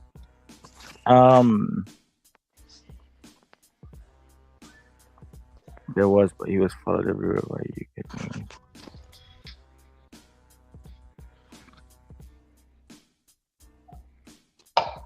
Shout out to Jack Center, Rico. Oh, Aladdin. Shout out to what the Peds. I mean, what was that? Shout out to Madison Keys. I hear that. Still, does that give you an extra like? Don't give us anything. I Happiness. never thought she'd have won it, but she had all the ability in the world. She can hit the cover. What did you think about the Golden Boy card, Aladdin? Hopefully, didn't see it, Rico, because that was won't the leave same me. night as Inouye. Did not see it. Was doing the Inouye fight. Oh yes, you were doing the Inouye fight. So I did obviously a watch along for the Inouye fight because I care about the real boxing fans, and Tim Bradley just pisses everyone off. With What did Tim Bradley do? everything, and What did he do wrong? everything. Tim Bradley is probably one of the worst pundits I've ever heard. Mario Garcia, 3-0. Really, Rico? No, nah. You know what it is? No, Aladdin, because he's your no, actually, do you know what? I'm happy that we're having this conversation right now. Mario because Garcia, he's your that boy. guy, 3-0. He's Really? your How many boy. KOs? He's Yo, your boy. Rico, real quick. Watch this next graphic. My man just said Mario Garcia, 3-0. I want to. What does he have any KOs? I give a damn. First of all, I don't understand why America doesn't have clippers. And the second thing is that I'm tuned in live on DAZN right now watching Zaquan Moses. Okay, Zaquan Moses, 1-0 with 0 KOs. my man at least had something. My other dude was 3-0 and said nothing. Why? Wait, can I ask a question? Why? Where? No. Okay. So Clippers. So everyone's rolling with a man bun with. I blame you. I blame you and your generation. You lot were fucking terrible in it. Just no sense of what. How the hell is Zaquan? I can't even say his whatever. How the hell is Zaquan thinking it's okay to roll with this shit? And then his opponent has 2 man buns. Where are they doing this fight from? That's all I want to know. From Greater England, apparently. We have the man bun. No, we have the man bun versus the everything. I literally still they haven't taken one shot. They haven't shown me outside anything. Where is this fight? Like I'm just asking because I didn't know. The fight right now is live on DAZN. It's live on DAZN. It's live on DAZN. First of all, are you okay in terms of your time that you can give to us over here? You know, I'll be very upset obviously if you didn't. You're tuned into the prelims. Have I got you for a little bit of a minute? Is that okay, Aladdin? How long is that minute? Like, what do you mean? Okay. So you're obviously tuned into the show right now. That's incredible. So Aladdin, how would you treat these 2 interesting young men at He's ESPN? fine here. I like what they're doing with the camera height. You see what I'm saying? The ropes. How do you feel about the switch? Like Did you see? Can you see the switch in terms of the camera angle? This is good, but this is one thing. This is a perfect example. He's on the left handheld. Most of these refs, they always are on the open side. So when you have a southpaw versus a conventional, the director, because he doesn't have a jib, is scared to cut over there. So watch the ref work his way. You're gonna end up seeing the back of the ref because again, Aladdin, all they know how to do. I like this right here. Very good patience playing back of the ref. I'd like to ask you a question. You are you're a veteran in terms of seeing fighters get screwed over. Nice now, shot. Nice punch. It's a great angle, obviously. It was a straight over there at DAZN. It's a lot clear. I can't remember seeing this clarity in terms of a Tom Franklin card. Yeah, man. Keep wishing, motherfucker. Keep wishing. Again, Okay, you're yeah. about to see it. See how, now that was a good cut right there because you didn't see the back of the ref, so he got out. Well, showed is good this an patience apprentice there. of yours that maybe he's gone over to somewhere and he's doing?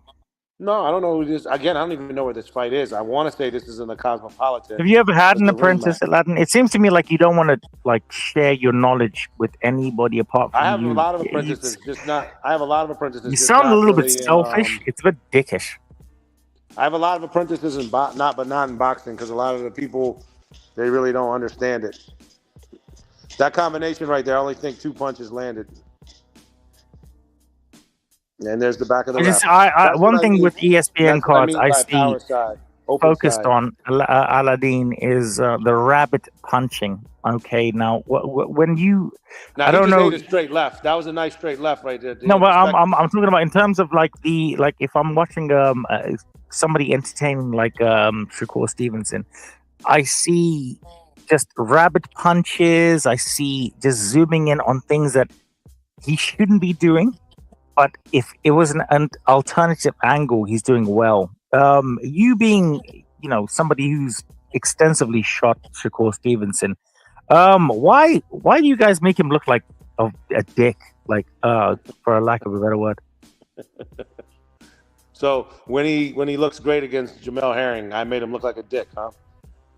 I mean, when he looked good when he actually stepped on the grass against Nakatila, I made him look like a dick, right? When he beat the hell out of Oscar Valdez, I made him look like a dick, huh? Okay. You're accepting responsibility for something that you've not done. They just stopped it. This dude, and that's the thing, bro, right there. That pisses me off. You gotta go if you have any idea what they're talking about. You gotta take the cut before. You gotta take the cut before. You gotta take the cut before and be like, hey, they could be stopping this. I don't give a shit what the other corner was saying. I know he's your guy. The black guy is your guy for DAZN. But if this dude's getting ready to stop, I don't see color. Take the cut. You got to take the cut and go over there. I don't see color. First of all, this young gentleman with this afro. Color, but so they clearly went to their fighter to be like, hey, let's hear from our fighter first. And it was like, no, dude, this guy's about to quit. The most important thing for the fans, think about it. You don't care, hey, that was a good round by you, blah, blah, blah, blah, blah. If the other dude's, hey, man, we're about to pull the plug because you're getting your ass kicked. That's what the fans want to hear and see, not the. Wait. Do you know what, Aladdin? You've been so extensive in what you're saying, and to be honest with you, it feels right. With you being in a high position in terms of camera and everything. So, I mean, we've seen all of this right now with DAZN. Why is it that we've never seen any? Perfect example. They wiped to it. So they had it. They should have just went there. That's my point. Like, they wiped to it to show, hey, we had this, and then they wipe out. So they had a package. They had all the shit ready. And instead, they're like, let's go to, and that's something that's not really under my control, but I'll tell the producer, hey, they're about to quit. I'm going to that corner. And we'll just go there. But, like, that's right there. They decided we're going to go here. Wally Moses be boring and tell this guy who's a B-level fighter or C-level fighter that you're a lot better than this E-level fighter. You know what I'm saying? And right there's a perfect example. The fans don't care, hey, you had a good round. The fans are like, want to hear, man, I'm about to quit. Something's wrong. All that other stuff is pointless. I like this beat, by the way. I really like it as well. You got a beat going on for like 3 hours, bro. I like it. To be honest with you, Aladdin, big up to everybody right now. Normally it's not, anybody tuning in or helping me or whatever like that. Aladdin, I've had to, I've actually had to say to Aladdin and not bribe, but threaten him in terms of enforcement and legality to join me and whatever. But yeah, I love everybody right now, and this is why we have amazing people like Aladdin, and Viso. I think Viso is going to be coming back, or some people or whatever like that. And I've actually changed it. If you see the description, now we're going Pacheco versus somebody else. Now, Aladdin is a huge figure within ESPN. Okay, he looks to me for validation right now. Okay. A bit shit really in it. If we're kind of going into that right now, because obviously Aladdin, he has the fairy tale ending. Aladdin has a very, very beautiful in terms of my stepmom. I mean, in terms of somebody who is found and loved, and what he's doing right now in his beautiful home, he's tuning in right now to RIKO Boxing. Now, we don't say RIKO because it's a bit fucking weird and cringe, and I can't be asked to do that. Aladdin, you're watching Chris Mannix right now. Does he not make you want to vomit? Well, I want to slap him. I'm gonna slap him. Okay, all right. I would let Will. I want Will to handle him first. We'll let Will Lynch. Will Lynch hates him more than I do. I do know, because his missus is fine as hell, and the thing is that I don't like it. I don't like this. It's not. Nah, Aladdin. Nah, I'm not even. Okay, all right. Let's just. I've never been a hater in my life, but I'm a hater on this one. And the worst thing is, Padre Aladdin right now even has a much more beautiful woman. So it. Okay. Jesus. All right. So he's Aladdin has come back from Hawaii with my future stepmom. I mean, Jamaica. Whatever. Okay, Dad. I mean, it's a big difference.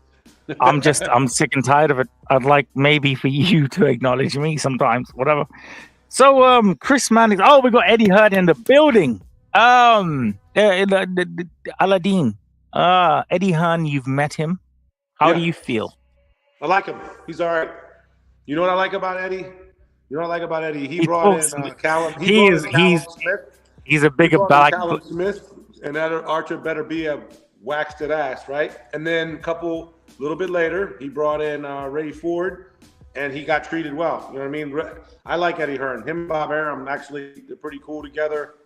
I got nothing wrong with Eddie Hearn. Like, I don't think he is great for. I don't think he's going to be great for boots, but I like Eddie Hearn a lot. Actually, wish there were more people like him in boxing. I just also hope he leaves Frank Warren alone, because man, Frank Warren's been whooping that ass. Boy, Frank Warren's got Eddie Hearn's number, man. Woo. This is ugly. This is flat out ugly. They're doing this on a cue ball. Jesus Christ. What they should have, see with the two dudes behind them, they should have some branding right there. What are they doing, bro? This is literally shot on a cue ball.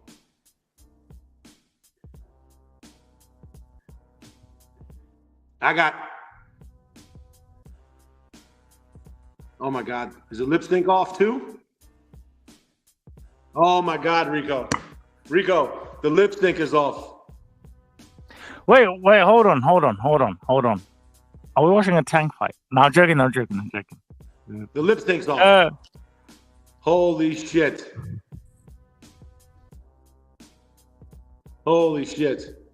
What from? Oh! Shout out to my guy. Wait, hold on. What's that kid? The new kid that Eddie. Wow. Oh, 1 second. Wow. Bro, Rico, you understand? I would be ripping somebody's head off right now with a lip sync being off like this. Yeah, you would, but I don't like ESPN being that great. So I think you should just like chill out with some of your stuff, to be fair.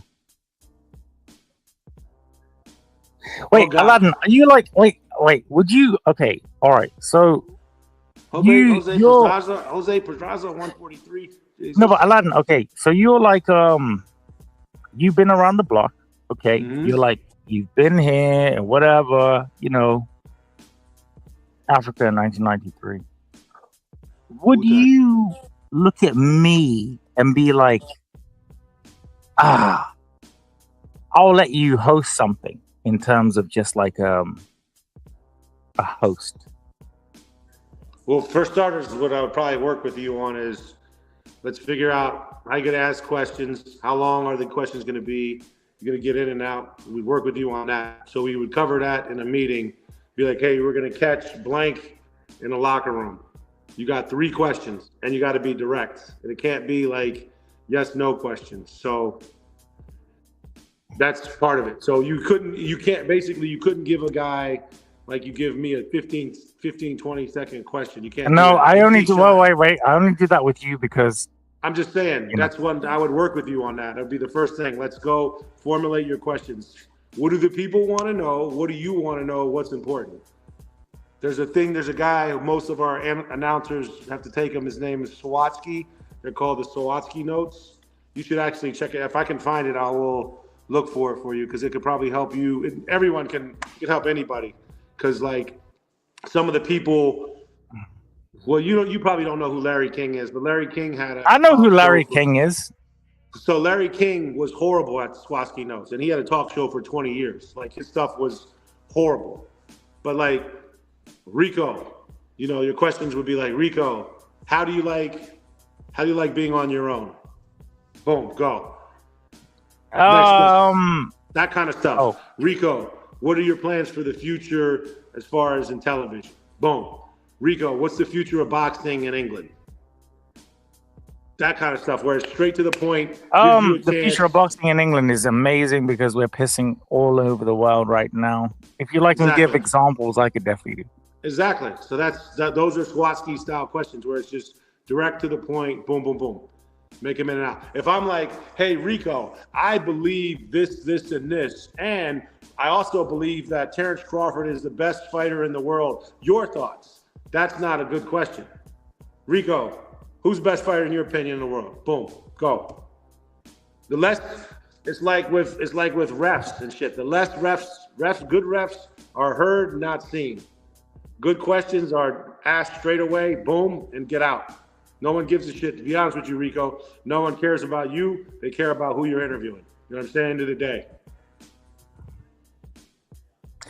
So in terms of look at these motherfuckers walking through the shot. Is there no one there to be like, hey, motherfuckers walking through the shot. Why are you allowing these people to walk through the shot? Like, what the hell is going on? They don't give a fuck, RIKO. It's comical. You gotta understand, RIKO, there's a certain level of professionalism. Like, you gotta make 140 if it's contracted weight, and if you ain't making 140, then we ain't fighting. I don't care if you're coming in at 3.6 over and people like Aladdin say you're Chenny. After that, you got to make the weight. There's a certain level of professionalism in TV, and this is frustrating.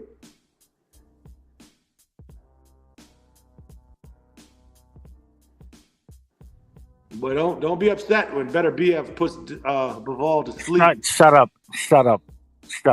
I know you're a big ass. You know what it is? Nah, I can't even lie to you, Aladdin. Like,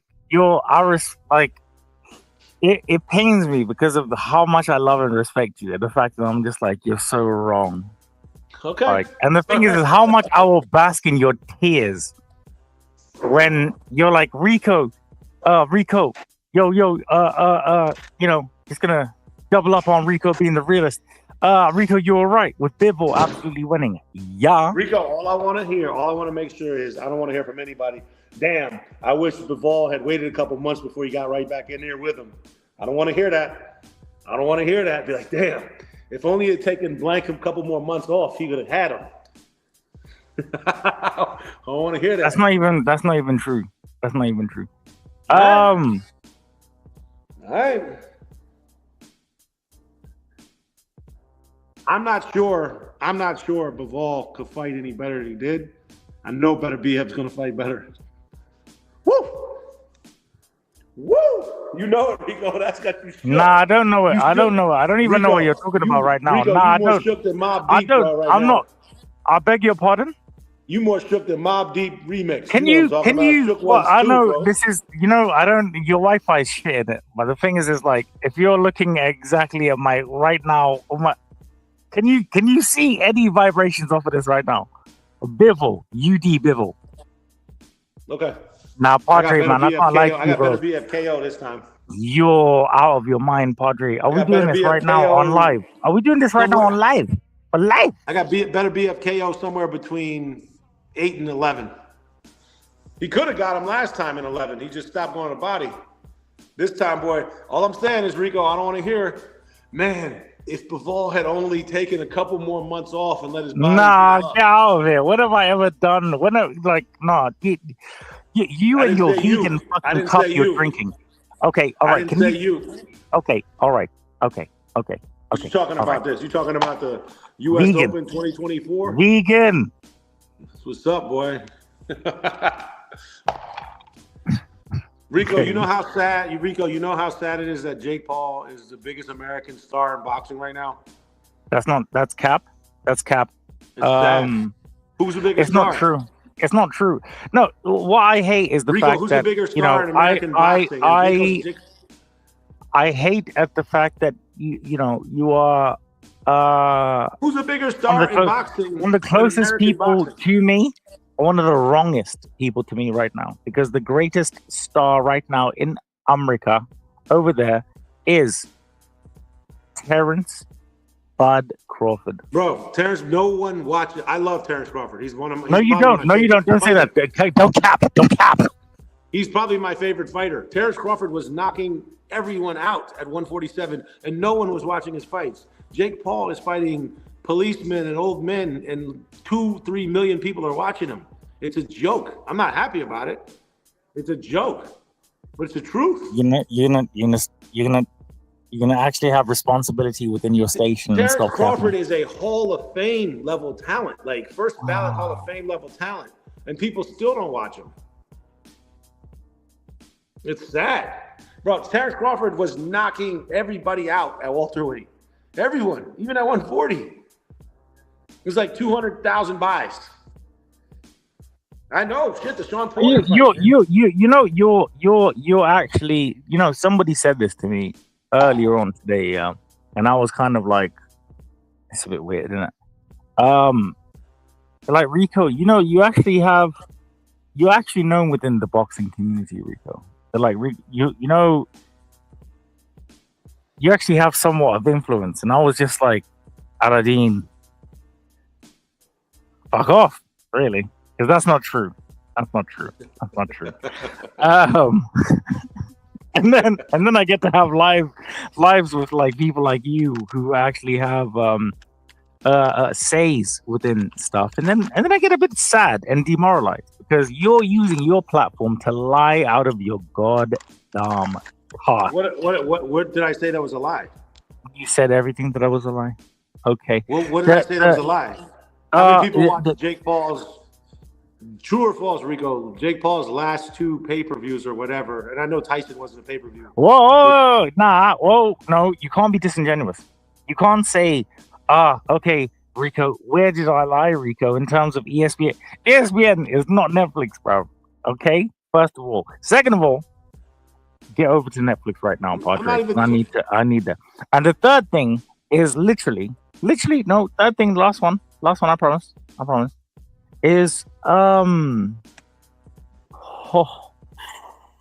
Rico, has Terrence Crawford done anywhere near the pay-per-view numbers that Jake Paul has? I think his best one, I know people are going to say is 700,000, which it wasn't. It was 500,000. But who said that? Wait, what? For Terrence? Yeah, his best one is Earl Spence. And against Spence. Huh? Against Spence.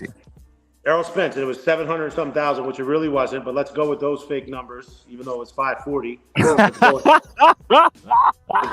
Reported by Dan Rayfield, it was whatever. Though. Anyway, I'm not even getting into that. Anyway, might as well. You know what it is? Might as well say fucking Rick Laser. I don't think Jake Paul's had a fight under 700,000 pay-per-view numbers. I think you're being disingenuous. All these casual ass people, these casual ass fans who don't care about Crawford will watch Jake Paul. I'm not saying Jake Paul is better than Terrence Crawford. I'm not saying anything like that. What I'm saying is, unfortunately, and it's unfortunate, he's probably the biggest star in American boxing right now. And after Jake Paul, be real. After Jake Paul, who's the biggest star in go on? The biggest star in American boxing, unfortunately, is a fighter who's not even a professional fighter. It's Jake Paul. Cap. I don't know what cap means, but I'm just telling you. And then it's from the kids, and it means that's not true. Who's the bigger star in American boxing as far as raw numbers? As far as right now? Yeah. In America, right now. Yeah. Pay-per-view numbers. That's what I'm saying. Nobody. Nobody. Exactly. No, but Nobody. but Jake Paul. Okay, so all right. Yeah, You just damn agreed it, with Aladdin. No, I did not agree. Well, okay, so how many pay-per-views did Jake Paul do last year? I know it was better than 740,000 buys. I never asked that. Okay, let me Rico, I'm not a fan. Rico, I'm not a fan of Jake Paul. So you're asking somebody that could care less about Jake Paul. No, but you can't say that Jake Paul is the biggest. You just said that. You're saying that Jake Paul. You're saying that Terrence Crawford is a bigger star in American boxing. I'm talking about viewers and everything than Jake Paul. I never said that. I said who's the number? I said who's a bigger one, and you went to Terrence Crawford. Who's a bigger? I'm saying in terms of Terrence Crawford versus Canelo Alvarez, that absolutely destroys everything. Who's bringing those numbers in? Canelo. Let's not act like Crawford's bringing them. No, don't do that. No, don't do that. Rico, you're better than that. Rico, are you telling me that if Crawford and Canelo? No, you're better than that. So Rico, you're telling me that the high fight that Crawford's ever done, quote unquote, was 740,000, which it wasn't. It was 500 something. Is he's going to bring the majority of the viewers to him fighting Canelo? Is that what you're saying? Is that what Let me tell you. Wait. Aladdin. Let me tell. Wait. So let's look at something. Yeah. Let's look at the face of boxing, Gervonta Tank Davis versus Ryan Garcia. Yeah. That did. Wait. That did what? How many did that do? 1.2. Yeah. Million. Yeah. Since then, have either of them done anything close by themselves? I have no clue. The answer is no. I can tell you right now, Tank's is what people want. People want something. No. And when actually, Ryan and Haney did a pretty good number. No, they never. They did a good number. What was the number? Apparently, the number from Oscar was saying that it was 300. No, bullshit. Look it up. There's bullshit. That's bullshit. I'm asking you. I'm literally. Oscar said. Haney said to Oscar. Haney said, "Yo, you've not paid me. This." He said, "The fight get closer to 600,000 than anything. The 300 is bullshit." If it was closer to 600, why is there so much nonsense and malarkey going on there? Because if he was closer to 600, Aladdin, then there should not be any issues in terms of anybody going towards Devin Haney. But people don't like Devin Haney, which is absolutely fine. Whatever. However, what I'm trying to say is, you need a dance partner. Is what you're trying to say in a roundabout way. Thank you. However, Canelo. We don't pay for the fighter. We don't pay for the fighter. We pay for the fight. Look what Canelo did against Berlanga. Canelo holds up. He does everything on his own, bro. Come on, man. If you're trying to tell me that Crawford, if you're trying to tell me that Crawford's going to bring in a bunch of viewers with Canelo, come on, bro. Stop it. You're better than that. Gervonta Tank Davis has only been forced to go 12 rounds once this decade in his case.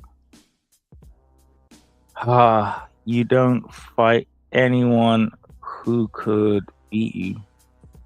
What's going convincingly on? Nah, do you know what? I've always been trying to get Tank to message me back. So shout out to Boxing Kingdom right now. Big up to my dog. Gervonta Davis has only been forced to go 12 rounds once. Okay, Aladdin. Fight somebody. 12 rounds once this decade, and his KO rate is now 94%. So I messaged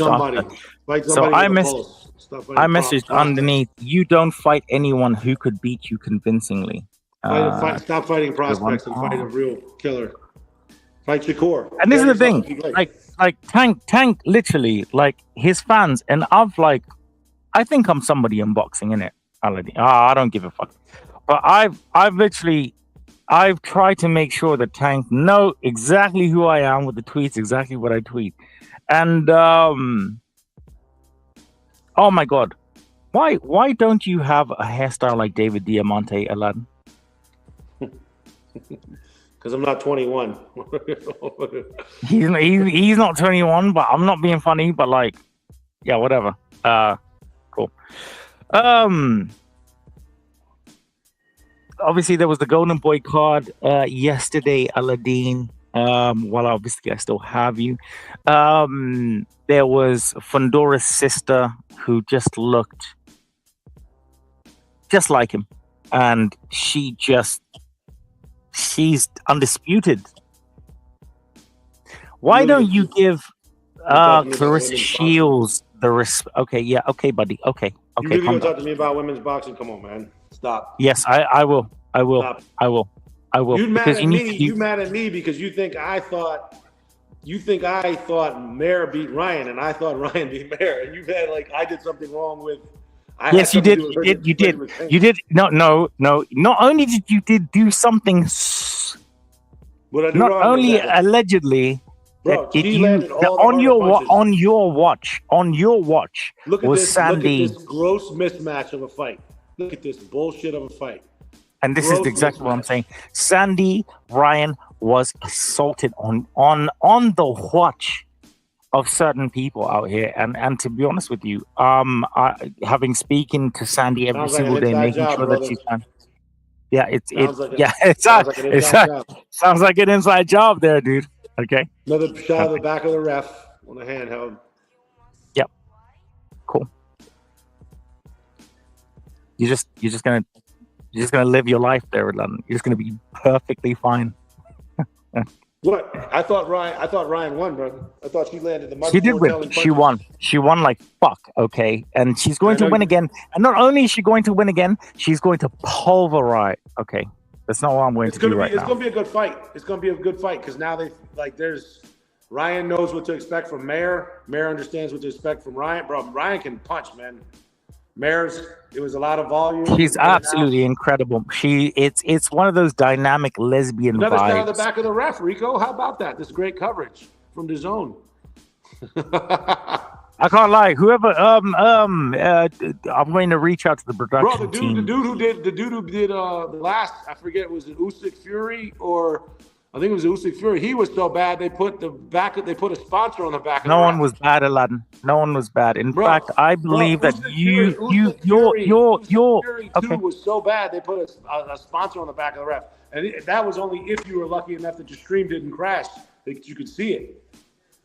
I don't even know what you're talking about, screen crashing and stuff like that, Aladdin. But I think you need to just back up right now. Again, just look at the beautiful camera angles right now. You probably wouldn't get this type of stuff from any other type of network. You wouldn't. Look at this guy pulling his punch. But there's a full. The shot is literally like it's almost like back cinema. of the ref, my man. Put the back of the ref, brother. Just living there. Let's just And that ref, and unlike ESPN, unlike ESPN, that ref is not 1,000 years old. That ref is a young man. Ha! Wow. Okay. Like we don't know. I don't understand your rhetoric. Exactly. Like I don't know these refs. I don't work with all the refs. Man, we so you go to the retirement home and you're like, oh, yeah, this is you're gonna do the next one. Nice body shot. Now it was a body shot, but it looked low. Good job jumping in there a little late. And he's gonna give him 5 minutes. Aladdin, He's gonna give him 5 minutes for that. Aladdin, you're very talented to a certain extent in terms of your Don't tell nobody. I admire your range and a lot of things that you teach me, and I don't understand. But how would you teach I mean, you're looking at real excellence with DAZN. How are you going to try and I don't know bridge the gap? I think it's quite wide, but how are you going to try and be as good as DAZN right here? I don't know. One can pray and hope, right, Rico? One can pray and hope. That's not what I asked. I asked you a direct question. I mean, I could pray and hope. Okay, so if you didn't have, the first thing I'd do is bring my own. I'd bring my LD in. I'd bring my camera guys. Woo. Oh man, that's rough. I wouldn't bring your camera guys. I think these lot are actually doing a great. I can see everything perfectly as a viewer. I think this is all right, to be fair. Oh, That is good because you'll know what you're looking at. So yeah, I guess that's fine. You notice how when we had Shakur, we were in the ring with him arguing with his father. We were right there. I didn't. All I saw was like, so no. You didn't see that part, right? You didn't see that part, did you? With him arguing with his father. Do you want me to be honest? Do you want me to be honest? Yeah. You didn't all see, I so saw, you didn't see. So you didn't see Shakur arguing with his father and like from super close with our guy in the ring. Okay. Yeah, I literally saw. I saw Shakur and his dad like saying, "Yo, why are you guys leaving?" And then I saw like a camera guy like. That was after. That was after Shakur saying, "I'm stopping this dude." Yeah. Okay. Cool. Yeah. Whatever. I signed an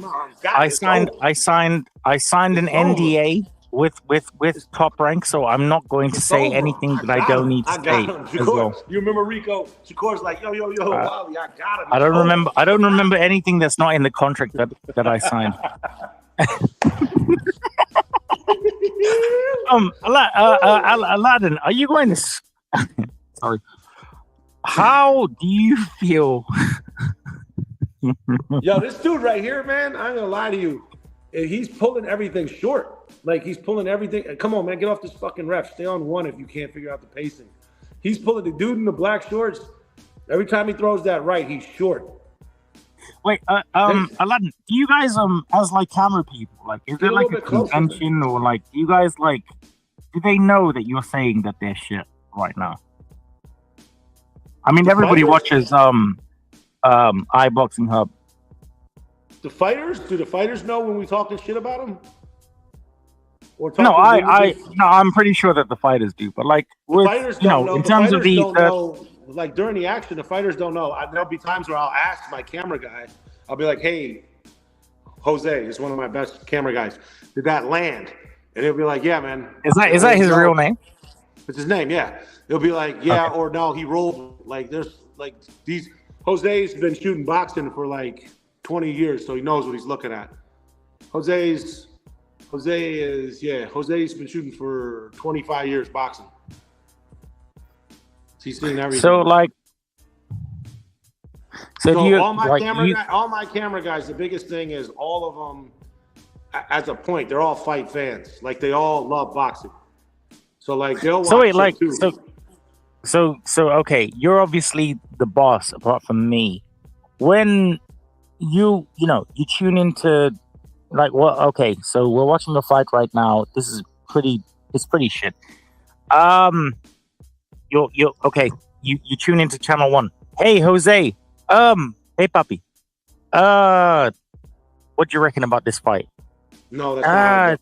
That's not how it's a little bit. We're all on the same camera channel. Okay. So I'll be like, ready, 3, take 3. Jose, I'm on you. Did that punch land? Nah, man, it didn't. Boom, that's it. Ready, 2, take 2. Oh, that's a good body shot. I see it good from, I say that a lot. That's good from wherever, and I'll line them up. Because a lot of it depends on the angle. Wait, everyone's excited you're excited except for everybody. So they have to come into work and like, oh, my boss is gonna be really excited about stuff that's going on right now, but I hate my life. Every single person, every camera guy loves boxing. Again, that's why our coverage is so good. Every single one loves boxing. Like, they'll watch everything. My camera one. If your coverage was good, my camera Bivol would have won.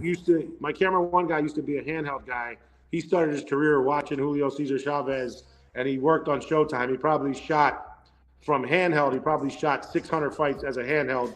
Then he transitioned to a hard camera, and he's spectacular. Like, his favorite fighter, I think the first fighter he ever saw live was Roberto Duran. So, you know what I mean? And that's pre 175. He saw 147. He saw Roberto as a lightweight. So like, absolutely, jokes aside and bants aside, and I'm going to go back to the bants and jokes aside. No more banter in boxing, just just gumption. Spot on, governor. So I'm going to again say in terms of all right, so Aladdin he's one of the most talented people I've ever met. Aladdin's a dick, and he's making fun of RIKO's accent. That's absolute lies, okay? Because I love I love Disney. Okay, and you are not part of Disney. Okay, let me take everything I said back. See, right there, Rico, perfect example. Why is he pulling? Why is everything short? Black shorts is leaving every right hand short. So wait, like, has any camera guy, in terms of, because you are head of camera production at ESPN, so everybody that gets fucking screwed and pissed on, that's you, like Vince McMahon. So you're like the Vince McMahon of ESPN. That one landed. Look. See, he's shorting that shit up. Okay. I gotta see that replay, because that right hand finally landed. He was short on everything.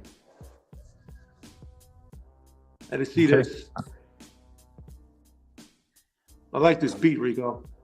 I like it too. It's really cool. And shout out to the producer as well. Is it Pete Rock who made the beat for you?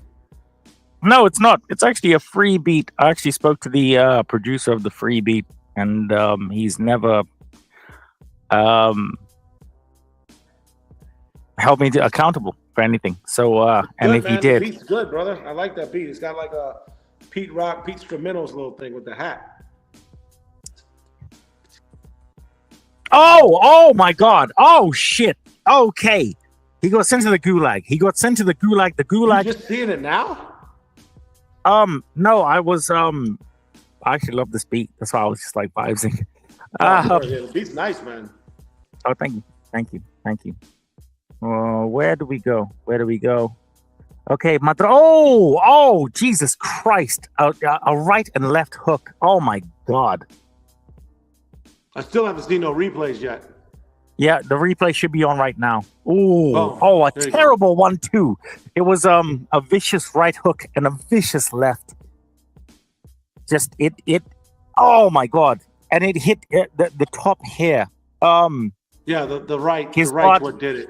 The right's what did it. But the right, it was here, Aladdin, just literally on the top area in terms of the right what did it. Everything else, but he was short on that right. He figured it out. That's good. Oh mate, it was absolutely beautiful. Like I said, like, share, subscribe, retweet, and also if you are in America, which are most of the viewers right now, if I actually have to. Oh God, whip pan, Jesus. Please, I hope you're watching on the ESPN app, and if you're not, that's pretty cool. That's fine, no problem. Oh my gosh. Not ESPN. Oh, so ESPN. Yo, Rico, I gotta dip, bro. Rick, I gotta go. I gotta hit the gym, my man. But good spending time with you. It's okay. It's always. If I get back, okay. I'll come back through. If you're gonna leave it in the group. It's the StreamYard is in the group, and it's always great to speak to you, Aladdin. And I love you, my brother. Thank you so much, Aladdin, for everything Rico, that you've done for me, bro. Baby. Keep doing it out there for light-skinned people, man. Keep chasing them dreams, my man. I got you, motherfucker. Right, thank you so much, Aladdin. Yo, if you come back, he'll come back through, yeah? Hey, I'll come back through. Tell Shy what up too for me. Shy's good peeps. I won't do that, but great. We have okay, all right, go on. Okay. Big up everybody in the building, man. Like I said, Aladdin in the building. Big up to Raid Trilogy. Big up to everybody coming through, man. So we have it's the Pacheco fight. We are going on the prelims. What a KO. I've just put the StreamYard in here. Please, guys, come through, have a conversation with myself. I think we are 5 hours into the thing. I can't even remember, bro. Yeah. Big up. Again, I have mate, my bad. What I'm gonna do is play a commercial right now, which is for D-Rock Clothing.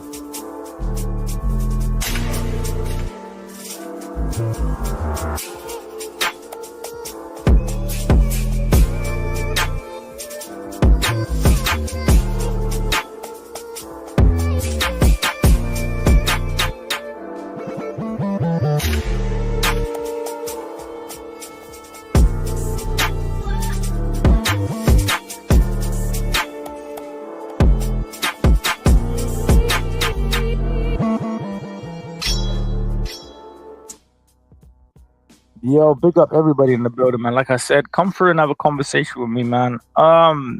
Padre, if you want to come through. Ray Trilogy, if you want to come through. It would be lovely if you guys came and entertained and joined.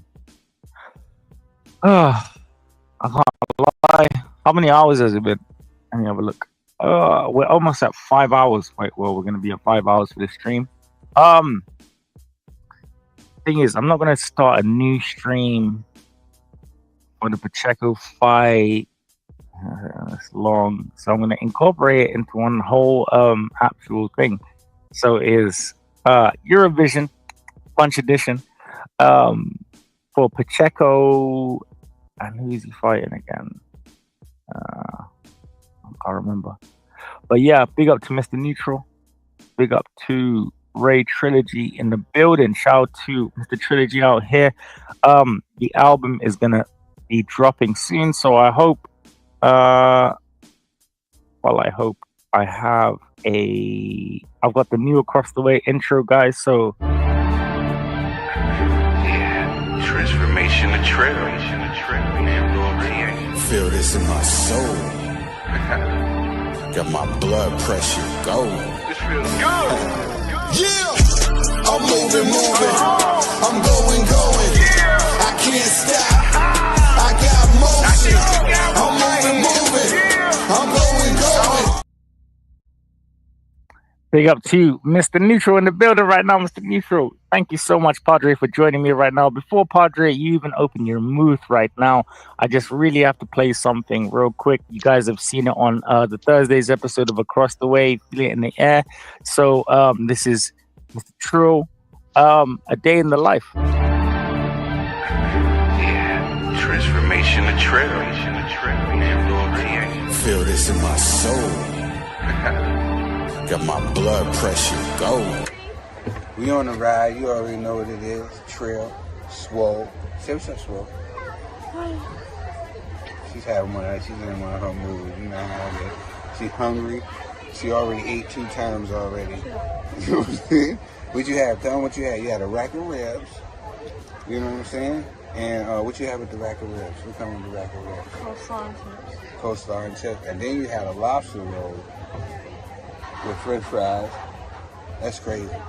Lobster roll french fries is crazy. And you had some of my shrimp. I'm feeling hungry. Now we're about to get on this ride. You know how we do. Baby, you're supposed to be acting like this ride is exciting. You yawning and shit. These are squeezing the shit out of me. Move the hell over. Move the hell over, baby. Yeah. I do not let me ride. I'm just a girl. We outside.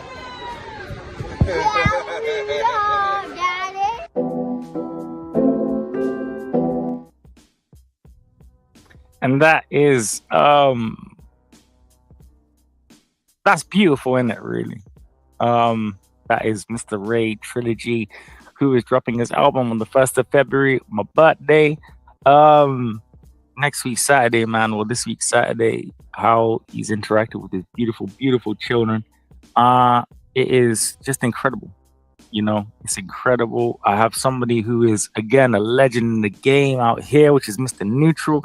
And thank you guys so much for obviously tuning in. And yeah, you know, Mr. Neutral, how are you, sir? I'm back. How are you, Mr. Neutral?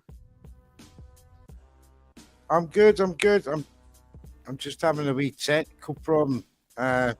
No worries. You're well. I hope you know that this is your home here, so don't even worry about none of them things, dog.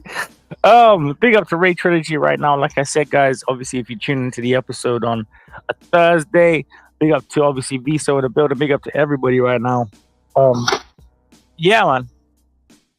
So obviously the first show in terms of Dalton Smith. Quick one. Dalton dispersed of him in incredible fashion. Please like and subscribe, guys. Padre, how have you found the whole evening of boxing?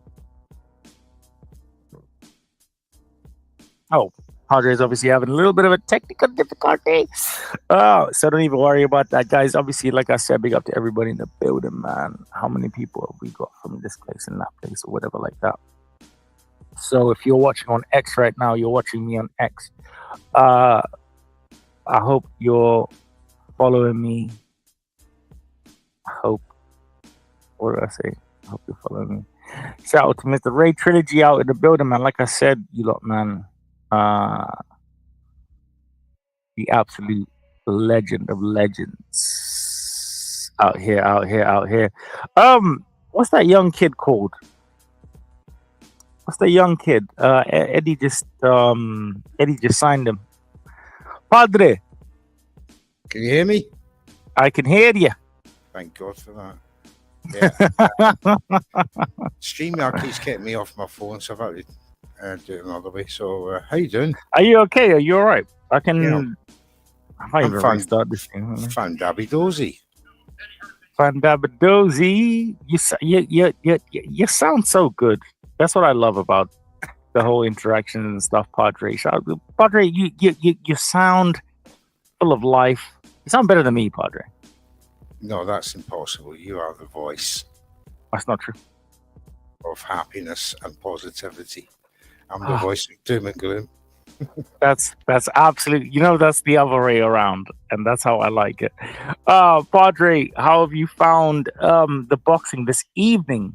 And obviously shout out to Boxing Media Hub in the building tomorrow, 10 p.m. GMT. I believe that's 5 p.m. Eastern.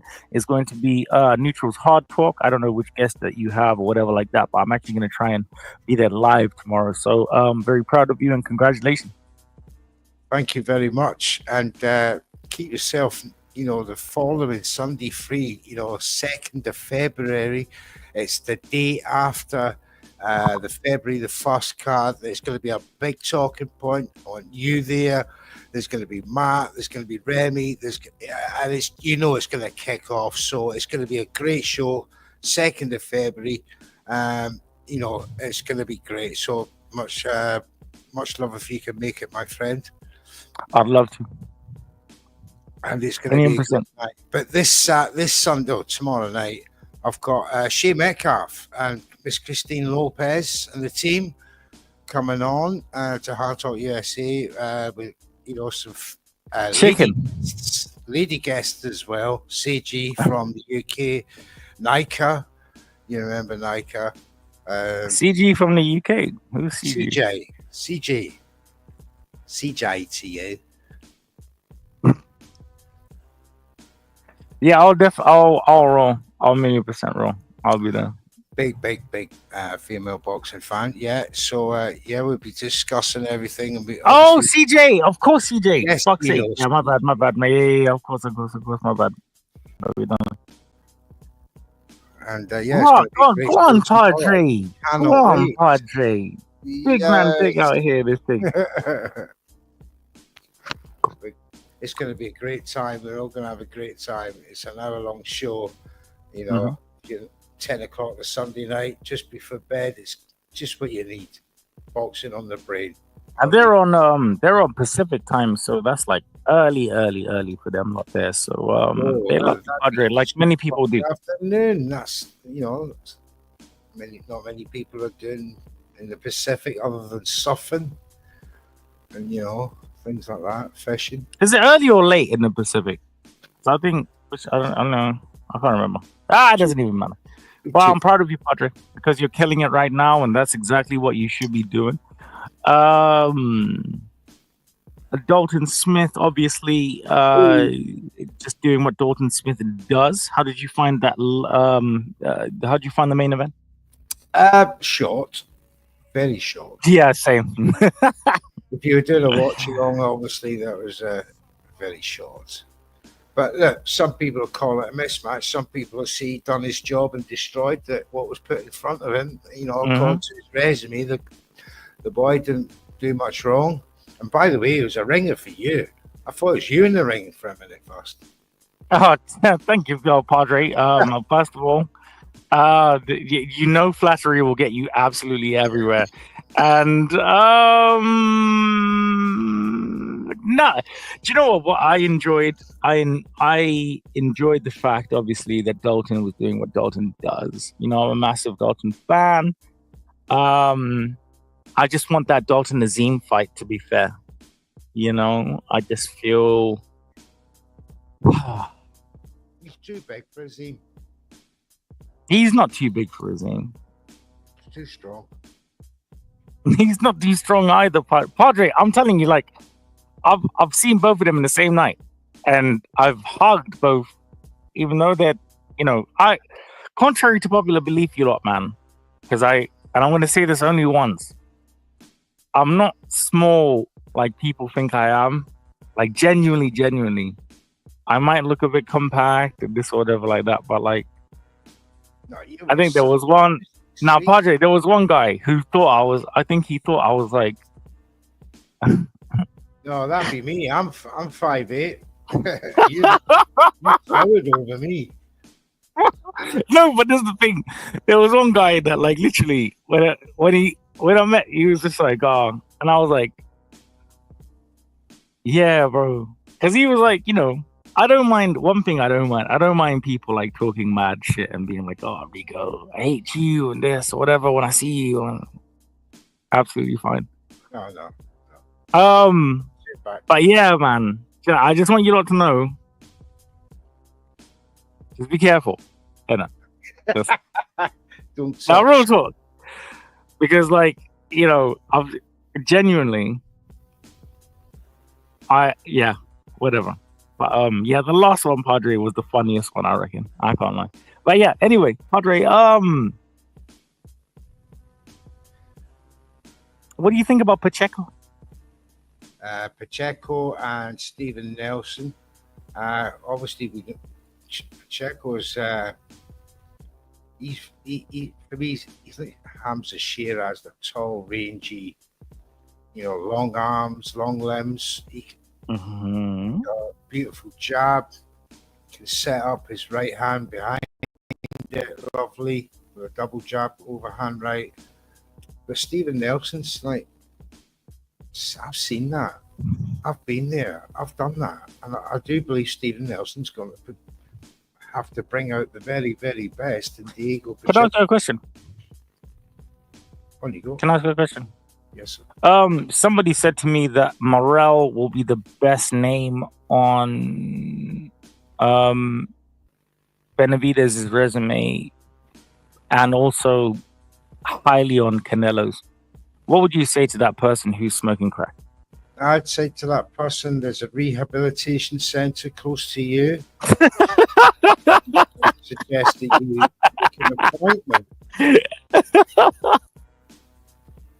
You know, Morel's not even never been a world champion. He's been an interim champion. But, you know, when you got the likes. There's actually some people out there, though, Padre, that really think that bro is him. And I'm like, I don't even know what you guys are smoking, but I'm about it, to be fair. Like, we can, whatever. Shout out to, I say shout out to Padre. Where's this? This is Las Vegas. Viva Las Vegas! Right now, over here for the Pacheco Nelson prelims. Somebody dressed. I don't know. I'm not even down with the kids anymore like this, Padre. What are you most looking forward to, Padre, in terms of the next month? Apart from the day that you abandoned me for full cream. Excuse me. It's funny, isn't it? Sorry, I couldn't hear you. But, now you heard me. No, right, yeah, whatever. Yes. Lol. Well, we got a wonderful month coming up. You know, February. Obviously, February the 1st, we got the PBC card. February the 8th, I'm at the Co-op in Manchester for the Derek Chisora Otto Warren card. Then the week later, we've got Jack Catterall our Barbosa card. So I'm actually in Manchester 2 weeks running. Hey, thank you very much. And I'll have some of that. So on the 15th there, And what's after that week? Can't even mind at the minute because I'm so engrossed in what's coming up. I'm not reminding you for shit. First of all, to highlight my birthday, and second of all, how could I forget, son? You did. You forgot. 1st of February, isn't it? No, or did I leave on the 2nd when I found out you were didn't born? even identify at all, but whatever. So I'm super Scottish. I don't know how, but yeah, there's no immediate Scottish holidays or anything like that. Well, we're going to be having an incredible month right now. Obviously, you heard Padre, you know, and we are introduced obviously in terms of January, starting with this card right now with Pacheco. What do you think about Pacheco, actually, Padre? I've not really chopped it up with you in a minute. I rate him very highly, but Stephen Nelson, he's a tough hombre, and if he gets past this one, especially by knockout, then it's going to be even more impressive because obviously Stephen Nelson has never been stopped. So I don't think he's even lost a fight. So, is Macumbi? What? Wait, did Macumbi come to your show? Like, where's Macumbi? Yes, Why do I keep on seeing Macumbi? Trevor Macumbi came to our show. He likes you as well. I bet you lied to him about that mullet, didn't you? I bet you said that mullet. You lied to him and you said that the mullet was in fashion, didn't you? I said that was the best mullet I've ever seen, and he was, grateful. Okay. And just the whole look that he had was impressive to me. So it wasn't impressive at all. He brought the old days back to me. It was just like looking back at the 70s. It was brilliant. It wasn't. And he's got character, RIKO. He's got bundles of character, and he, what I love about him is what he said when he got onto that stage. He went, "Yeah, I belong here," and I love that when you get a boxer, he gets into that big stage. Caleb Plant puts Caleb Plant on. Khalib Rahim Plant, as he's affectionately known. But he was really good until he got sloppy, and he gassed out a wee bit. But he will learn from that, and he's back in action soon, I believe. So I look forward to that, and hopefully I'll get him on the show again because he's good fun. I just want you to do well. To be fair, I'm a massive fan of yours, Mr. Neutral. I have to call you Mr. Neutral now because, I remember I just called you. I think I might have just slipped your government one time, and some guy was like, "You shut your fucking mouth, okay? Don't you?" And then this kid was angry at me. His name is Mr. Neutral. Hey, Mr. And I was like, I'm sorry, my bad. And he was it. So for me, I'm just trying to live a normal life right now, Mr. Neutral. I can't even. That's the best thing for fashion. Yeah, a disciple. And you deserve it, although annoying. Okay, cool. So we're obviously Pacheco. We've been waiting for weekend boxing for a minute, Mr. Neutral. How do you feel about everything that's been happening right now? I want to get your unfiltered opinion because I feel like you've been filtered. Yes, one could say that Mr. Neutral trademark has now entered a new phase of neutrality. Corporate neutrality now. It's I found out there's a marketplace for it, and I'm gonna right. This is slightly controversial, and I don't like to say this, but because you're my dad and you should have given me that milk at that time, it's a little gay. Yeah, but I now cater for the unknown and give maybe a two-sided affair rather than a one-sided viewpoint, because I see positives in all matchups and what they could do with each other, and that is what I'm going to focus on. That's what I'm doing now. I'm not a man fan to such. I do like certain boxes, but boy, if they let me down, I'm the first one give and stick and all the rest of it. But now those days are gone. I absolutely understand that, Padre. And one thing that I wanted to ask you, Padre, is how do you feel being an influence in terms of today's boxing right now? Because people respect you, they call you, this is a genuine question. You do have an influence within modern day boxing. You are new media. How do you feel that it's kind of gotten to this? Right. I mean, new media, the birth of new media, mainstream media have been, let's see, I'm not going to be nasty, but they've been pulling the wool over people's eyes for too long, and the stories and the viewpoints, very one-sided affairs. And what the boys and the girls in new media are doing is they're actually giving you stories that you'd never see in mainstream media. And because they'd be too frightened to say, because of one loyalty to another, sponsor, or backer within the industry.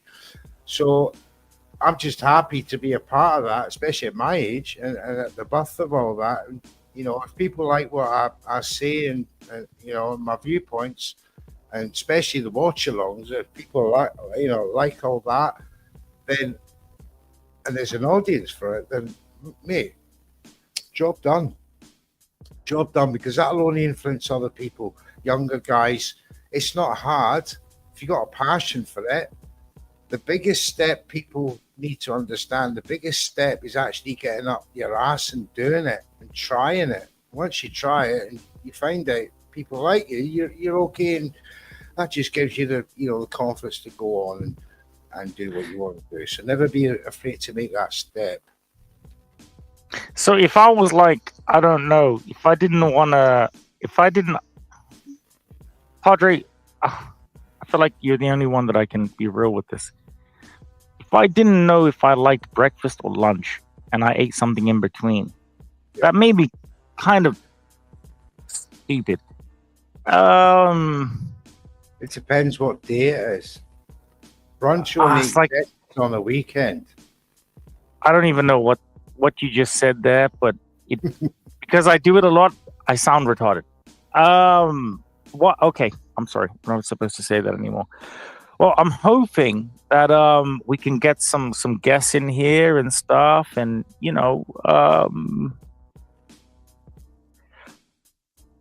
whatever. Where was I going to go?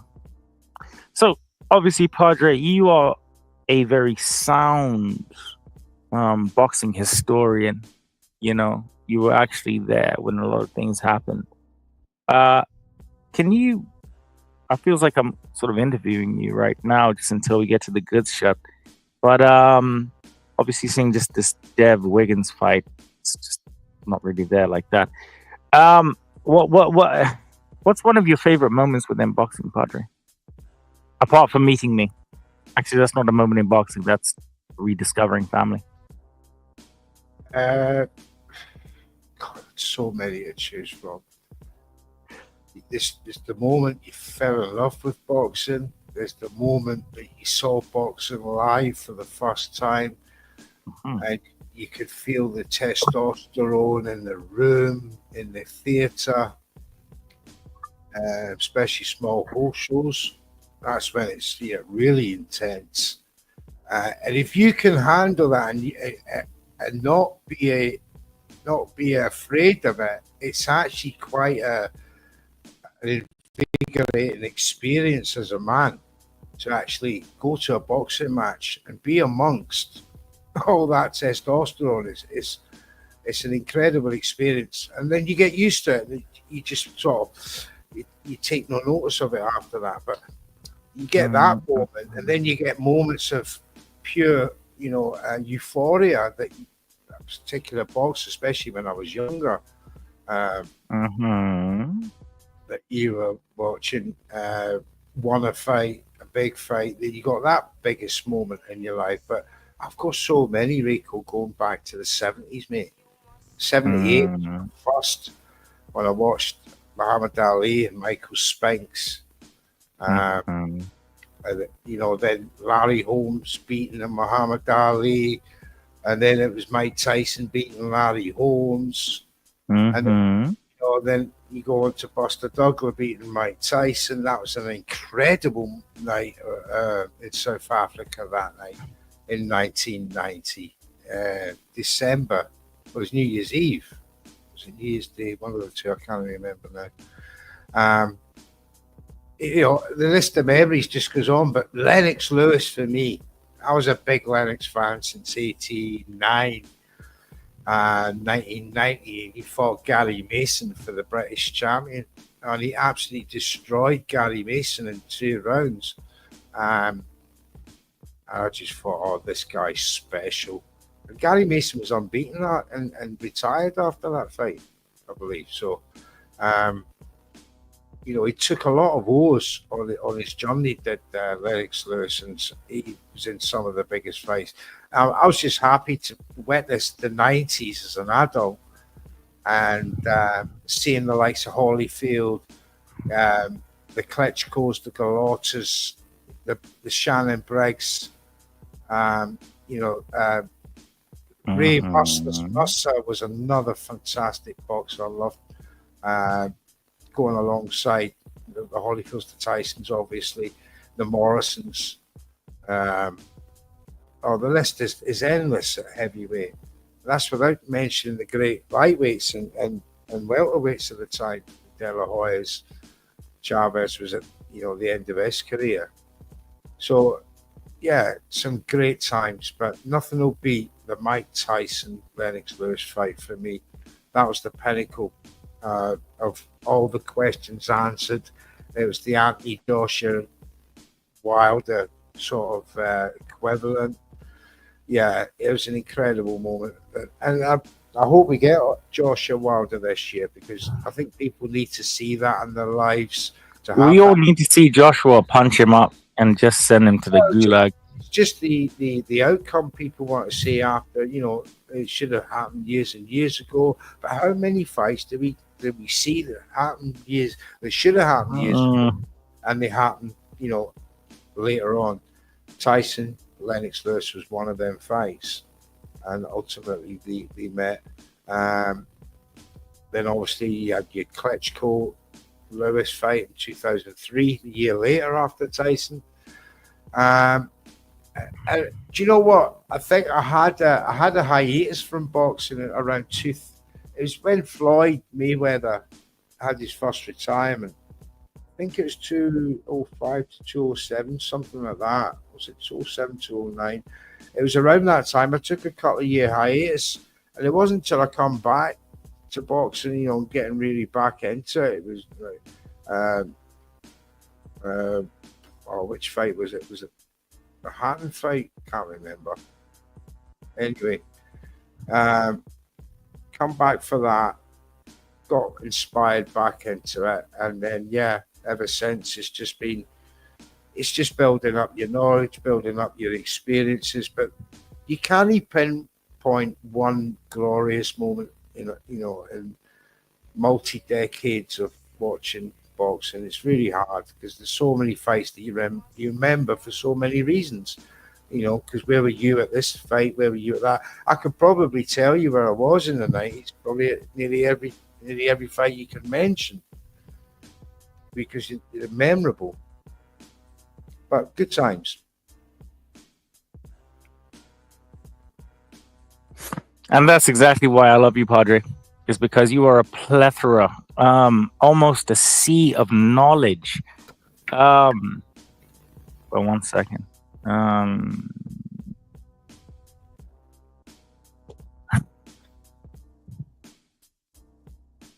Sorry, my bad. Just victory. Where was I? Oh, Padre, what are we doing? It's Pacheco. It's Pacheco fight night, you guys, man.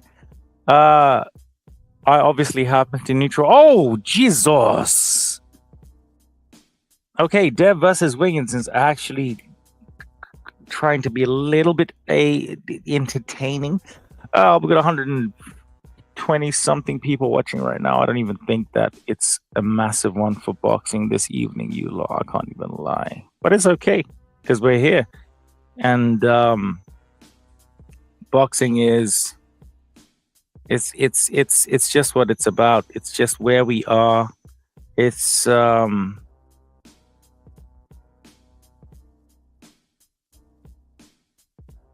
Padre, do you think I'm petty? Petty. Do you like, all right, okay. Do you think maybe sometimes I like when, you know exactly what I'm trying to say. Do you think I'm a little bit petty? No. In what respect? Okay, cool. You know, like sometimes I like to see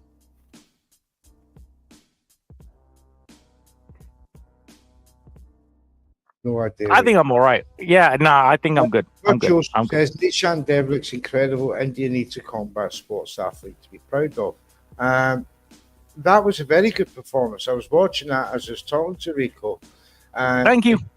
Utterly destroyed that lad in, I think it was the first round. This is why we probably got a bit of a wait now until the 1 a.m. start for the undercard. Yeah, he looks the part, I must say. Very much looks the part. But one fighter I did want to point out to you, Rico, was yes, Padre. Ibrahim Suleiman. He was on the DAZN card in Nottingham tonight, and he had a very good performance. He reminded me of a young Tommy Huns, except southpaw style. You know, very, very hard, wide angled head, long arm boxer. Yeah, keep an eye out for him. And the one that was on here before, Medeiros, Ali Medeiros, the newly crowned Dennis the Menace. Now the Dennis the Menace McCann of the UK has had his license. Okay, yeah, go on. Okay, Padre, yeah. And now had his tag and nickname stolen as well, taken off him. It's incredible stuff going on right now. But he's another one to keep an eye on. Is Harley Medeiros. He was very impressive in his 6th rounder there before, knocking his opponent out in round 3. Very, very, very, very good. Now, sorry. Go on. Where we had Harry Scarf and Conor Walker was a good fight. Many people had Harry Scarf easily outpointing Conor Walker. I knew Walker was going to win. Conor Walker must have lost nearly every round going up to that knockout. Such was the dominance of Scarf. But it goes to show you, Rico, boxers can. I knew Walker was going to win, Padre. Come on, Padre. Where you know my record ain't bad. Come on, Padre. Your record's very good, Rico. But because I anyone is over 50% and right, No, go on. You went for Scarfy because there was a lot of this rhetoric. I make a prediction. It was too close for me. Okay, well, it wasn't close for me. I knew that Walker. First of all, that young man. I think he's young. He's that brother right there is on a roll. He is very talented, and people they keep on looking at his record instead of his actual skills and fights. So I'll keep on betting on him as long as it'll make me money to a certain extent, which it didn't even this one, but I knew that he was going to win, Padre. I thought it was going to be by decision. When he got the KO, I was so upset. I can't lie, because I never scored that fight the way that a lot of people did in terms of, what's the other kid? What's his name, Padre? I don't know what the kid's name is, but like I could see why you might have given him swing rounds, but I still didn't have him against Walker. I think I still had Walker doing the far better work. But I knew, and I was annoyed because I thought that he was going to go for the KO, and I thought that he was going to win by points, and I was quite frustrated in that 11th round, I think it was. So yeah, now big up to Walker, man. You are a credit to you, your family. Keep on proving people wrong. And congratulations. I'm very, very, very impressed with Walker. I've been pretty impressed with Walker for like his last maybe 4 or 5 fights. So I knew that he was going to win. I think a lot of people told me, not you, Padre, but a lot of people. Anyway, shout out to all of those people because I know they're watching me right now, and good stuff.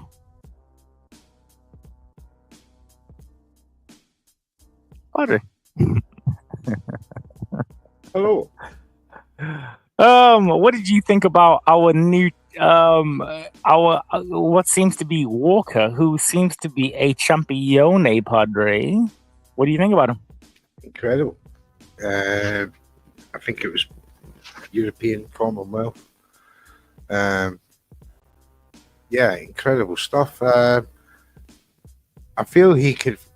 Another good fight that I could match him up with would be Jack Rafferty. He's actually the WBC silver lightweight, super lightweight champion. Very, very good performance in Liverpool against Henry Turner, who was the champion.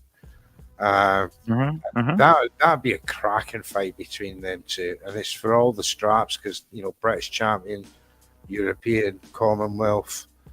The winner of that fight obviously will move on to bigger and better things. But for me, that's a good fight. Other than that, there's so many options for Conor now, especially on domestic level. But I would have thought a rematch would have been in the writing here with this fight, seeing it was for titles, but obviously that's not the case. None of that's been actually said, in the news or by new media. Not that I've seen yet. So let's see what happens there. But he's got many options. Let him have a wee rest, and let his promoters start looking at bigger and better things for him. Absolutely, Padre. Who's your promoter of the year? Frank Warren. I have to agree with you 1,000,000%. Tremendous. Frank Warren. Yeah. No, Padre. No, well, one thing, like I actually say to people, is that people don't understand. Eddie was the lead promoter when Skills Challenge. People don't know about Skills Challenge. Obviously, you do, Padre. But like Eddie, literally, like Frank came out of nowhere and he became the lead promoter of Riyadh. So, yeah, just incredible stuff. Incredible stuff.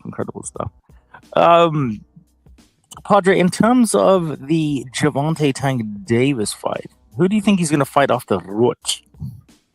That's a good question. Nobody knows. That young man has got so many options.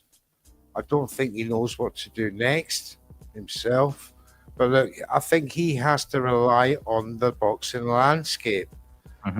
Because of obviously PBC had troubles in 2024. He only had one outing.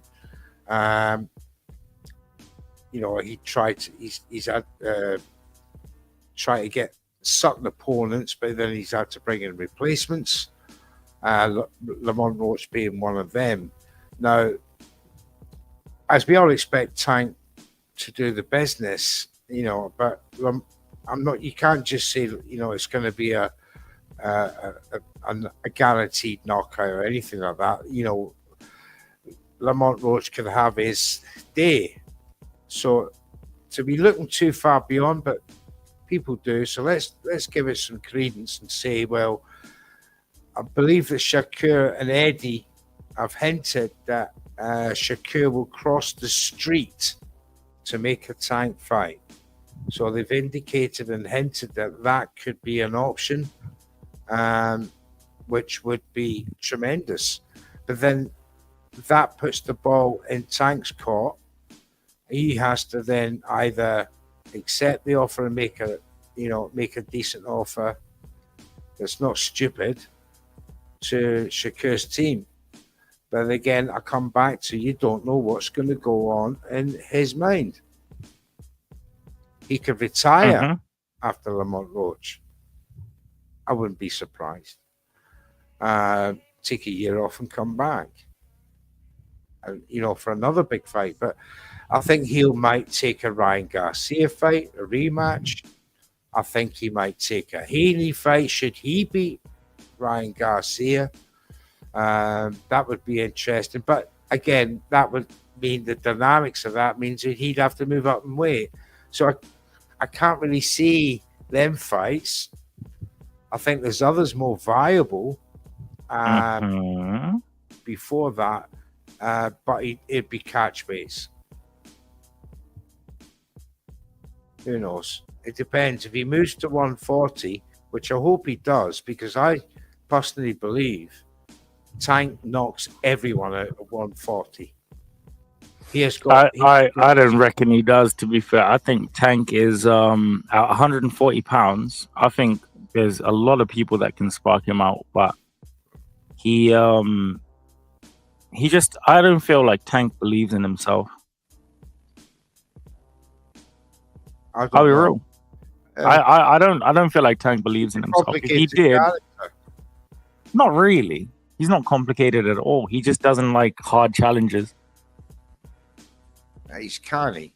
He knows where. Not really. No, Padre, because he doesn't. Because if he believed in himself and he believed in hard challenges, we wouldn't be, in a lot of the places that we are now. But Tank, he just doesn't care, and it's okay. I love how his fans love him, and he's like, I hate you all. He is looking for legacy out of Tank Davis. You're knocking at the wrong shot.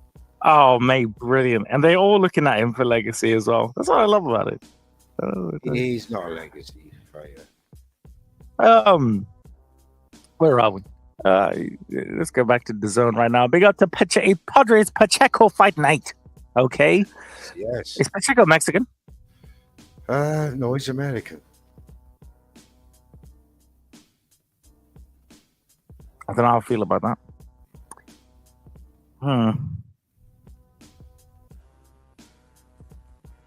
Yeah, I don't know how I feel about that. I don't know. It's a bit weird one. It's going to be an intriguing fight. I mean, he's 6'4". He's got a 79-inch reach. And he's up against a 5 foot. He's a big lad, isn't it? Aye. Yes, I think he's only about 5'10" as Stephen Nelson. But obviously, Stephen for a picture. He's 20 fights, 20 wins, 16 by way of knockout. He even at 36, he's 5'10", 75-inch reach. He's got a lot to do with being 6 inches shorter and a 4-inch reach problem as well. But I watched him in his last fight against Rodriguez, and he knocked him out in round 5. It's brutal. He's got a couple of decent names on there. There's Rowdy Legend. Don't know if you remember him. And Kem Kilic, who he knocked out in the 8th round back in 2020 when he was a bit younger. But again, power's one of the last things to go in your repertoire. So Pacheco cannot take him lightly. And if he does, Stephen Nelson's going to take advantage of that, because they don't call him Steve So Cold Nelson for nothing. He's cold. He doesn't care about you. He doesn't care about your money. You're messing with his money. He's that type of guy. You're taking something away from me, right? Watch what I do to you. And I love that. So Pacheco's got it all to do, but Pacheco is the one with the skill set, the youth, and you know, all on a plate for him. If he messes this up now against you know, Stephen Nelson, yeah, it's a big reset. So he can't afford to take this lightly at all.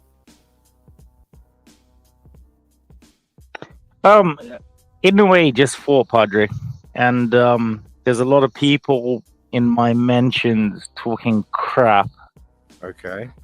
saying that, you know, Nick Ball won't absolutely send Inoue to Okay. wherever the ancestral realm is for the Japanese. What do you reckon? Because they're saying to like that you should, like, honestly, you lot, man. All right. So, you know, big up to obviously everybody out here. You better be subscribed, because if you're messaging me absolute nonsense and stuff, and when I go through my messages and everything, you're not subscribed, you know, it's a bit annoying, you know, because you're mailing me, oh, Rico, fuck you, and I'm like, oh, okay, that's cool. But if you're subscribed, it makes more sense. So I'm like, yeah, okay. Where was I, Padre? Oh yeah. So in 10 minutes, obviously, we have the Pacheco versus Nelson card. Let's not pretend that Pacheco is exactly fighting the best of the best of the best of the best. Just going back into my own internal DMs,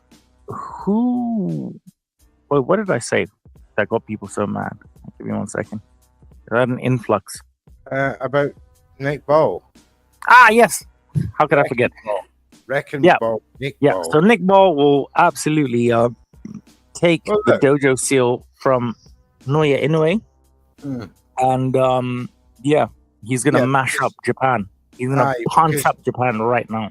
You know, Inoue, number 1, number 2, number 3, pound for pound in the world, depending on where you're from. And then Nick Ball, when he beats him up, then he's gonna be that.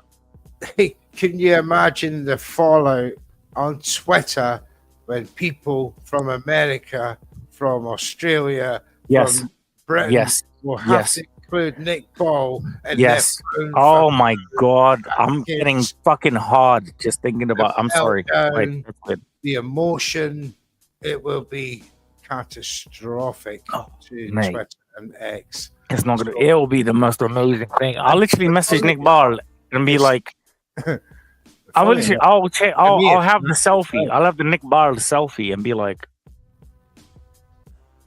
I mean, Inoue's gone up in these weights and he's looked so impressive. He's 33 years of age. Not against Nick Ball. Nick Ball, fuck him. But what I'm trying to say is, I think he can make one. Damn it, Padre! Tell me what you're trying to say, Padre. I think he'll make 126 very easily. I think. I mean, he weighs as much as a fucking feather, but whatever. Yeah, he'll see that Nick Ball, out of all the 126 pounders, will bring the most money to the table. If it was, especially if it was a UK fight, if it's a Riyadh fight, even better. So I think, Meltdown. If that fight happened in the first place, shock of the world if Nick Ball was to win it. But look, let's talk about the fight itself. Nick Ball, Inoue is a pressure fighter. Nick Ball is a Nick Ball will knock him out. Nick Ball will look at that pretty Japanese face and just fucking stomp on it. This would be the most fascinating fight for me. It'll be so fascinating, Padre. You know what will be fascinating? Because you're gonna see a beautiful Japanese handsome man get his face throttled. Right. And it's the only fight in that division that would bring out 2 power punches and 2 punches who are Nick will overhand right him, knock his whole heritage out of it. Mate. Nick Ball can knock him out, and Nick Ball literally have his dojo seal at the end. They're literally they'll have a special celebration for Nick Ball. They're gonna call it Ball Day. Are you crazy? I'm not. Because Nick Ball, literally, somebody, do you know what somebody messaged? I'm not going to tell you what that piece of shit messaged me, but they were like, you really think that Nick Ball is going to be as good? You know less about boxing than I knew you did. First of all, I think they've both got very good chins. I think, Nick Ball, every fight he fights, he breaks his nose. No, it's not that. No, it's not that he breaks his nose, Padre. Forward, he doesn't know when to stop, and then he keeps bringing on. Padre, they had to rob him. They had to rob him against that goddamn Mexican. What was it? A Mexican that he fought and got robbed? Was it Vargas? Yes, it was Vargas. It was, and he got robbed. Well, we know that, but the thing is, he's relentless. And now, does Inouye have that constant power to keep relentless Nick Ball off him? That's one question. Has Nick Ball got the gas tank and that relentlessness from taking multiple shots? Because there's one thing I'll say about young Nick. He gets hit a lot. Nah, he don't, Padre. Yeah, he does. Nah, Padre. I've seen him up. Ronnie Rios had a field day with him. I've seen him close up as well, Padre. He looks like he could literally fit in my daughter's dollhouse, but that's beside the point. But he's relentless. Padre, he's going to stomp Inoue out. There was a lot of rhetoric, and this is the thing. Okay. And I just want to say this to the naysayers and to the naysayers and the disbelievers out there that just want to come into my DMs and my mentions. You can say nasty things about me, and that won't stop me doing what I'm trying to do. Okay.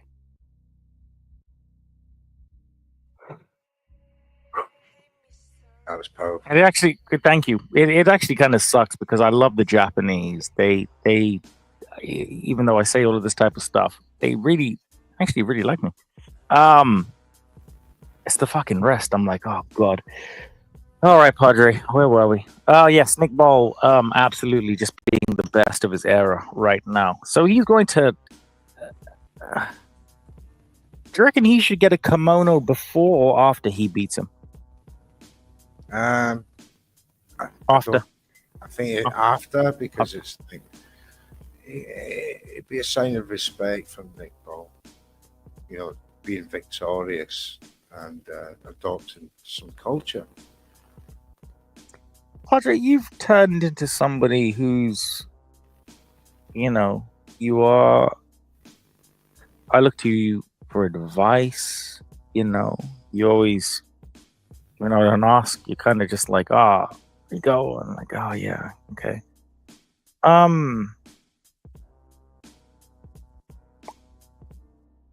What can you look at this current climate in terms of what there's the four kings or whatever? I think, yeah. All the different ways.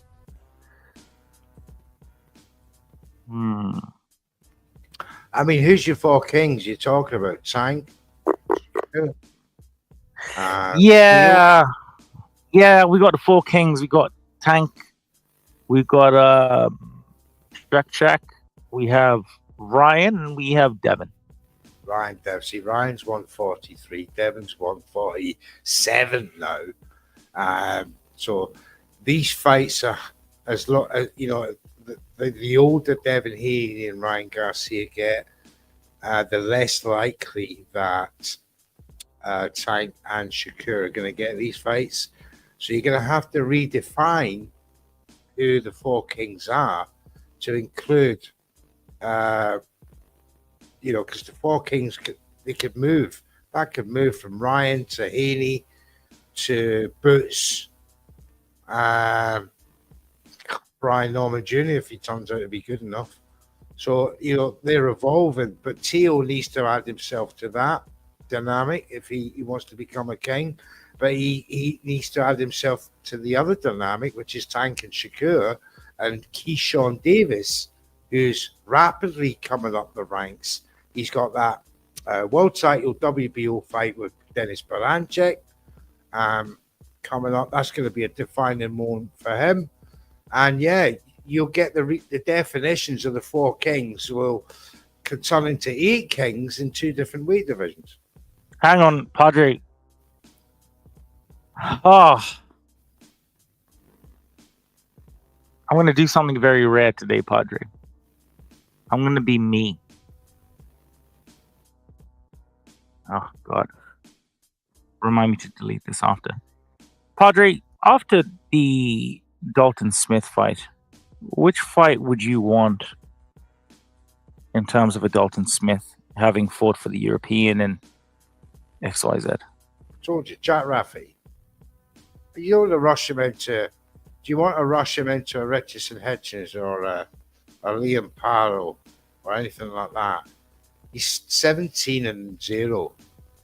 I thought once he beat Vargas, I thought that was it. To be fair, I thought that's where you're supposed to go now, because he's that damn good. He is. Like, that should have been for a title or some type of fucking stupid shit. I can't lie. So Eddie Hearn is. I want to say this to you, Padre, because Padre, out of everybody, you have a certain effect on me, right? I have to be honest to you. So Adam Azim, apparently he turned down, and Adam Azim and I grew up in Slough. Okay. Yeah. Big up Slough. Thank you very much, Padre. Now, anybody who knows Slough, it's okay. So this hurts me spiritually by saying this. So Adam Azim has turned down Sean McComb and Pierce O'Leary for the Eubank Ben undercard. Life-changing money. Why would he do that?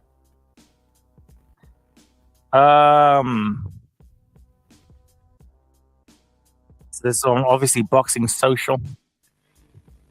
No, he's obviously aiming higher. So there was Montana Love offered as well. So Ben Shalom sent some opponents and they were just shit. Queensbury and Matchroom approved both of those opponents for obviously the Matchroom and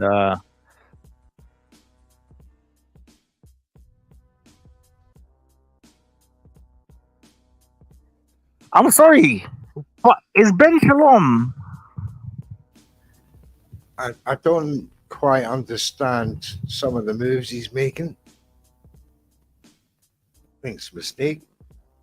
He's pulling boxes out. So Queensbury have said, no. This is how beautiful this beautiful friendship from Queensbury and Matchroom is now, Padre. So Frank is literally like, "Hello, mate. Hey, mate. Yeah, we have to deal with him now. Who are you sending? All right, we'll send Sean McCombs. All right, cool. We'll send Pierce O'Leary. All right, fine. Riyadh and His Excellency said yes to both, and Ben Shalom was like, nah."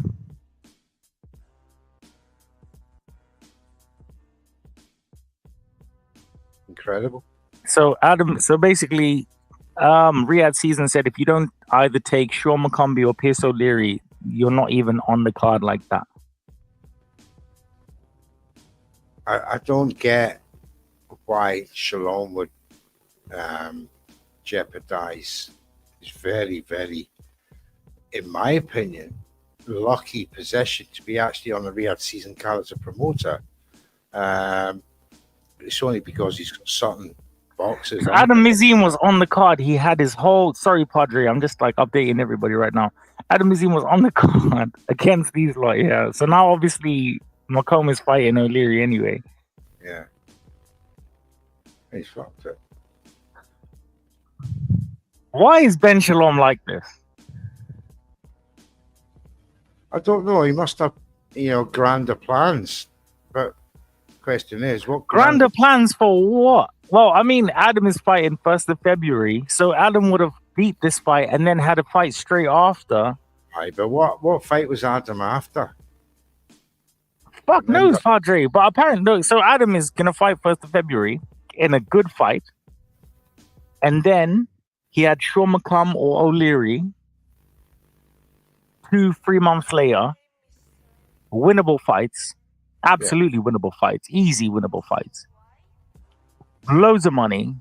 The deal was done, and Ben pulled him out.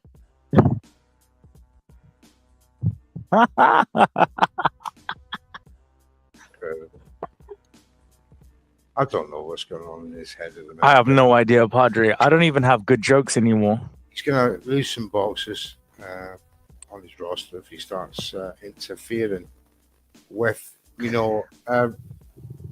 because any boxer thinks that the promoter works under Riyadh season would expect high-profile British fights like Adam Azim would be lined up, with 2 or 3 fights looking forward. How can he? But this is the thing. If you're Adam, and if they're saying, okay, because I know, for example, I know one of the lowest purses that has been offered on Riyadh, and that purse was not low. So for Adam to be offered that, I'm going to ask this from Adam next week, actually. I might get banned from every single boxer show, but I think I've fucking had enough, to be honest with you. I'm actually going to be I want to ask you a question. I'll ask you a question. Media, baby. I know I might get banned from it, but to be honest, I really care for Adam, and I really care for Adam and his brother. Both of them are very, very talented. And the thing is that how can you pull your fighters out of lucrative? Because the thing is,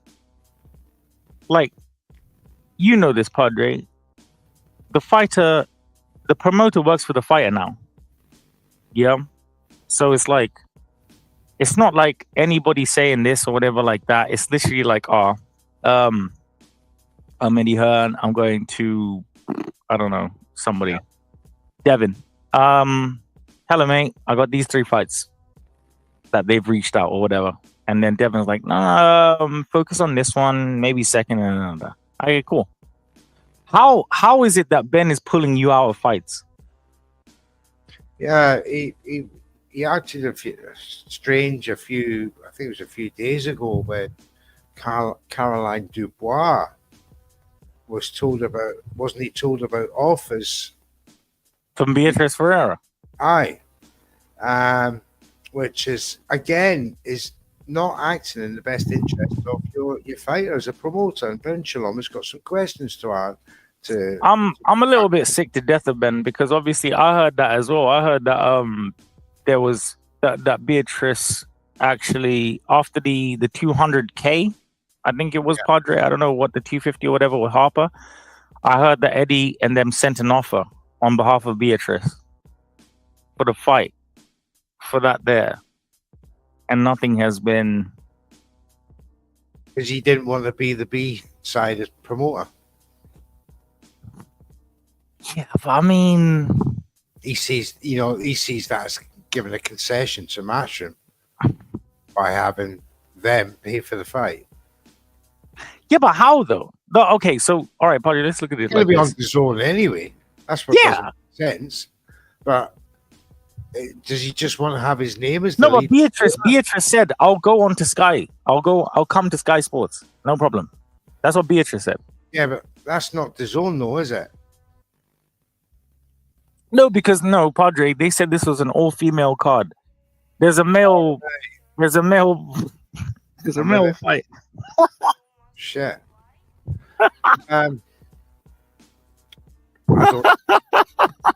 Sorry. I don't know. I just think I don't know. He's moving good. I don't actually know what we're supposed to do. Because we're supposed to have all the answers in it, really, as the boxing media. I ain't got all the answers. Sherlock Holmes used to say... Sherlock Holmes. If the answer is not the possible... Are you gonna do some clever shit? If the question is not possible, then the answer must be the impossible. So what's the impossible thing that Shalom? Oh, I got it. There's a fine line between insanity and genius. There you go. People say you're insane right now, but could this be a chess move that checkmates his opponents down the line.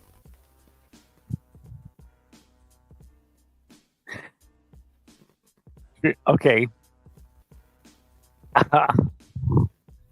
Do you reckon everyone's right about you and I, that we're just full of shit?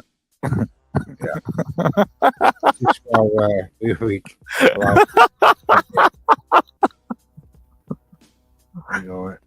Oh, ladies and gentlemen, boys and girls of all ages, Pacheco Nelson has started. Thank you guys, obviously, for tuning in.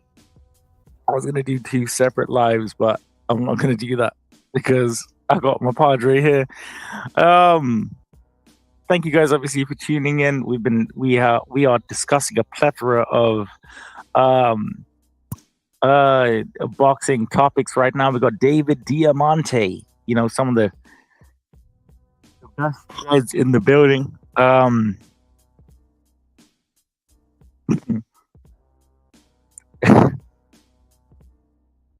have Mr. Neutral with me right now. His name is Mr. Neutral. I don't want to get punched up by any of you fans right now. I think there was one that was like, call him Mr. Neutral or I'll kill you. I was like, whoa. Okay. That was me.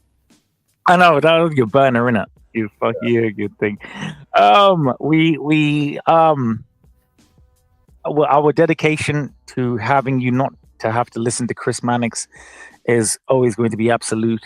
Padre and I are going to be calling the fights. But to be honest with you, I'm very privileged and honored for Mr. Neutral to come through because his commentary skills are the best. Okay. One thing that I wanted to say is bit weird, isn't it? What's been going on in boxing? It's strange. But yeah, it's whatever. Padre, we have the first fight on the Pacheco card. How are you feeling, Padre? El Mexicana, and for some reason, I think I can see real American beer under there. Padre, how are you feeling? Obviously, love my American cards. This is going to be no different. Ricardo, last year, got beat, unanimous decision. And let's see what this new lad can do. Shout out to the new lads right now. I hope you guys have been enjoying. I like the way they do the stage straight on into the ring.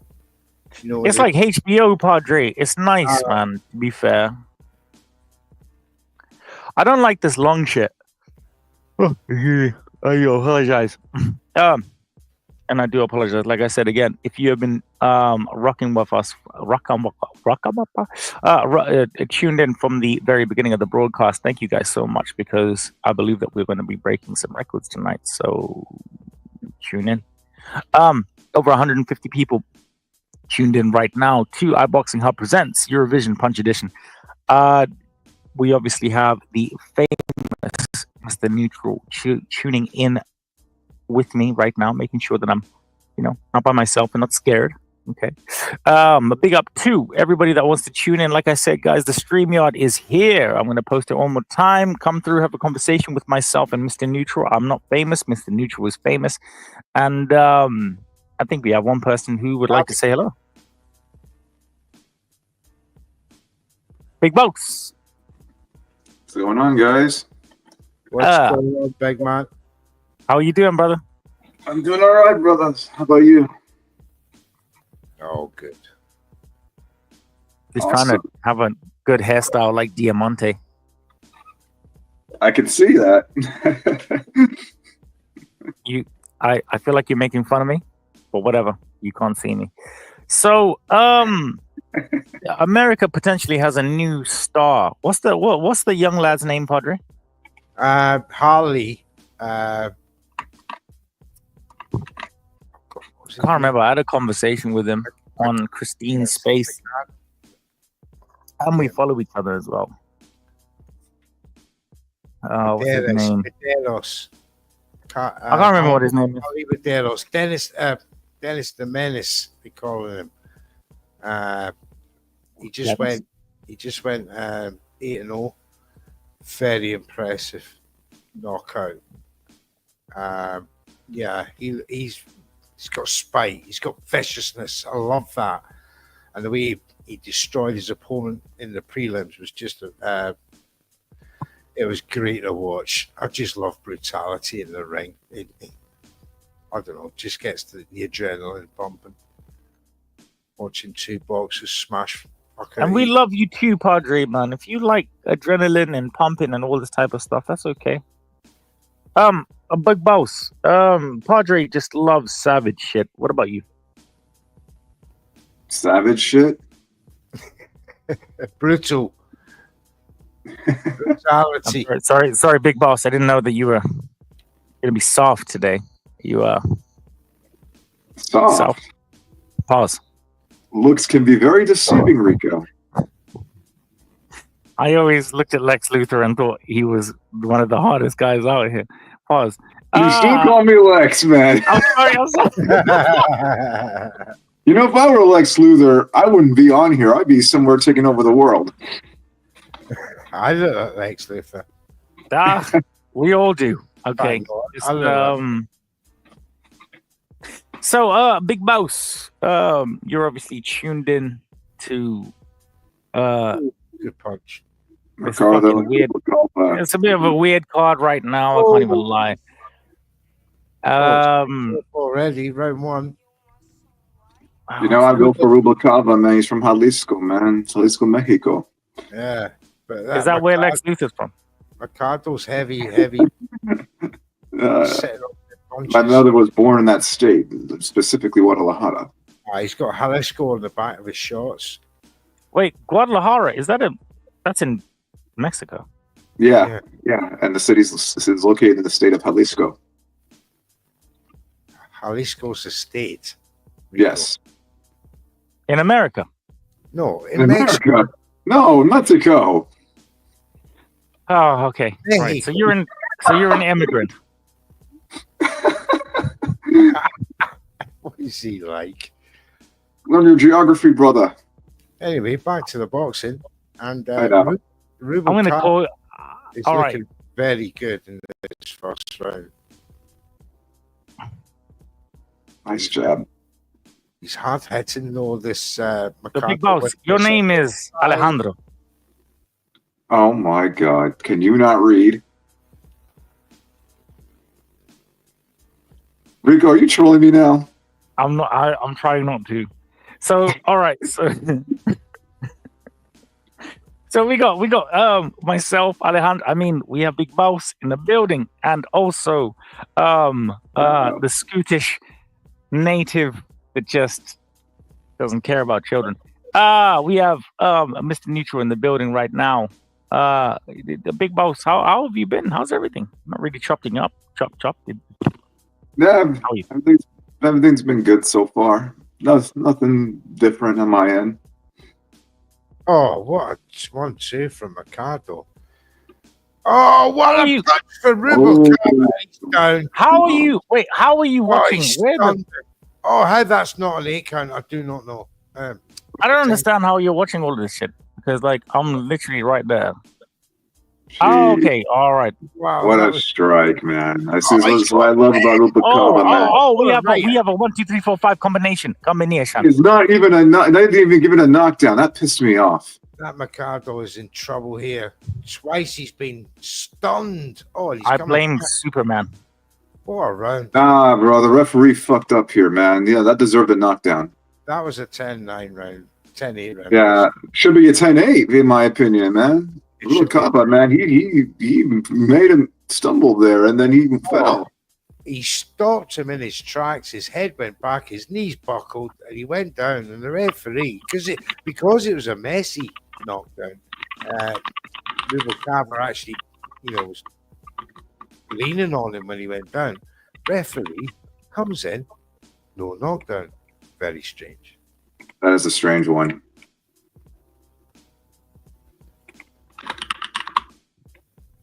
Oh, the fucking Rex, I can't lie, bro. Gervonta Tank Davis might be one of the most emotional people out here. Tank. Oh, he responds Yeah. negative. Oh, there was that punch. Ducked his head. He gets him again. The referee's actually seen it as him pulled him down because he had a hold of him. As the other guy wrapped his arms around his waist. Damn, I love that right hook, man. That's still two stunning right crosses straight into the grid of Mercado, who's coming in like a mad dog at Rubalcaba. By far the more elegant boxer of the two, but those two stunning right hands for me were the highlight of round one. Round two coming up.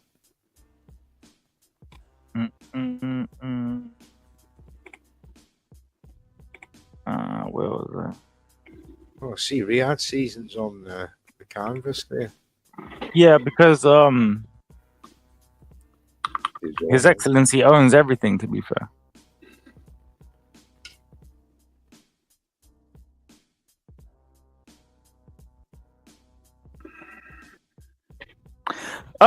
Big Boss. Yes, sir. Damn it, I was gonna say a funny joke, but I'm not going to do that because I respect you. Just say it. Do you think about taking over the world on a daily basis, or what's? Oh, I think about that all the time. You're not making this fun for me.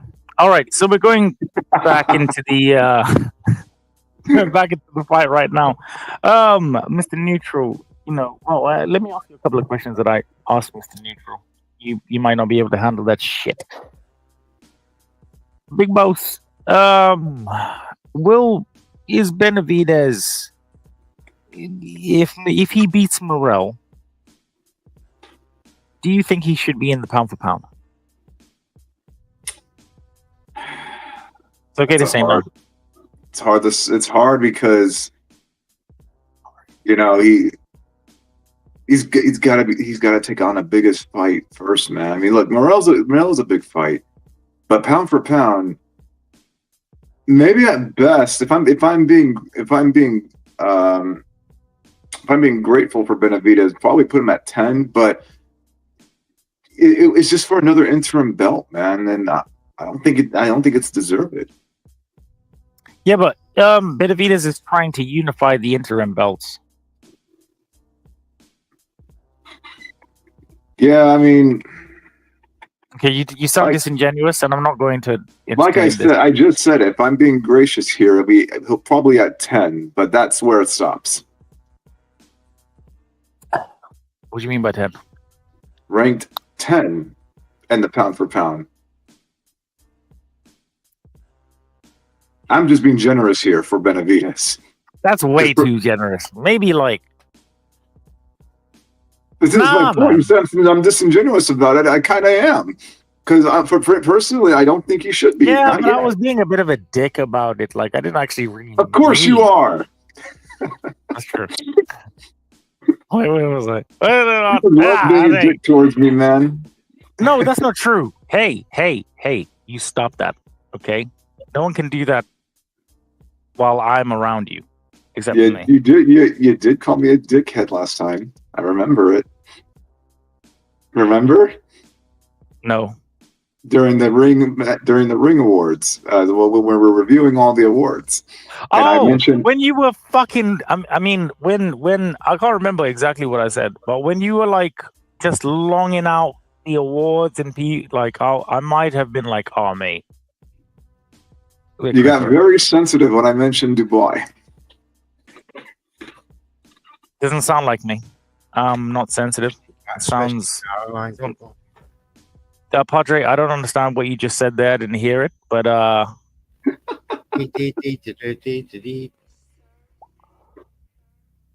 doesn't sound like me. Sounds like a fucking bitch.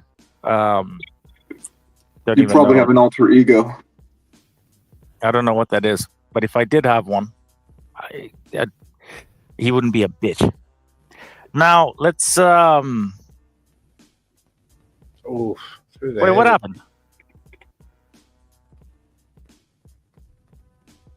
Okay, let's go back to this fight right now. The Big Boss, are you here with us right now in terms of this fight?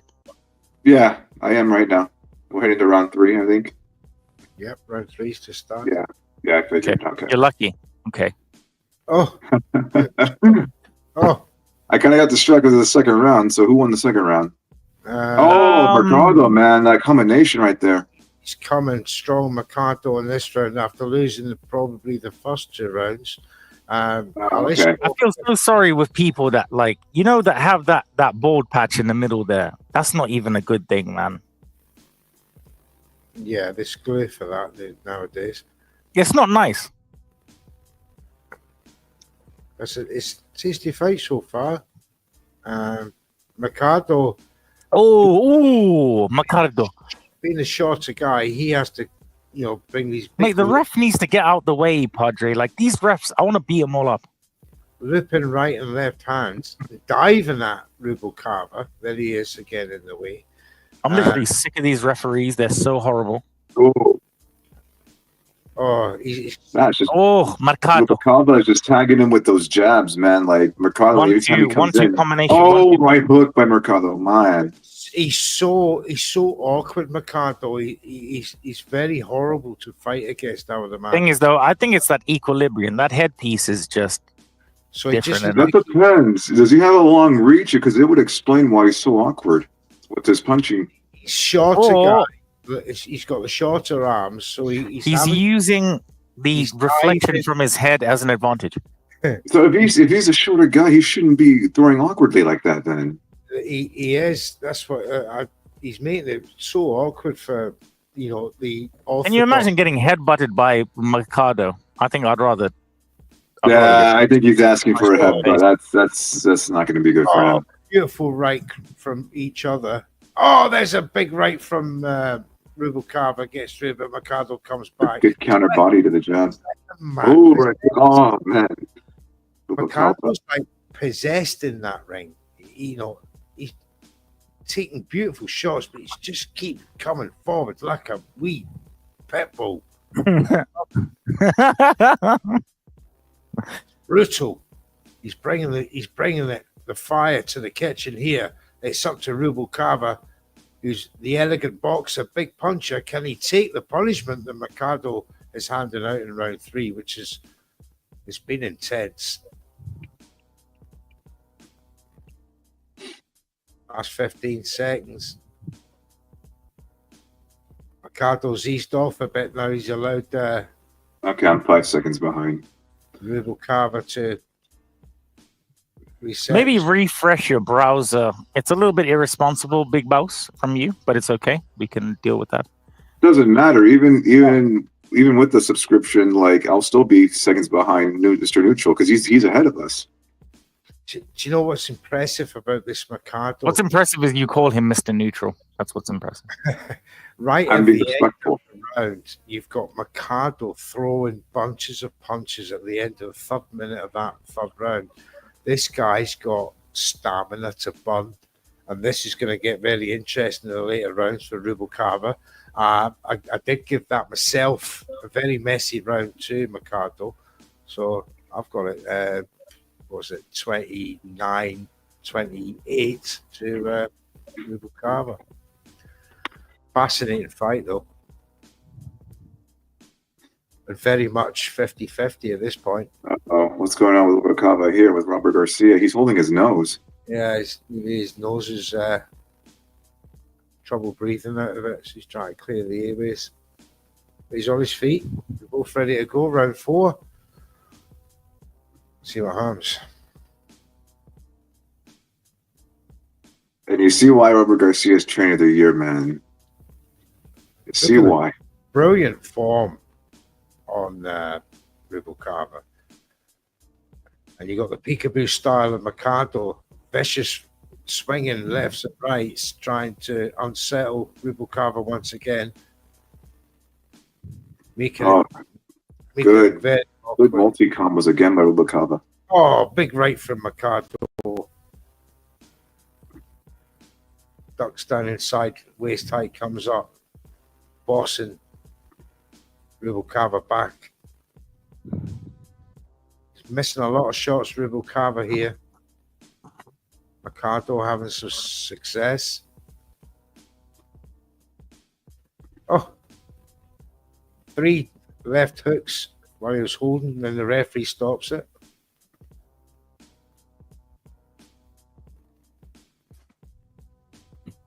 Nice right there, Google Carver.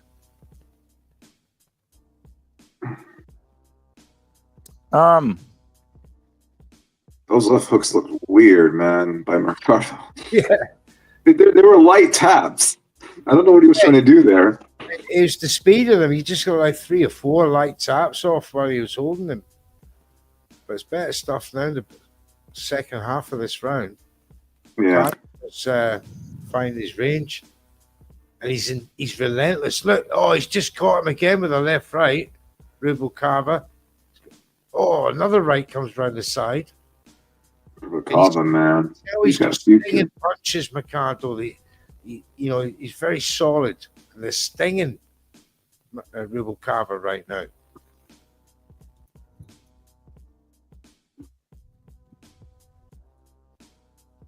Oh, lovely right. Oh, that's a good body shot. But he's got that equalizer, you can tell. Rubalcaba. He stunned him all twice in round 1. Can he repeat it as the fight wears on? I just wanted to big up everybody in the building right now. I'm sorry, due to a slight technical difficulty, I actually have to restart the live. However, it's Pacheco Fight Night. Thank you guys, obviously, for tuning into Eurovision Punch Edition. If you are following on the iBoxingHub channel, I will recreate this live literally within the next 5 minutes on the BMB channel, only because of a slight technical difficulty on this particular channel. But however, I just want to thank you guys so much. Big Boss, I'm going to be sending you. So anybody who's watching and everything and listening, if you don't come back and watch and listen on the new thing that I'm sending out, I'll be very disappointed and I'll probably hate you. But I'll pretend that I don't. All right. I need to eat first, and then I'll come back. Thank you, Big Boss. And if you don't attend, I know I'll be put on the shit list. Don't fuck about. Thank you, everybody. I'll see you guys in a second. It's another band. All the Muslim cars now, with your bag it up. I thought my card with a sweet one place. Someone flips me a bag it up. So, it's another one. It's another one, yeah. It's a full strand, yeah. Oh, it's another one. It's another one, yeah.